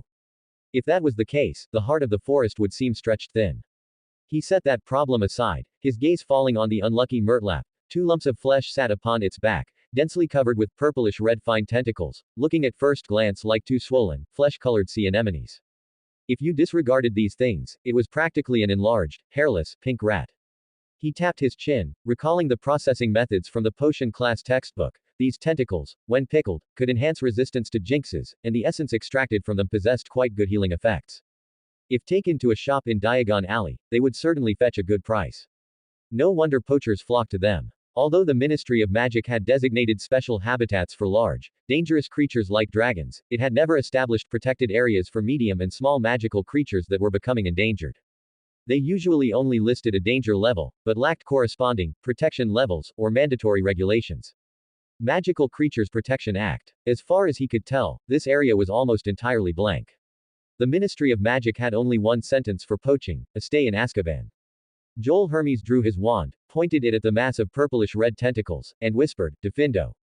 An invisible blade burst from the tip of his wand, slicing the entire tumor on the rat's back open with a swish. He was silent for a few seconds. The severing charm from the first-year textbook was unusually difficult to control. He had only intended to cut off the tentacles, not lop off the entire chunk. Just then, Ella seemed to understand his intention. It gracefully leapt down from his shoulder, walked up to the severed tumor, raised its slender branch, and lightly sliced the air. Snap, snap, snap. Several tentacles dropped off consecutively, the cuts smooth and clean. Joel Hermes's eyes lit up. A bowtruckle's branch could be this sharp. The midday sun shone down, making the sapling almost glow white, and a faint smell of blood permeated the air. After several swift, precise hand chops from Ella, the unlucky Murtlap soon became just an unlucky rat. Joel Hermes walked to the edge of the forbidden forest, dug a shallow pit in the soft dirt, and buried the remaining rat. He stood up, brushed the dirt from the hem of his cloak, and retied the bag of tentacles. He let Ella crawl inside his cloak, then turned and walked toward the castle. He deliberately slowed his pace, and only when he heard a sulky, "Dululu" sound from the little fellow behind him did he speed up, satisfied. Joel Hermes had been rushing to the planting area early in the morning and hadn't eaten breakfast, and now his stomach was protesting. It's almost lunchtime. Hermione should have gone to the Great Hall too. Thus, he changed direction and headed for the Great Hall. The wide corridor was supported by stone columns, flanked by small courtyards. The ground was covered with fallen leaves, and the treetops were already displaying varying shades of autumn color. With a quick glance, students in the courtyards were quietly flipping through books, some were strolling leisurely, and others were wiggling under a long bench, butt sticking up. Neville. Joel Hermes stopped and tilted his head to look closely. That round figure, it was indeed him. Hey, what are you looking for? Ah. Neville recoiled abruptly, hitting the back of his head on the stone bench underneath, clearly startled by the sudden voice. Oh, I'm sorry, Joel Hermes said with a smile, I startled you. Neville crawled out, scratching his messy hair, with several leaves still clinging to his robes. He forced a somewhat deflated smile. It's okay, Joel Hermes, I'm always this clumsy. Joel Hermes stared at the two long streaks on his round face and asked with a frown, what's wrong? Did someone bully you? No, Trevor is missing, he whispered. Joel Hermes scratched his head, recalling the little fellow on the train who always whined when hungry. Did you forget to feed him again? He always runs off when he's hungry. Neville hastily shook his head, his eyebrows practically twisted together. Not this time. His voice was small and aggrieved. Joel Hermes raised an eyebrow, as if suddenly realizing something. He grabbed Neville's wrist. Take me to the place where you lost him. Maybe, I can help you find him. It would be a good chance to test the effect of a new spell. Neville led him to the marble staircase, heading up until they stopped in front of an ancient statue. It disappeared, right around here. Neville pointed to a long bench beside the statue. I fell asleep, here. Trevor, he must have run away then. As he spoke, his voice caught, clearly blaming himself desperately. Are you sure? Joel Hermes asked softly. Neville nodded hard. This was a wide hall where several corridors and staircases converged. Joel Hermes scanned the area, there weren't many places where Trevor could hide. He slowly closed his eyes, and when he opened them again, several faintly glowing footprints appeared on the smooth floor, crisscrossing and extending away. His vision focused beneath the bench, and a strange light flashed in his eyes. There were no footprints resembling those of a toad here. There were only two sets of shoe prints. The smaller set belonged to Neville beside him, and the other set came from a distance, stopped by the bench, and then turned toward the right corridor. Neville, Joel Hermes sighed, Trevor doesn't look like he ran away by himself. He paused, it looks more like he was taken by someone. The color drained completely from Neville's face. Who is it? His voice started trembling. But, Trevor, it's nothing special, why? Joel patted his shoulder and comforted him softly. This isn't your fault. Don't worry, we'll go find Trevor right now. Neville nodded, his eyes red-rimmed. Joel stared at the trail of footprints. The faint light in his vision gradually solidified, while the messy footprints around them slowly faded. He followed the light trail and arrived at a wide corridor. On both sides were rows of silver gleaming suits of armor, their smooth surfaces reflecting the two boys' slightly hurried steps. They hadn't walked far when the faint light on the ground changed from one or two pairs of footprints to 3 or 4 people walking together. The spots of light flickered, guiding the two through a short passage. Before long, they reached the intersecting corridor leading to the Great Hall, one of the busiest passageways in Hogwarts. Neville nervously looked around, suddenly realizing he was back where they started. Trevor, will he really be here? He whispered. He completely failed to understand how Joel was tracking. To him, it looked like Joel was just following his intuition. Joel didn't answer immediately. He squatted down, watching the trail of footprints extend out toward the plaza outside. Just up ahead. He stood up and gave Neville an encouraging smile. We're getting closer. The two continued along the corridor, passing through an arched doorway, their footsteps echoing on the empty stone floor. Suddenly, a familiar, sharp, and mocking laugh came from not far away. When Joel heard that tone, his mouth twitched slightly. Well, now he didn't need to look at the footprints to know who it was. This kid truly never gets tired of it. It's Malfoy. Neville stopped short. Seeing the three figures in the distance, his steps faltered, as if he wanted to retreat. Don't worry, I'll take you over. Joel's hand rested steadily on his shoulder, and he whispered, they won't dare bully you. Malfoy leaned lazily against the stone pedestal of a flower bed, his blonde hair gleaming in the sunlight. He was laughing and talking with Crabbe and Goyle. Hearing footsteps, he looked up, his eye twitching slightly. He saw Neville hide somewhat frantically behind an unfamiliar student, his hands tightly clutching the hem of his robes. Ooh, the little Gryffindor squib. Malfoy slowly stood up, an unpleasant smile playing on his lips, and said with feigned concern, did you lose something again, Longbottom? Crabbe chuckled, nudging Goyle with his elbow. Both of them looked extremely pleased. Joel stepped forward, staring into the blonde boy's eyes, and said calmly, give Trevor back to Neville. Malfoy froze for a moment, then turned his gaze to Joel, scrutinizing the unfamiliar student. Joel was a head taller than him, his expression composed, and he wore a blue eagle badge on his chest. He inexplicably felt that the figure was familiar, as if he had seen that back somewhere before, but he couldn't recall where. Oh, Malfoy drawled. Ravenclaw. So the little Gryffindor squib has backup. He leaned sideways and sneered softly at Neville, who was shrinking behind Joel. I thought you didn't even have friends. Neville's face flushed crimson. He tried to say something, but only managed to stutter a few sounds. As for that ugly toad. Malfoy rested his chin in his hand, looking thoughtful, and slowly said, I'm afraid it's probably learning to swim in the Black Lake right now. Why don't you go look? Crabbe and Goyle immediately burst into loud laughter, which echoed across the plaza, crude and grating. Neville's entire face instantly froze in shock. You put Trevor. His voice trembled, and his feet moved uncontrollably outward, ready to rush to the edge of the Black Lake at any moment. Calm down. Joel grabbed Neville's wrist. Having tracked the footprints all the way, he knew that although they had left the crowd briefly, they hadn't gone to the Black Lake, otherwise, he wouldn't have come straight here. Joel looked back at Malfoy, his voice so calm it was almost cold. That's a shame. After all, normal people can tell the difference between a prank and cruelty. Then, he fixed his gaze on the owner of the footprints, Crabbe. Joel quietly used animal conversation to call the toad's name. The next moment, the robes over Crabbe's chest suddenly bulged, as if something small inside was struggling desperately. Whoa. Crabbe looked panicked and frantically tried to cover his pocket. Joel chuckled, his tone slow and deliberate. It seems not everyone listens to your commands. Malfoy's smile instantly froze, and his expression gradually turned cold. He snapped his head around, his voice suddenly rising. Crabbe. Didn't I tell you to throw it in the lake? Crabbe shrank back from the shouting, his chubby face trembling. After a long moment, he stammered softly, I thought Trevor was cute, so I kept him. Idiot. Malfoy's voice was filled with shame and anger, his eyes practically blazing. If you want a pet, why don't you buy one yourself? You've completely disgraced me. Crabbe didn't dare talk back. He sheepishly lowered his head, cautiously reached into his robes, and pulled out the plump toad. Trevor, seeing the light again, plopped onto the ground and hopped away on its springy legs. Neville rushed forward, cupped it in his hands, and held it protectively against his chest. Malfoy's face was pale green. He glared directly at Joel, as if trying to memorize his face. A few seconds later, he scoffed coldly, violently flung his cloak aside, and strode away. Crabbe and Goyle quickly scurried after him. Neville stared blankly at their retreating figures. The three quickly passed through the corridor, just about to disappear into the crowd. Ah! 3 screams rang out almost simultaneously. They were walking quickly, but several winding vines had appeared beneath their feet without warning. All 3 were tripped almost simultaneously, stumbling and falling flat onto the ground. Cries of, ouch, echoed in the corridor, drawing a burst of laughter. Malfoy quickly scrambled to his feet, his cloak twisted askew, and ran away as if fleeing. Neville couldn't help but let out a giggle. Why did they suddenly fall down? Who knows? Joel shrugged nonchalantly. Maybe they were walking too fast and weren't watching their step. He then asked, do you hate them? I don't. Neville subconsciously shook his head, but then lowered his eyes and added softly, a little bit. Joel chuckled, a hint of encouragement in his tone. That's enough.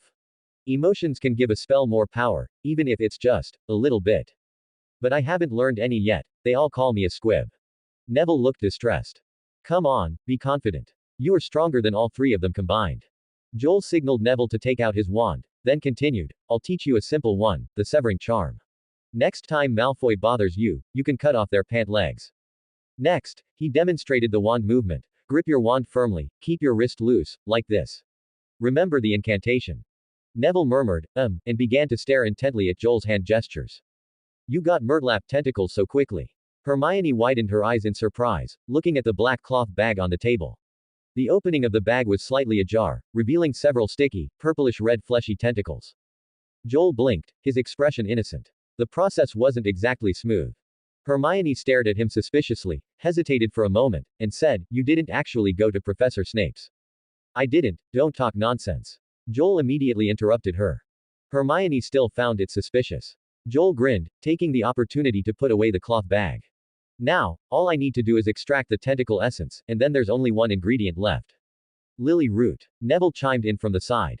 There are lots in the greenhouse. Professor Sprout even said we could take as much as we needed during the last class. Then we're all set. Joel's eyes lit up, and he lightly snapped his fingers. Wait for my good news. The weekend was drawing to a close, and students who had gone to Hogsmeade for fun gradually returned to the castle. The great hall became lively once more, and laughter filled every corner again. The doorway was crowded with students excitedly chatting, eagerly recounting the interesting events of the day, even forgetting the aroma of the delicious food. In a slightly distant corner, Malfoy was quietly conversing with a Ravenclaw student. He suddenly turned his head, his gaze falling upon Joel, who was rising from the Gryffindor table. The corner of his mouth slowly curved up, his tone contemptuous, so, he's a mudblood. The sound wasn't loud, but it was enough for the person beside him to hear. The Ravenclaw student was startled, looking somewhat uncomfortable. He gave a dry laugh but didn't dare agree. Malfoy's gaze continued to follow that retreating figure. The smile on his face gradually faded, replaced by a sullen expression. All the recent unfortunate incidents that had caused him to lose face, that Ravenclaw seemed to have been present for all of them. He could never forget the scene from that afternoon. Worse still, his father had later heard about the incident. Every line of that letter made him wish he could sink into the ground. After asking a few upper-year students, he confirmed that Kevin could not possibly cast such an advanced spell non-verbally and wandlessly. Thus, the target of his suspicion fell upon the few people who were present at the time. He stalked back to the Slytherin table. Joel didn't see Kevin and the others in the Ravenclaw direction, guessing they were playing somewhere else in the castle. He quickly ate something simple and hurried back to the common room. He placed the necessary items into the cauldron and began preparing to filter the Murtlap tentacle essence. Joel went to the planting area and set up his materials beneath a towering tree near the edge. Two heart-shaped leaves poked out from the robe covering his chest. Aila blinked her small eyes, watching Joel busy himself curiously. Before long, the cauldron, mortar, and other utensils were properly arranged, and everything was ready. He pulled the parchment from his pocket. It contained the preparation method copied from a book. Filtering the essence required one Murtlap tentacle, along with clean water and a lightly acidic maceration fluid. The first step was to neatly cut the tentacle into segments, then place them in the mortar and gently press out the juice. Joel glanced sideways at Aila. The little fellow immediately understood. It lightly leapt onto the bag of fleshy tentacles. It shook its branch-like limbs, wielding them like a skilled chef with a knife, and swung them neatly. Swish, swish, swish, each tentacle was cut into uniformly sized segments, neatly piled into a small mound. He nodded inwardly. Having such a capable assistant significantly improved efficiency. Many green leaves sprouted around the rim of the cauldron. Except for one fellow who was still sulking, the Bowtruckles curiously came over to watch. Some stood around, and others climbed onto the cauldron's edge. Once Aila finished cutting, the segments of fleshy tentacles were placed into the mortar, and Joel began the meticulous work of pressing the juice. A pleasant rustling sound echoed through the woods. A gentle breeze brushed past his focused cheek, lifting a few stray strands of hair. A moment later, he poured the extracted juice into the pot. Joel then used the water creation spell to mix in an appropriate amount of clean water. Then, a faint smoke rose from beneath, and a ball of gentle heat formed at the bottom of the pot. On the lawn in front of the castle, amidst the gently undulating green waves, three figures appeared in the distance. They kept low, moving stealthily along the path. Crabbe, are you sure you saw him head toward the Forbidden Forest? The deep voice, laced with doubt, belonged to Malfoy. Crabbe nodded vigorously, his plump cheeks trembling as he said with certainty, he seemed to be carrying a cauldron too. Sneaking into the Forbidden Forest with a cauldron. Malfoy sneered. Let's go see what trick he's up to, then go call Filch. The three lowered their bodies and quietly approached Hagrid's hut. Crabbe pointed to the left side of the hut. The blond boy tossed his robes and took the lead, walking toward it. They occasionally lifted their heads to look around, creeping along the edge of the Forbidden Forest until they could vaguely see the gates of Hogwarts in the distance, and discovered a bright clearing behind the bushes ahead. A thin wisp of smoke drifted up from the front, accompanied by a slight rustling sound.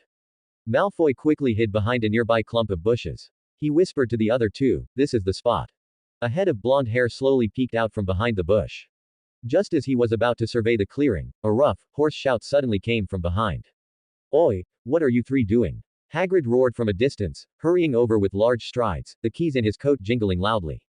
Malfoy's face darkened, and he muttered something under his breath, while Crabbe and Goyle kept their mouths tightly shut. "That's not where you should be. There are wild beasts near the edge of the Forbidden Forest." He took a deep breath, glaring at the three sneaking figures. "If Dumbledore finds out I let students run over there, I'll be finished." He sighed heavily again. "Kids, don't cause trouble, get back to the castle." "Oh, Hagrid." Malfoy stood up, his tone carrying his usual contempt. "I think you're not far from being finished yourself. Letting students near the Forbidden Forest." Hagrid froze, his eyes wide and round. "What did you say?" "Just wait and see," Malfoy shrugged. "When the school hears about this, they'll definitely make you pack your bags and leave." Hagrid narrowed his eyes suspiciously, looking down at Malfoy's smug little face. His voice deepened slightly. "What do you mean by that?" Malfoy looked triumphant, raising his hand to point at the bushes not far away, saying sarcastically, "Why don't you see for yourself? I bet there might be a student being torn apart by a beast in there."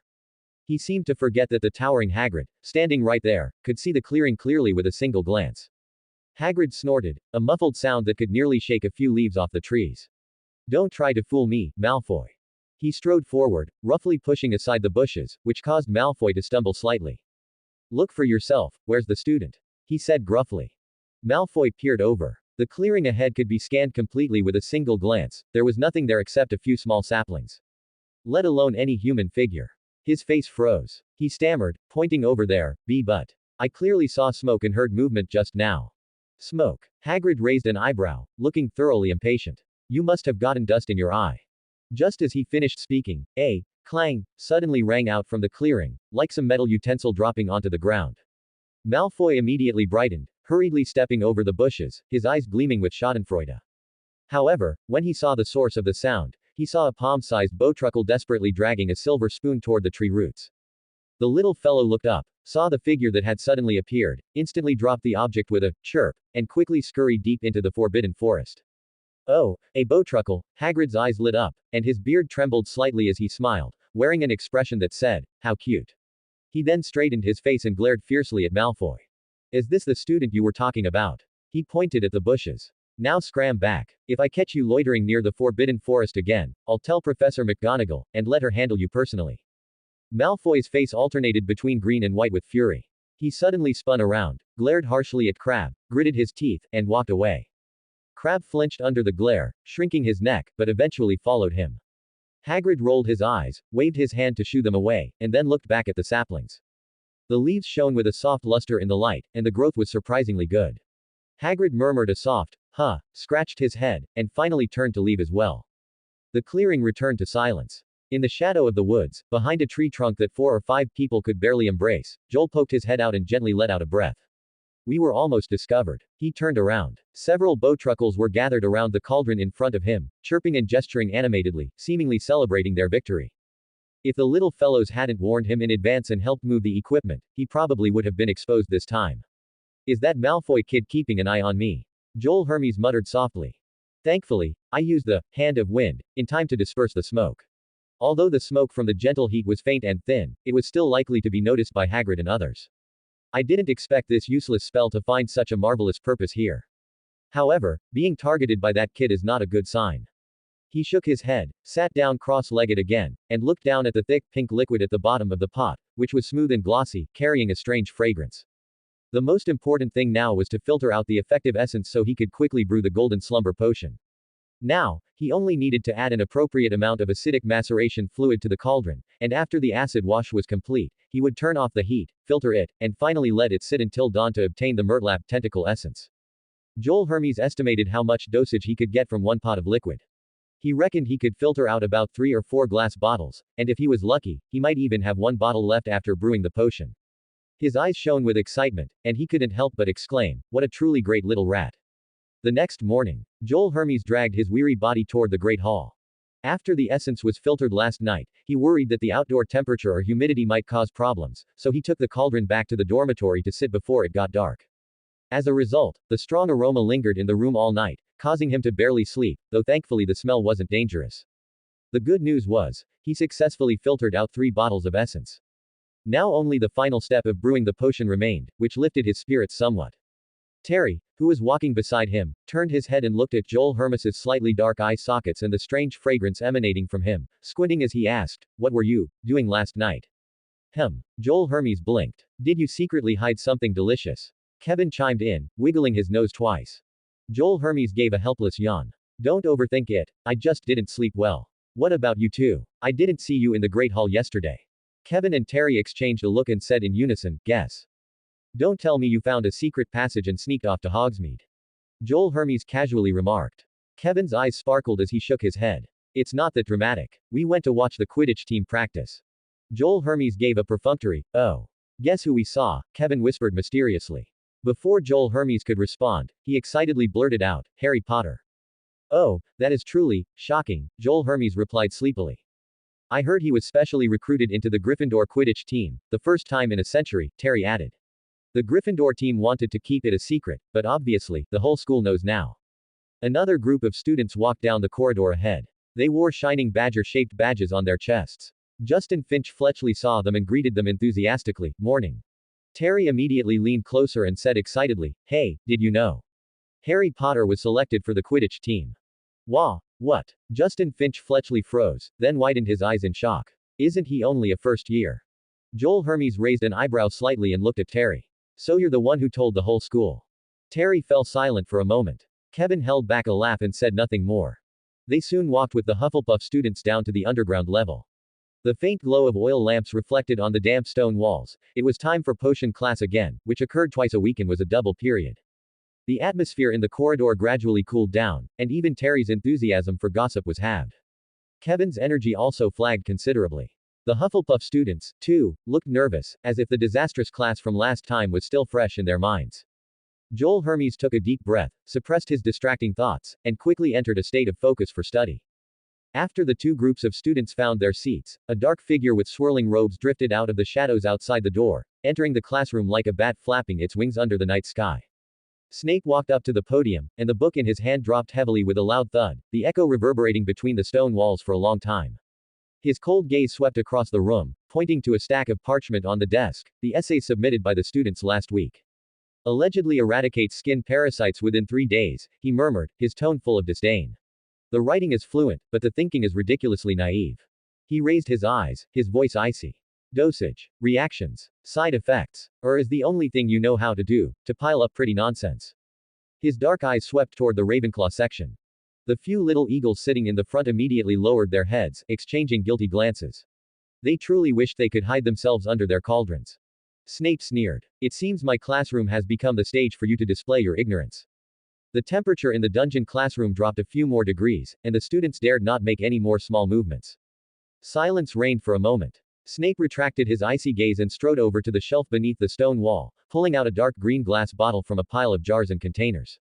He then held it up to the candlelight, and the liquid sloshing inside the glass shimmered faintly. "Calming draft," he said briefly.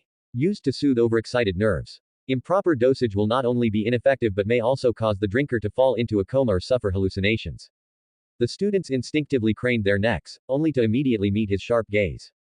It wasn't until the quill on Joel Hermes's desk began scratching that they seemed to wake up, lowering their heads to quickly jot down the professor's words. During the 2 potion classes in the morning, the professor usually spent one period explaining the characteristics and preparation of the potion, and the next period was dedicated to brewing.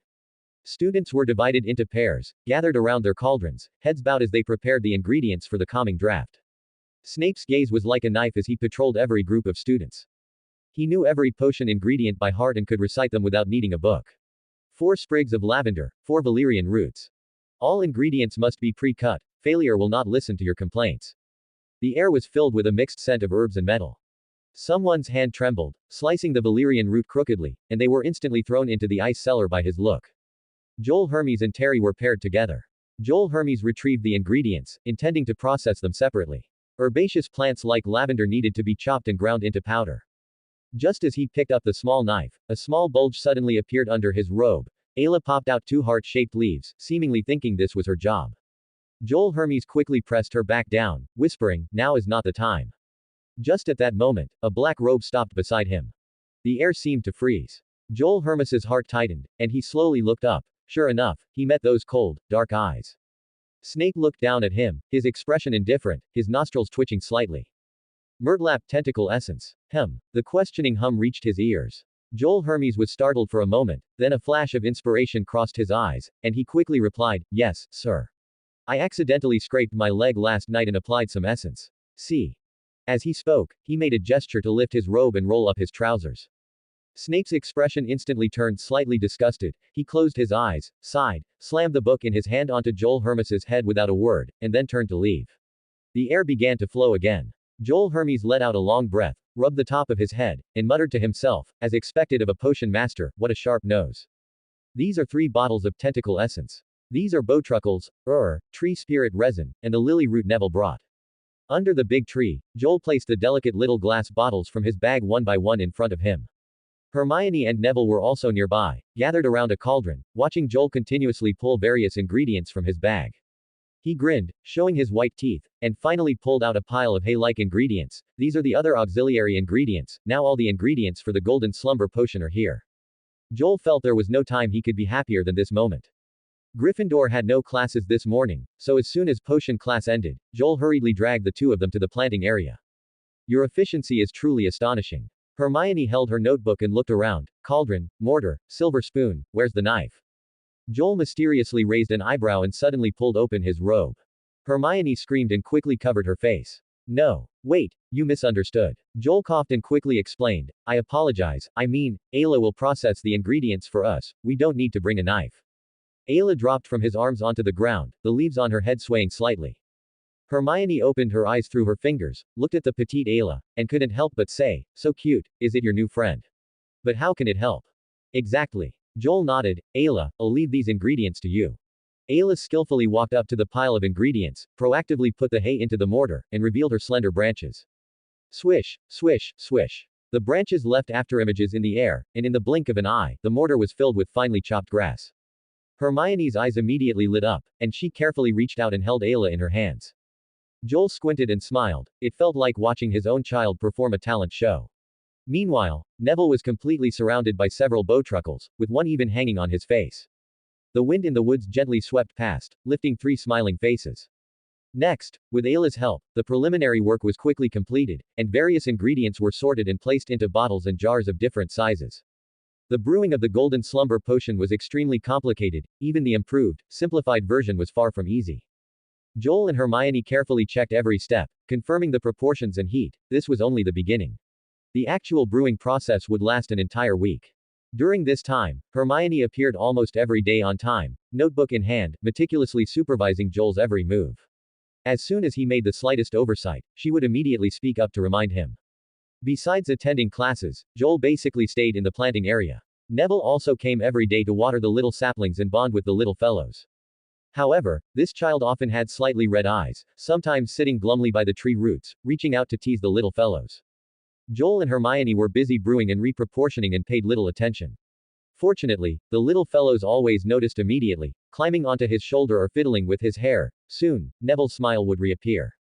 With his careful help, the last 100 acorns were also planted, and the planting area was filled with the fragrance of grass and wood, where the young sprouts grew quietly and orderly. Time quickly arrived at Friday. Hogwarts Castle quietly draped itself in a layer of orange gold, and the wind blowing from the lake carried a bone-chilling coldness. Students changed into thick robes, their ears frozen red. The melodious ringing echoed through the corridors, and the children cheered as they rushed out of the classrooms. Another exciting weekend had begun. Joel wrapped himself in the blue and bronze scarf personally knitted by Ms. Marie Jo, after he described the scenes of Hogwarts and the life in Ravenclaw House in his letters. Ms. Marie Jo finally chose to design it using Ravenclaw's primary colors. The simple scarf hung with tassels and emitted a faint lavender scent. Joel liked it very much. He also didn't forget to ask Luna to bring home some autumn leaves from the castle, along with many heartfelt wishes, hoping they were all well. "Hey, Joel," Terry shouted from behind, "aren't you going to the Great Hall to eat? I have something to do, later." After speaking, Joel quickly jogged away. Terry and Kevin behind him scratched their heads in confusion. A cold gust of wind swept across the lawn. Joel tucked his neck into his scarf and ran all the way to Hagrid's hut. Thick smoke still billowed from the hut, and the sound of a spatula flipping in a pan came from inside. Hey, Hagrid. Joel greeted him and slipped inside to escape the cold wind.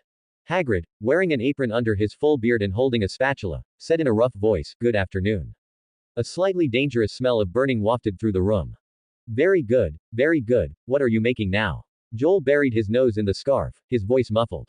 Hey, secret recipe. Hagrid grinned, wild boar pie. Have you eaten yet?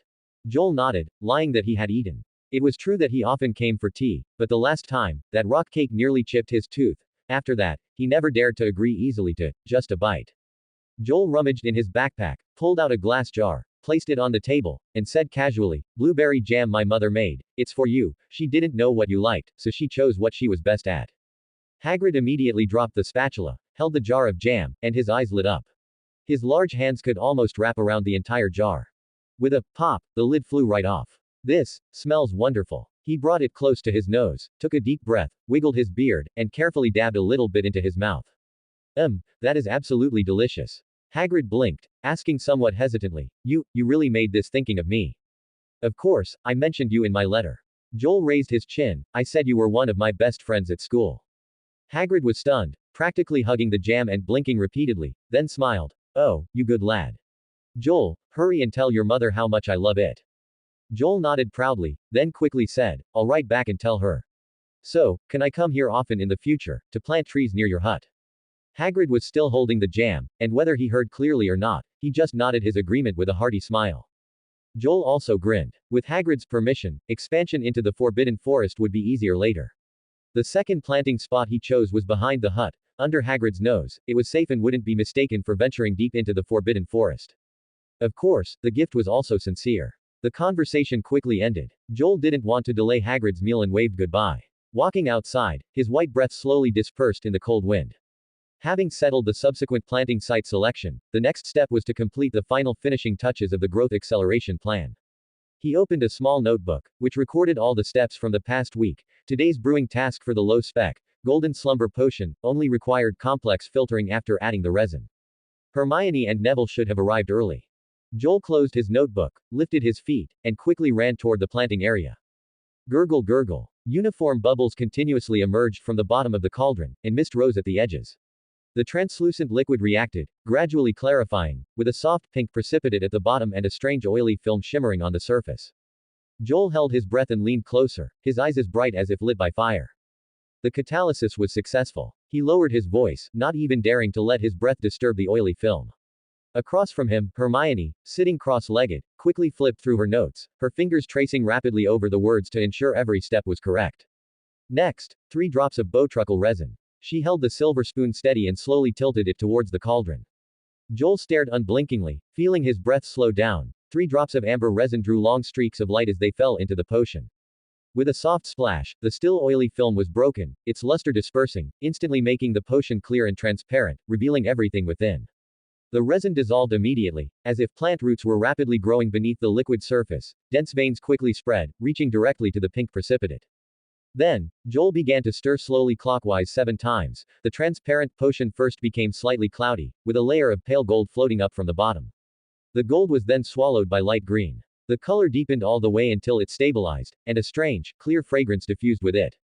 Finally, only a stable, glowing green potion remained in the pot.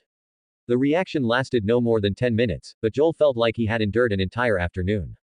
He and Hermione both exhaled. The potion's color, fluidity, and scent all perfectly matched the descriptions in the book. The golden slumber potion, it was a success.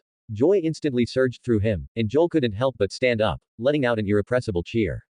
Next was the most tedious, yet essential, step, letting it sit overnight for impurities to settle and separate on their own. By tomorrow morning, the true finished product could be extracted into bottles. But at this moment, they had already won. Hermione also became delighted. It was her first time attempting such a complex potion brewing, and her notes were filled with experience, giving her confidence for other more advanced potions in the future. Neville leaned forward, curiously sniffing the scent. The bowtruckle on his head stretched its neck, seemingly intrigued. The potion emitted a peculiar aroma, like tender sprouts awakened by spring rain. Joel suppressed his cheers, cleared his throat, and sat back down. Thank you very much, Hermione, he said sincerely. Hermione lifted her chin, her nose slightly upturned. No need to thank me. I just made sure you wouldn't make a silly mistake at a critical step, she said seriously. Besides, this was indeed a wonderful brew. We both gained valuable experience, and it was well worth it. Joel nodded, then turned to pull something out of his backpack under the tree roots and handed it to Hermione. This is a thank you gift, for you, he said with a smile. Hermione was stunned for a moment, looking down at the wooden box that suddenly appeared in her palm, blinking, completely unprepared to receive a gift. You, even specifically brought a gift. Of course, Joel said. Cyril, my dad, you've met him, knew you helped me a lot, so he specifically chose this. Hermione gently pushed open the wooden box, and an ancient aura wafted out. Inside lay a quill and a bottle of ink. The pen barrel was made of dark red sandalwood, with a warm and natural grain, connected to a slightly yellowish swan feather, and the metal nib was engraved with delicate patterns. A Muggle antique quill, it's just a bit troublesome because it doesn't automatically dispense ink, Joel said with a raised eyebrow. It's not a particularly valuable item, but I hope you like it. Hermione gently closed the wooden box, her eyes sparkling. Of course I won't refuse, thank you, and thank your father. Come, Neville. Joel pulled out another gift. Neville was stunned for a few seconds, then took it. It was a soft scarf. Is this really for me? But, I didn't help much, he said softly, as if holding something precious. Of course you helped. Joel grinned, otherwise, how could I have completed the tree planting task, I mean, objective, so quickly? The scarf felt warm, and unlike Joel's, its style was simple, without patterns, only delicate hand-woven textures, also a design by Ms. Marie Jo. Neville's heart felt gently touched by something, and he said with some excitement, Joel, thank you. I will use it well. I should be thanking you. Under the setting sun, the shadows in the forest stretched long and thin, and the three figures were enveloped in soft golden light. The next morning, Joel, carrying the prepared bottles and jars, returned alone to the planting area. Before he even reached the big tree, strings of green leaves emerged around its roots, and bowtruckles poked their heads out from behind the tree. Good morning, he said with a smile. As Joel approached, the little fellow's leaves rustled in unison, chirping noisily. They had surrounded the cauldron, acting as guardian knights all night. Joel leaned down to uncover the lid, checked the situation inside the cauldron, and breathed a satisfied sigh. The green potion glowed faintly, and the golden slumber potion had completely formed. The rest of the work was simple. Just fill the prepared bottles one by one, leaving only turbid impurities at the bottom of the pot. They weren't entirely useless, though, they could be used as soil fertilizer, giving off their last bit of warmth. So, he ran to the greenhouse to find wooden buckets that could hold soil. He was busy for half an hour. When the last drop of green liquid slid down the bottleneck and the stopper was sealed, Joel finally had 5 jars of golden slumber potion, and a bucket of potion dregs.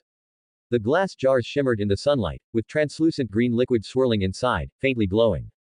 Joel quickly walked to the soil where the acorns were buried, unscrewed the stopper, and carefully watered them. As soon as the liquid touched the soil surface, it seemed to be eagerly swallowed by the deep earth.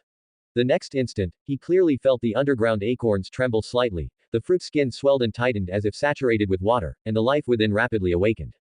A faint, crackling sound came from his ears. The acorns split open, pushed by the embryo, and the tender white radical was the first to emerge from the soil, instinctively burrowing downwards in the moist environment. Immediately after, curled tender shoots broke through the soil, eager to see the sunlight. It really works. Joel quickly watered the remaining acorns one by one with the green liquid. As the green liquid continuously permeated the soil, this small area seemed to have its time flow quietly accelerated. Visibly, the soil slightly bulged, one acorn after another cracked open, roots stretched out, tender shoots pushed through the soil crust, then stems swelled and lengthened, leaves unfolded one after another, and new branches gently trembled. It wasn't until the faint sound of the lunch bell came from the direction of the castle that Joel snapped out of his trance. All the acorns had grown 5-inch tall sprouts. The effect was astonishing. Joel put down the empty jars and wiped the sweat from his forehead. While surprised, he also felt a lingering fear. Fortunately, he had left enough space, otherwise, at this speed, the roots would have already become a tangled mess, and whether they could survive would have been a problem. It seems that, the low-end version of the potion indeed had a greatly reduced inducing childbirth effect. He closed his eyes, and his perception re-entered the soil layer. The roots were still extending, their speed gradually slowing, and the potion's effect was also slowly diminishing. In autumn at Hogwarts, thick fallen leaves, golden, ochre, brown, were everywhere outside the corridors, as if the entire campus had been covered overnight. But inside the castle, there was never a single fallen leaf. The house elves always tidied up silently and impeccably, no one would ever know it was their doing. Of course, they weren't the only ones maintaining cleanliness. Argus Filch, the caretaker, still patrolled everywhere, and once he caught some unlucky rule breaker, he would immediately declare their wand forbidden and make them clean up themselves. He never tired of this. Near the greenhouses, students often encountered the plump Professor Sprout, waving her wand, directing the fallen leaves into composting bins to provide fresh fertilizer for the plants in the garden. The autumn wind swept through the campus, and days quietly moved forward. The principal's office at the top of the tower.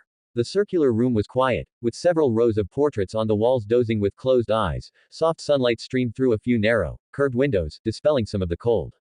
Albus Dumbledore stood by the window, holding a hot cup of tea in both hands, his gaze sweeping past the tower spire to the distant woods on campus. What charming autumn colors, he murmured to himself. Leaves fall quickly, but new life grows just as quickly. Beside the desk, Professor McGonagall sat upright, a wisp of white mist rising from her teacup. She looked up, gazing out the window, but her eyes were quickly drawn to the Quidditch pitch. Several small dark figures were rapidly darting through the air above the pitch. Oh, that child certainly has talent and works hard enough. Her brow furrowed slightly, her tone hiding an unconcealed worry. But he is still too young. Should I not have made an exception to let him join the Quidditch team? Albus Dumbledore shifted his gaze to the distant Quidditch pitch, his half-moon spectacles reflecting the light. He likes it, and he genuinely enjoys it, doesn't he? Inside the planting area, it was as vibrant as ever here, nourished by the heart of the forest and almost unaffected by the seasons. Tender green shone especially brightly amidst the withered yellow of late autumn. Those tender shoots that were originally only 5 inches tall had now grown into 24-inch saplings, their branches and leaves spread out, full of vitality. After the last watering, the saplings experienced a burst of growth, then noticeably slowed down within a day until the potion's effect completely dissipated. Therefore, Joel Hermes had been coming to water them almost every day these past few days. And now, it was the 5th day. Indeed, planting trees should have been a long and worrying process, but magic could accelerate this process. This was the charm of magic. Joel Hermes hurried along the path. Seeing the stand of saplings from afar, his pace quickened even more. After several days of observation, he was finally completely certain. The growth-inducing effect of the golden slumber potion had no side effects that would distort growth or damage the root system, which made him even more excited. Joel Hermes's steps suddenly halted. His gaze fell on the base of a tree not far away. 2 small leaves were nestled closely together, one emerald green, the other heart-shaped. Pickett was shoulder to shoulder with Aila. His eye twitched, and he put on a stern face. Ahem. Pickett immediately sprang away as if electrocuted, his hands behind his back, scratching his head in a human-like manner, pretending nothing had happened. Aila quietly stood up, her leaves drooping. Joel Hermes vaguely saw a faint blush on her small face. Joel Hermes shook his head helplessly. During this time, the 2 little fellows got along surprisingly well. Even Pickett, who used to get jealous at the slightest provocation, quickly accepted the existence of Isla's kind after being given the golden seed. And their relationship clearly wanted to go further. This was something Joel Hermes had not expected at all. Pickett actively leapt onto his shoulder, hugging his ear. Aila leapt onto the other side. Never mind, getting down to business is more important. Joel Hermes walked to the base of the tree where he had previously brewed the potion. There was a pit there, containing 5 cans of golden slumber potion, guarded in turns by the little fellows. He picked up a can full of green liquid and looked down. Only 4 empty cans remained in the pit. Only the last can is left. He had been watering for 4 consecutive days, essentially consuming 1 can per day. Let's see if they can firmly root today, he said, rolling up his sleeves, and began to carefully water each sapling one by one. The moment the green liquid touched the soil, the roots beneath the soil were reawakened, extending outwards with a steady and abundant life force in his perception. The sapling's trunk then trembled slightly, and then visibly grew taller. Compared to the sprout stage, the accelerated change was even more noticeable. Joel Hermes stood in the center of a surging green, as if he were under a time-lapse camera. Finally, his face was suddenly illuminated by a soft glow, and all the small saplings suddenly emitted a faint layer of lumos. Joel Hermes spread his hands, welcoming this moment. The light transformed into countless tiny specks of light, drifting up from between the leaves, converging towards his body, gently merging within him. Accumulated oak trees planted, 200. Congratulations on completing the beginner goal. Reward obtained. Large amount of experience points, Heart of the Forest x20. Druid class level increased to 4. Nature affinity greatly increased. You have gained the recognition of the Book of Nature. Talent, Nature affinity, has been enhanced. Learned spell, Healing spell, Nature. Magic +2, Strength +2. A suppressed cheer immediately rang out in the forest. Joel Hermes pushed down his excitement, his gaze falling on the panel. Main quest updated. Please plant oak trees in the Forbidden Forest and surrounding areas, ensuring survival rate. Intermediate goal, 300 trees. 300. He glanced at the pile of acorns at his feet, which looked like a small mountain, and couldn't help but rub his forehead. Pickett nimbly jumped off his shoulder, waving to his companions. A dozen bowtruckles, like a team of little sappers, lined up to carry the acorns to the storage pit at the base of the tree. Joel Hermes took the opportunity to sit down and put 20 golden seeds into his bag. With the previous ones, he now had 24. He checked the newly acquired spell, healing spell, matched its name and function. For creatures, it could heal minor injuries and accelerate wound healing. For plants, it could treat withered leaves and diseases.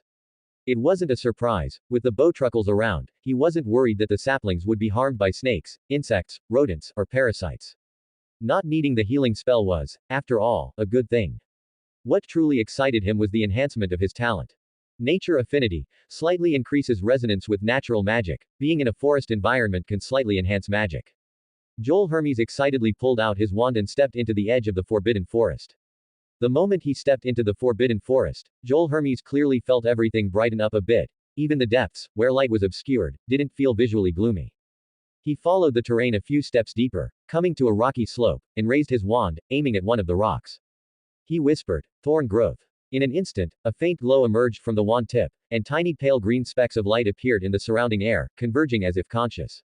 The next moment, dense vines surged from the ground, several intertwining and coiling, quickly wrapping around the rock, binding it firmly. Joel Hermes blinked. The number of thorns had increased by several, and they were much thicker. And the magic seemed not to come from himself, but from the surrounding environment. Ish. The vines dissipated, and quiet returned. He then tried the severing charm and Lumos. If Joel Hermes wished, Lumos could make him unable to open his eyes. However, doing so consumed a considerable amount of mental energy, causing a certain dizzying sensation after use. But he was still very satisfied, put away his wand, and was about to turn back. Just then, Aila on his shoulder suddenly gently touched his earlobe. At the same time, a scene appeared in Joel Hermes's mind. A pair of large feet had stepped into the edge covered by the heart of the forest.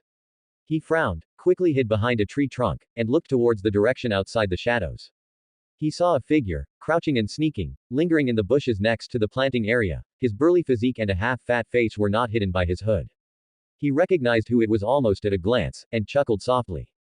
It's Crabbe again. This wasn't the first time Joel had encountered Crabbe recently. Ever since Hagrid had chased them away, Joel had vaguely sensed someone watching him in the castle over the next few days. Occasionally, on his way to the planting area, he would also feel someone following him, so he would change his path, even deliberately circling Hagrid's hut before casually emerging.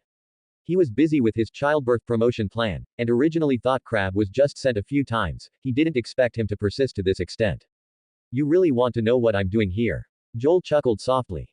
With that physique and clumsy movements, squatting beside the tall bushes, he looked as comical as a lost hippopotamus. No matter how low his hood was pulled, it couldn't hide his round face. Perhaps it was because the task had just been completed, and he was in an exceptionally light mood. Even Crabbe's sneaky appearance seemed a bit cute to him. He probably got quite a scolding the last time he was chased away. A thought to tease him arose in Joel's mind. He tilted his head and whispered a few words to Aila, who immediately climbed up the tree trunk and quickly disappeared among the branches and leaves. In the distance, Crabbe vigilantly looked left and right, paying particular attention to the direction of Hagrid's hut.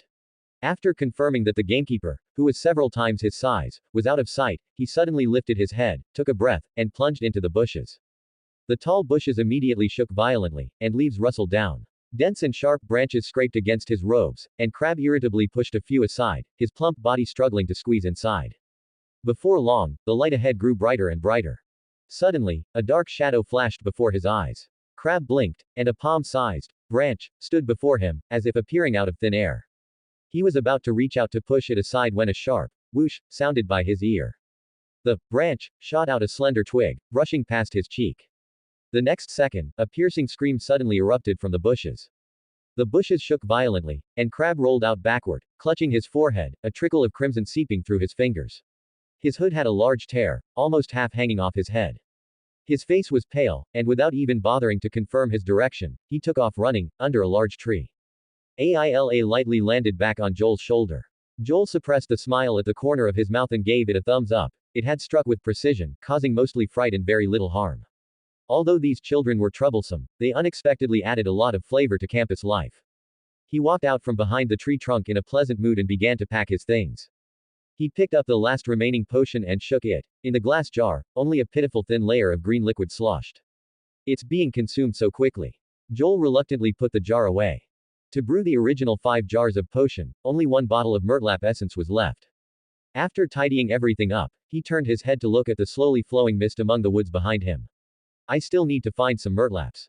Joel then looked at Aila, and after thinking for a moment, next time, he couldn't let the little fellow strike too hard. He still wanted to have a sustainable trade with the murtlaps.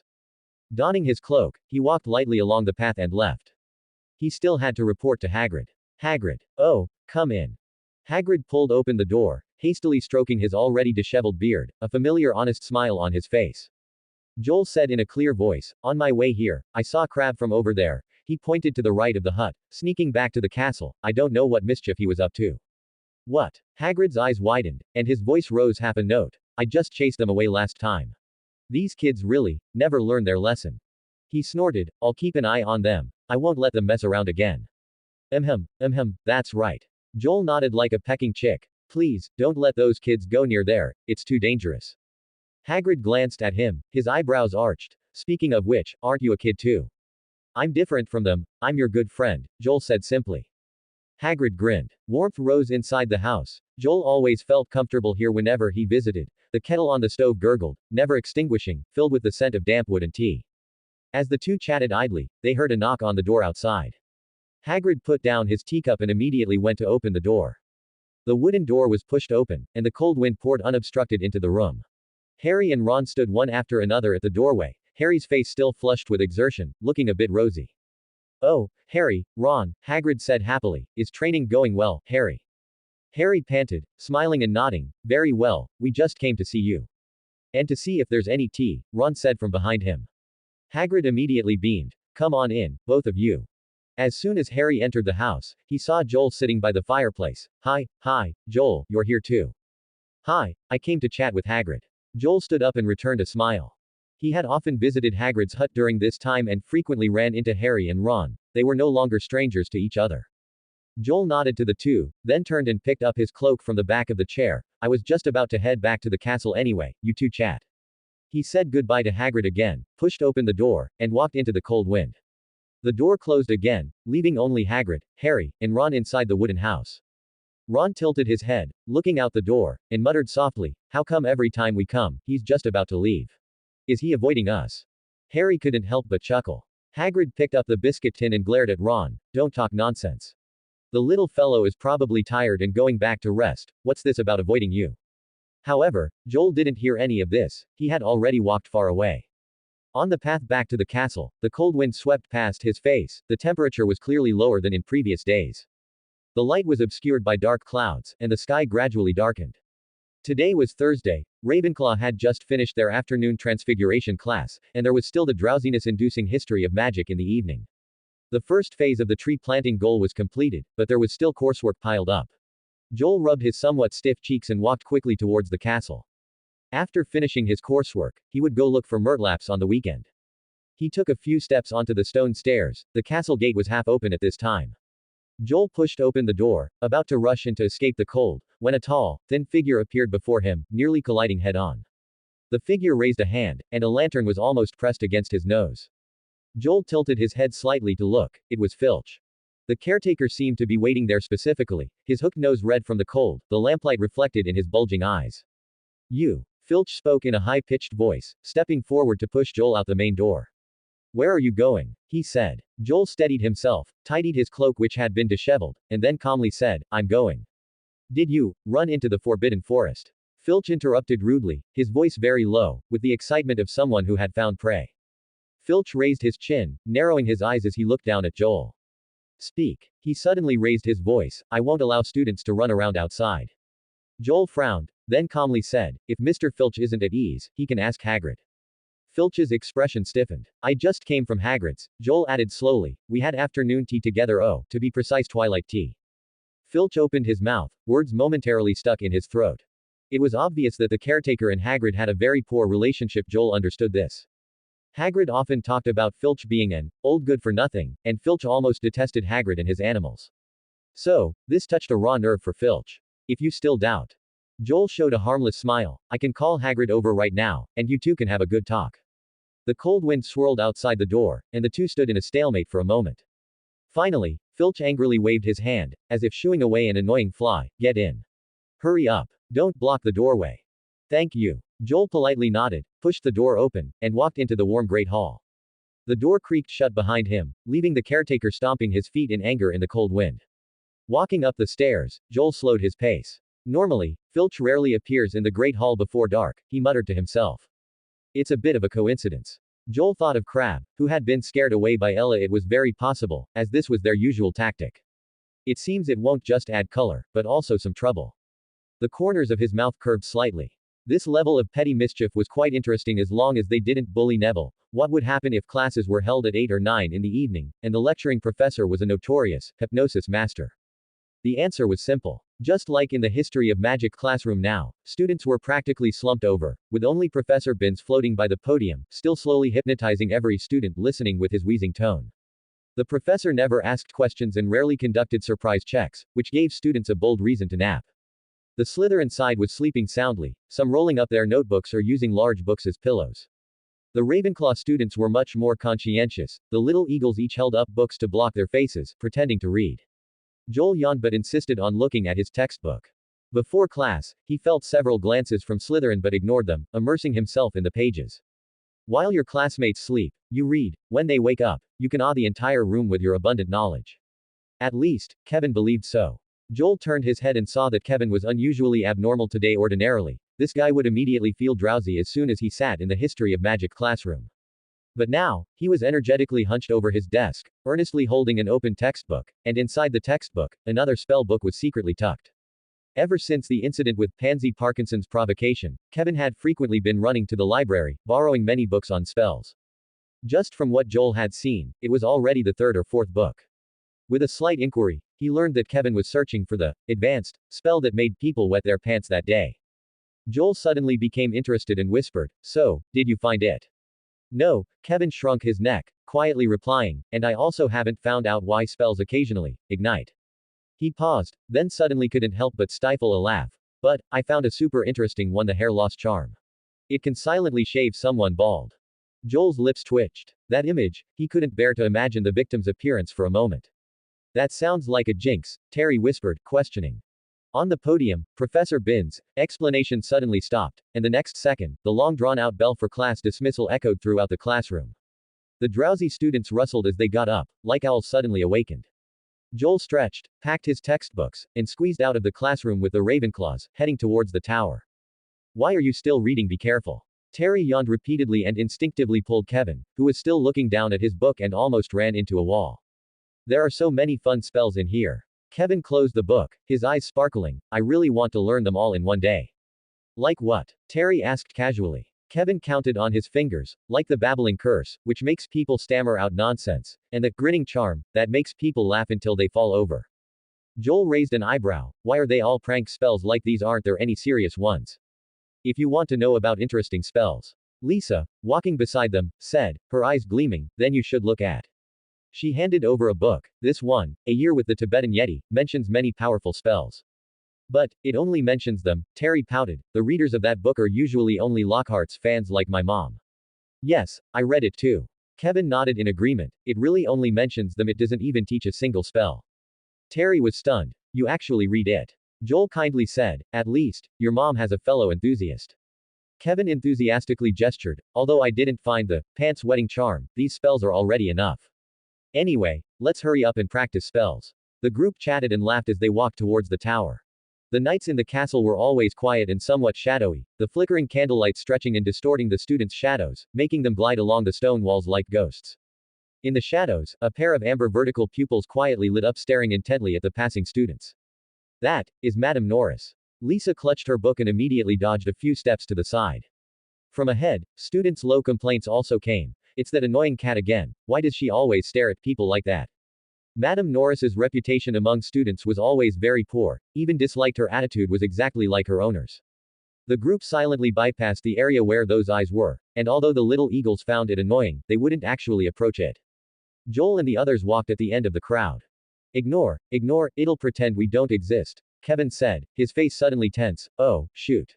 It seems to be following us. This wasn't their first encounter with Madame Norris, but usually, they only saw her from afar. Joel turned around, his gaze actively meeting those vertical pupils. It was a scrawny cat with dark gray fur, some of which was dirty, as if it never groomed itself. A strange feeling rose in his heart. This cat seemed to be watching him. After walking for a while longer, Madame Norris was still trailing behind them, as if intending to follow them all the way to the common room. It really is following us, Terry said, looking back. Joel thought for a moment, then suddenly stopped. Under the astonished gaze of Kevin and the others, he turned and walked towards the cat. Madame Norris instinctively paused, her front paws suspended in midair, her vertical pupils flashing with alertness. However, the student slowly approaching her, with the gentle aura he exuded, made her instinctively lower her guard. Joel smiled and squatted down, looking at the amber eyes with interest, and asked using animal conversation. Do you like dried fish? Madame Norris's eyes narrowed, her fur instantly bristled, and she sharply jumped back a step. Meow. The gray cat arched its back, its tail puffed into a bristly mass, its eyes constantly trembling, clearly unable to believe that the student before her could actually speak to her directly. After a second of stalemate, Madame Norris suddenly turned and darted into the shadows at the corner of the corridor, disappearing. Such a big reaction. Joel scratched his chin. You were practically the bane of that cat. Watching Madame Norris's retreating figure flee in a panic, Terry was full of disbelief. I actually wanted to chat with her. Joel shrugged, he really hadn't expected that a simple greeting would scare Madame Norris into puffing up her fur and running away. This cat was probably sent by Filch to keep an eye on him. Hagrid had also mentioned before, as long as he was moving around the castle, Madame Norris would quietly follow him. Morning arrived. Ravenclaw didn't have any classes this morning. After Joel finished washing up, he and Kevin and the others headed to the Great Hall together. The three of them looked quite relaxed. Joel planned to use today's free time to finish writing the rest of this week's essays in one go. Any further delay would start becoming worrisome. Therefore, he brought his textbooks with him to breakfast. Besides being a place for meals and banquets, the Great Hall was also an excellent spot for students to read and do homework. Just as they reached the entrance, several students suppressed their laughter and walked around them. Following their gaze, Joel spotted a figure in light blue pajamas among the crowd. Neville was shuffling inside groggily, looking as if he hadn't woken up from his dream yet. Hey, Neville. Joel stepped forward and couldn't help but ask, why did you come out wearing pajamas? Oh, hi. Neville rubbed his eyes and subconsciously looked down. Oh dear, I actually forgot. He instantly became alert and was about to turn and run back. Joel found it slightly amusing, and pulling him along, said, you're already at the door. Let's eat breakfast first, then you can go back and put on your robes.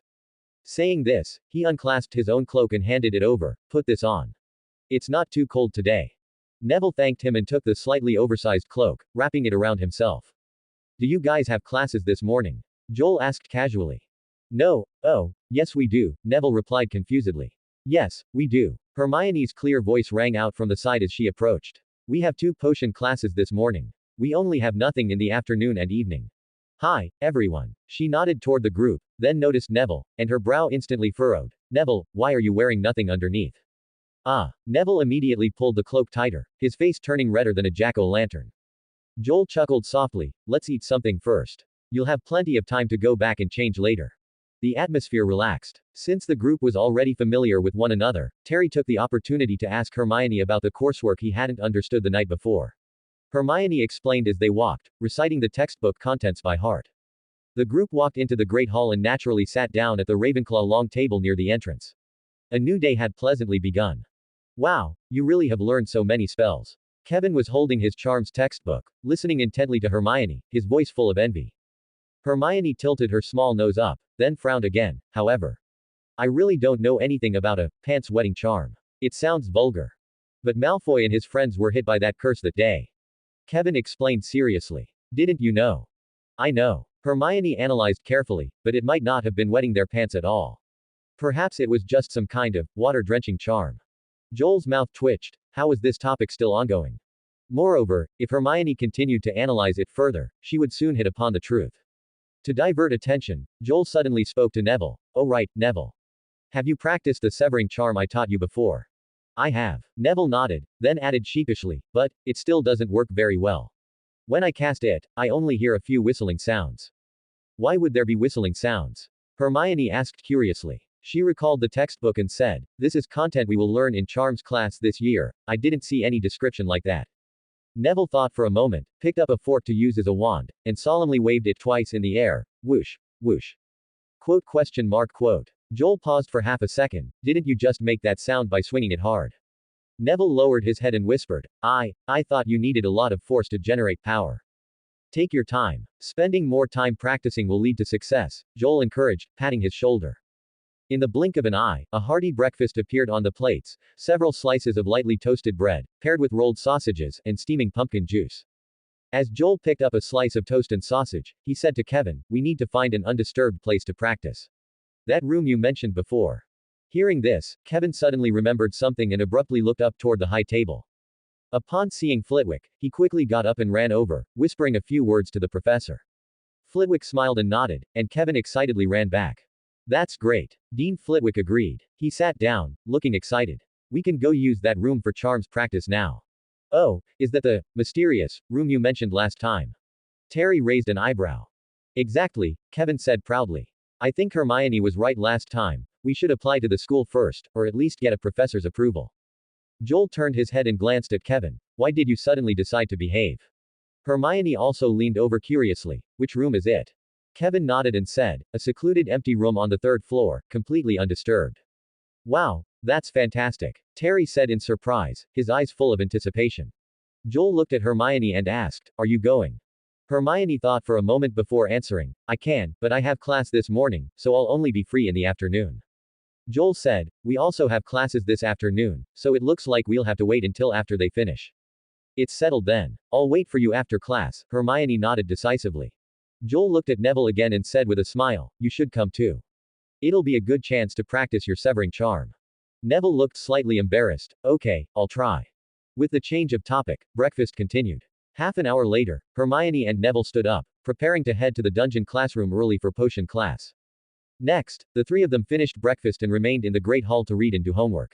The entire morning was enough time for Joel to tackle all the assignments he had accumulated over the week. Ravenclaw's 2 afternoon classes were herbology class, followed by flying class. Yes, flying class was still only once a week. Not everyone could take to the skies as effortlessly as Harry just by stepping on a broom. Most students required repeated practice to master the temperament of their brooms. More accurately, it was about ensuring they could fly safely and steadily into the sky, and land just as steadily, rather than tumbling head over heels midway or dying outright. Quite a few children first had to overcome their fear of heights before they could truly begin to learn how to fly. A small number of people, however, could never cross that hurdle and regretfully chose to give up on the sky. After flying class ended, Kevin was in an excellent mood. This time his broom didn't smoke, and it ascended smoothly into the sky. Joel was also in a cheerful mood. Although he didn't fly high, he could already control his direction easily. The feeling of fully mastering flight was truly wonderful. Terry walked beside them, holding his forehead. His flying had also improved significantly. He no longer only flew backward. At the very least, he could spin in place. Third floor of the castle. Flickering candlelight was embedded in the stone pillars on both sides of the corridor, and the soft light made this dim corridor feel less oppressive. We're almost there. Kevin led the way with light steps. Joel scanned the silent corridor. It was his first time on the third floor of the castle, and he couldn't help but ask, is this entire floor empty? It should be, Terry chimed in. Our usual classes aren't held here. The castle is so big, there are always some unused places. Hermione walked at the end, with Neville trailing behind her, looking around curiously. Yes. Terry nodded and added, I heard from my family that Hogwarts used to have many students a long time ago, at least several times more than now, and then the number gradually decreased. He paused and said, after all, it's a 1,000-year-old ancient castle, who knows how many young wizards studied here back then. There's a brief mention in Hogwarts, a history, that there were probably thousands of students back then, at least, Hermione said. As they continued walking, Joel suddenly wrinkled his nose, as if he smelled a faint hint of garlic. Oh, I remember now, Terry immediately said. The third floor also has the Defense Against the Dark Arts professor's office. That's not surprising then, Joel shrugged. They continued past several locked wooden doors, finally stopping at a corner, in front of a tall wooden door. Creak. The door hinges let out a dull groan. The wooden door felt heavy as if it had borne countless years. Kevin used a lot of strength to slowly push the door open.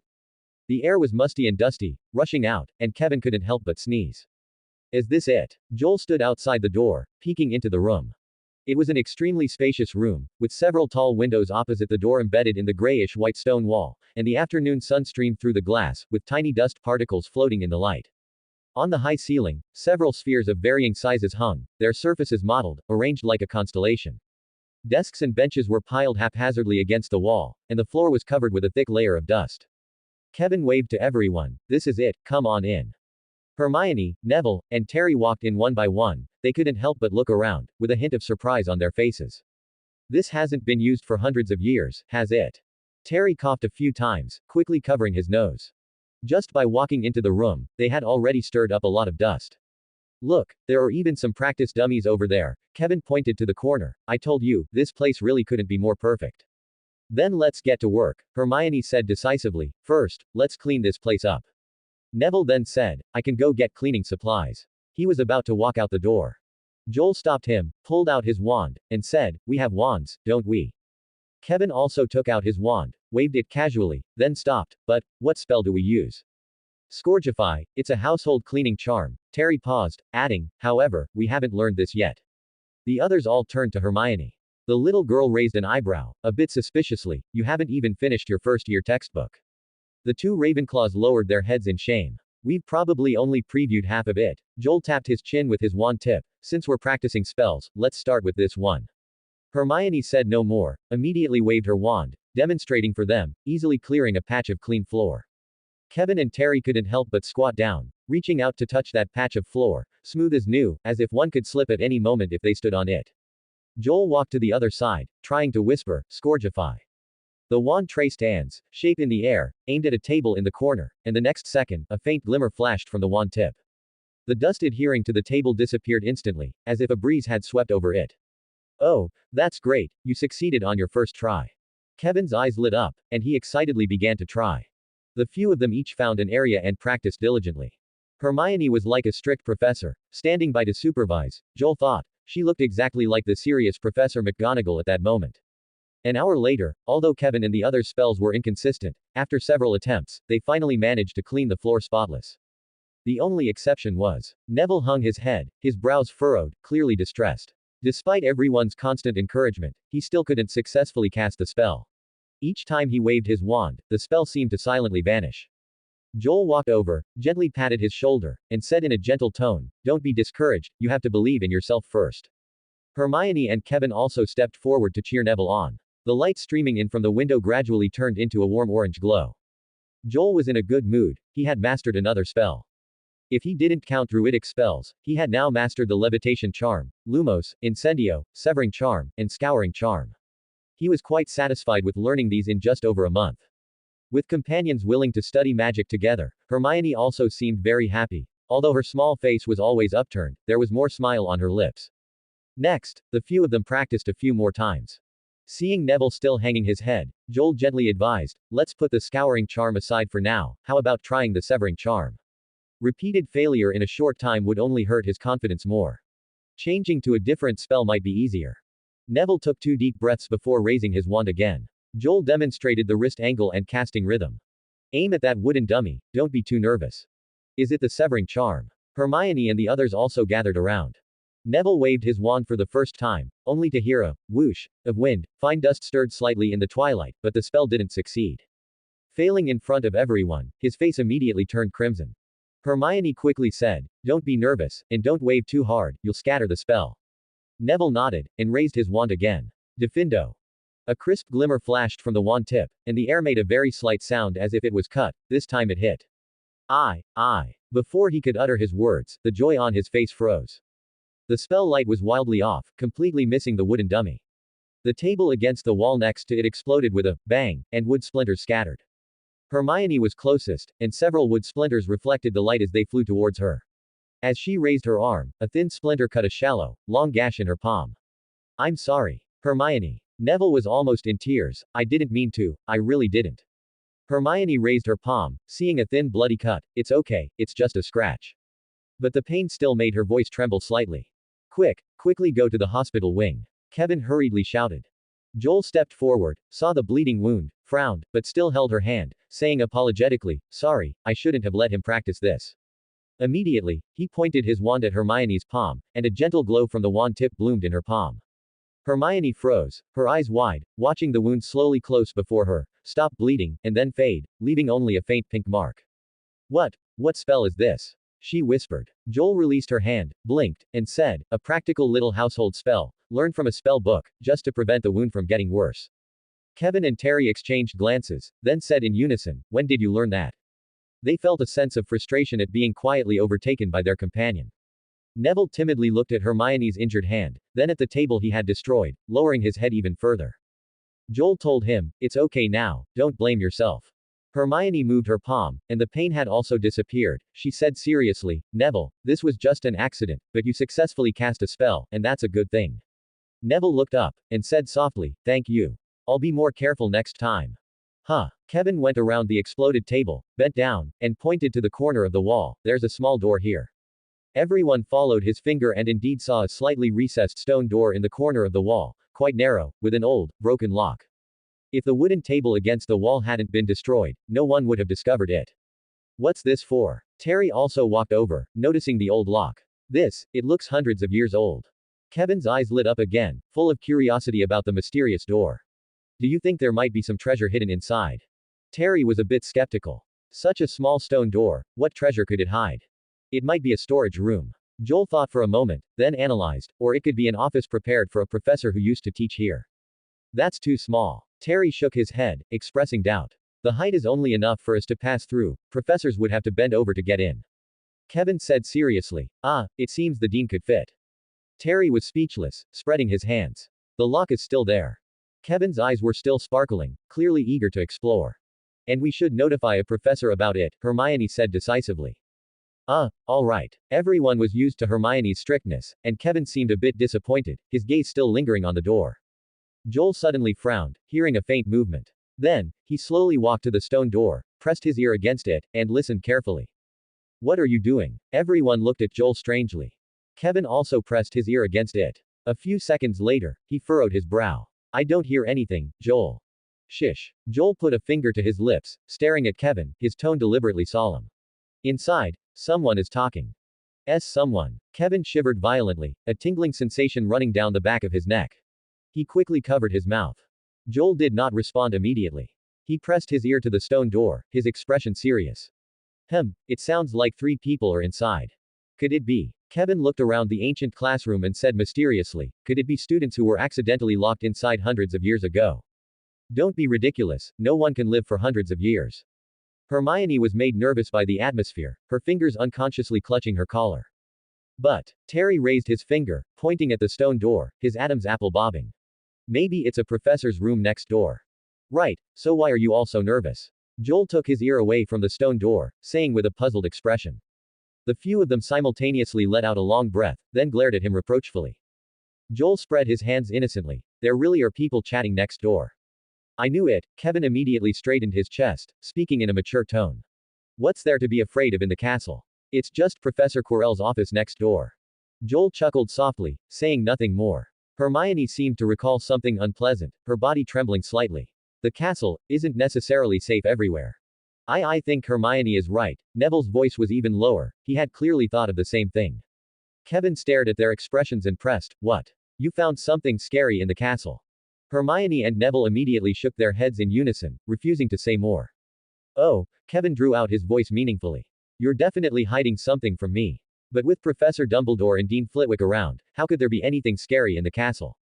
He still stuck to his opinion. The few of them walked out of the classroom while talking, heading to the Great Hall together. Before leaving, Joel looked back at the stone door, that inexplicable sense of déjà vu flashing through him again. Then he dismissed his thoughts, stepped out, and closed the wooden door.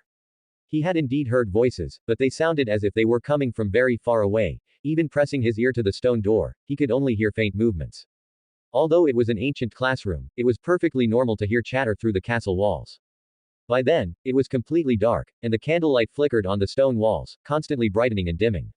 Hermione wondered if it was her imagination, but she felt the corridor had become even darker. She nervously followed the crowd, taking quick, small steps. Joel glanced at the young witch, who was somewhat shrinking her neck, and chuckled, Are you scared? Not at all. Hermione said loudly, then lifted her chin, though her lips were tightly pressed together.